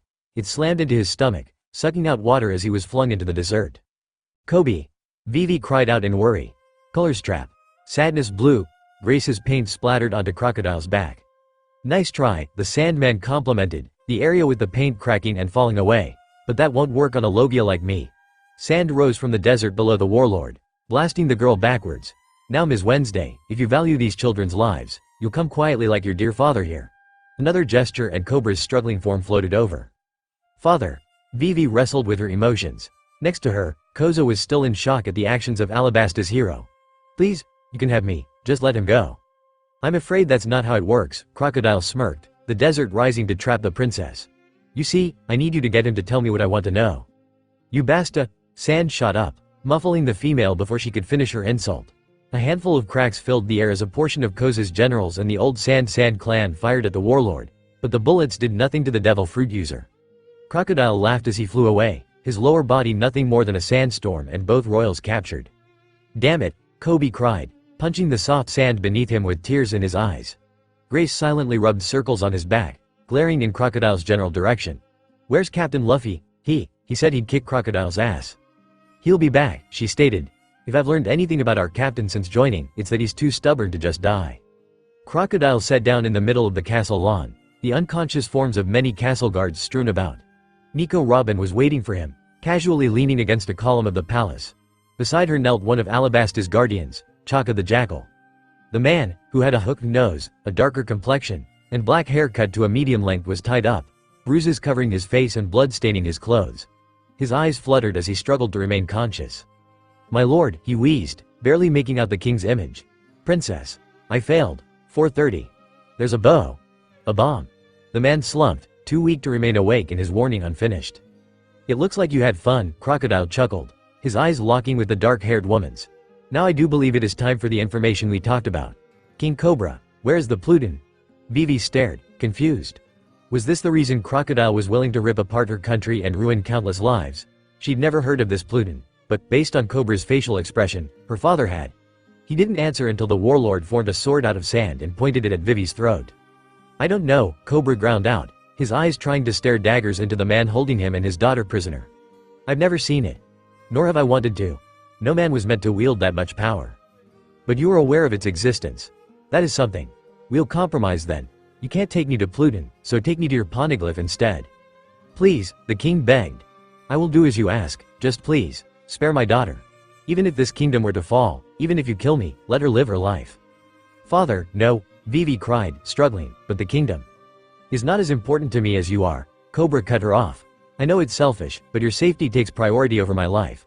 And the people of the country are more important than a seat on the World Council of Kingdoms. What do you say, Crocodile? I will not kill her if you take me to the poneglyph, Crocodile swore, removing his sand sword from Vivi's neck. Her bonds stayed on as those of her father crumpled away. Come, Ms. All-Sunday, Crocodile ordered, moving Vivi to bury her up to her neck in sand against the pillar next to the unconscious Chaka. She cried as the trio made their exit, the sand holding Vivi in place until the three were too far away for her to catch up. The grains fell loosely, allowing her to pull herself out from underneath it. She crawled over to Chaka and checked his vitals. Confirming that he was still alive, the princess moved to care for him and the other guards to save as many of them as she could. She had to keep her mind off of Crocodile. She couldn't think about how he could be killing her father. She couldn't let her brain admit that, if Crocodile was here, that Luffy had lost. That Luffy was dead. She couldn't, but she did. The thoughts came unbidden, surging forward one after another despite her attempts to banish them. Fresh tears fell from her eyes and she fought despair within her heart. That was it. Luffy was dead. Crocodile had won. But just when all hope was lost, a new development made itself known. A giant falcon swooped down from the sky, 2 people on its back. Luffy stepped forward, Nami sleeping in his arms and a large barrel of water with a hose strapped to his back, as Pell changed back to his human form. The teen had the most serious-looking face Vivi had ever seen, but her surprise at his appearance left that observation unnoticed for the first few seconds. She smiled and ran toward him until Luffy's words stopped her short. "Where is Crocodile?" The captain's voice was low, deadly. He was in no mood for games. The warlord's subordinates had nearly killed his girlfriend and he was going to get his revenge. "Nami?" Vivi questioned. "Is she?" "She's alive," Luffy sighed, a hint of happiness working its way into his tone. "Bird Guy and I found her and Karoo on our way here. Karoo was pretty beat up, too, but he insisted we bring Nami here first. Now, where is Crocodile?" Vivi flinched at the acid in his tone. She'd heard something similar whenever someone brought up the name of a pirate known as Krieg, who, it turned out, had died while attacking a restaurant a couple of months ago, but this was far deeper. Vivi could swear there was some force pushing on her, telling her to answer his question or fall unconscious. "He took my father," the princess squeaked after a few seconds. "Crocodile forced my father to take him to something called a poneglyph." "No," Pell gasped. "You know it?" Luffy asked. "I do." The other devil fruit user nodded. "No one knows what it says, but legend has it that it tells of an ancient power." "Pluton," Vivi muttered. "He said he's after Pluton." "That's not good," Pell admitted. "Luckily, as one of the king's advisors, I know of the poneglyph's location." "Take me," Luffy ordered, leaving no room for debate. "I'll kick Croc's ass there." "But take me there." Pell did not respond. He only transformed and offered his back. Luffy climbed on and the two took to the sky. Vivi watched them go before turning her attention to Nami. The navigator was covered in wounds, some still lightly bleeding, but most scabbed over. The worst wound was on her left shoulder, where much of the skin had been torn away, and a small hole through her right heel. They probably wouldn't scar if Chopper got to it fast enough. Vivi pulled out the first aid supplies she'd been using to care for the soldiers and started bandaging the pirate. After tying off the last knot, the shell on the other girl's right wrist caught her attention. The den. Of course. Vivi scrambled over and opened the shell. The snail straightened, letting out its dial tone. Several seconds passed before the snail clicked and multiple voices answered. "Hello, Grace," Usopp, Sanji, and Chopper asked at the same time. "Guys," Vivi called, almost crying of joy. "Luffy's back," the others cheered on their end until a new voice interrupted them. "Vivi?" Koza asked. "He must have been using Grace's baby den. Are you hurt? Where are you?" "I'm in the castle," she answered. "How fast can you all get here?" "I'm not sure. Within 15 minutes, I should think." "Get over here. You too, Tony. Nami's with me, but she's hurt really badly. We need your help." "My beautiful Nami Swan is hurt," Sanji yelled before hanging up in a hurry. "Amy and I are on our way," the reindeer responded before he hung up as well. "I'll see if I can find Zoro," Usopp said. "Who knows where he's gotten himself." "Thanks, Usopp," Vivi told him before Chaka's unfinished words came back to her. "Be careful. I have a feeling Crocodile has a backup plan somewhere in the city." "I'll keep an eye out," Usopp told her before he, too, hung up, leaving Vivi only connected to Grace, Coby, and the rebel army. "Hey, Vivi?" The brunette heard Coby ask over the transponder snail. "You said Captain Luffy was back, right?" "Yes." "Good," Coby sighed. "Me, Grace, and the rebel leaders will head to the palace. Talk to the royal army, if you can." "Sure thing." The line went dead with a CA Chuck, the snail going to sleep. "Everyone, please hurry," Vivi prayed. "And Luffy. Be careful." Pell dropped Luffy off in front of what looked like a tomb made of white marble. In the yard to the left, an open hidden stairway lay revealed, leading down into the underground. "I got it from here," Luffy told him. "Go help the others." Pell nodded before taking off. Luffy ran down the staircase, the walls and ceiling crumbling around him.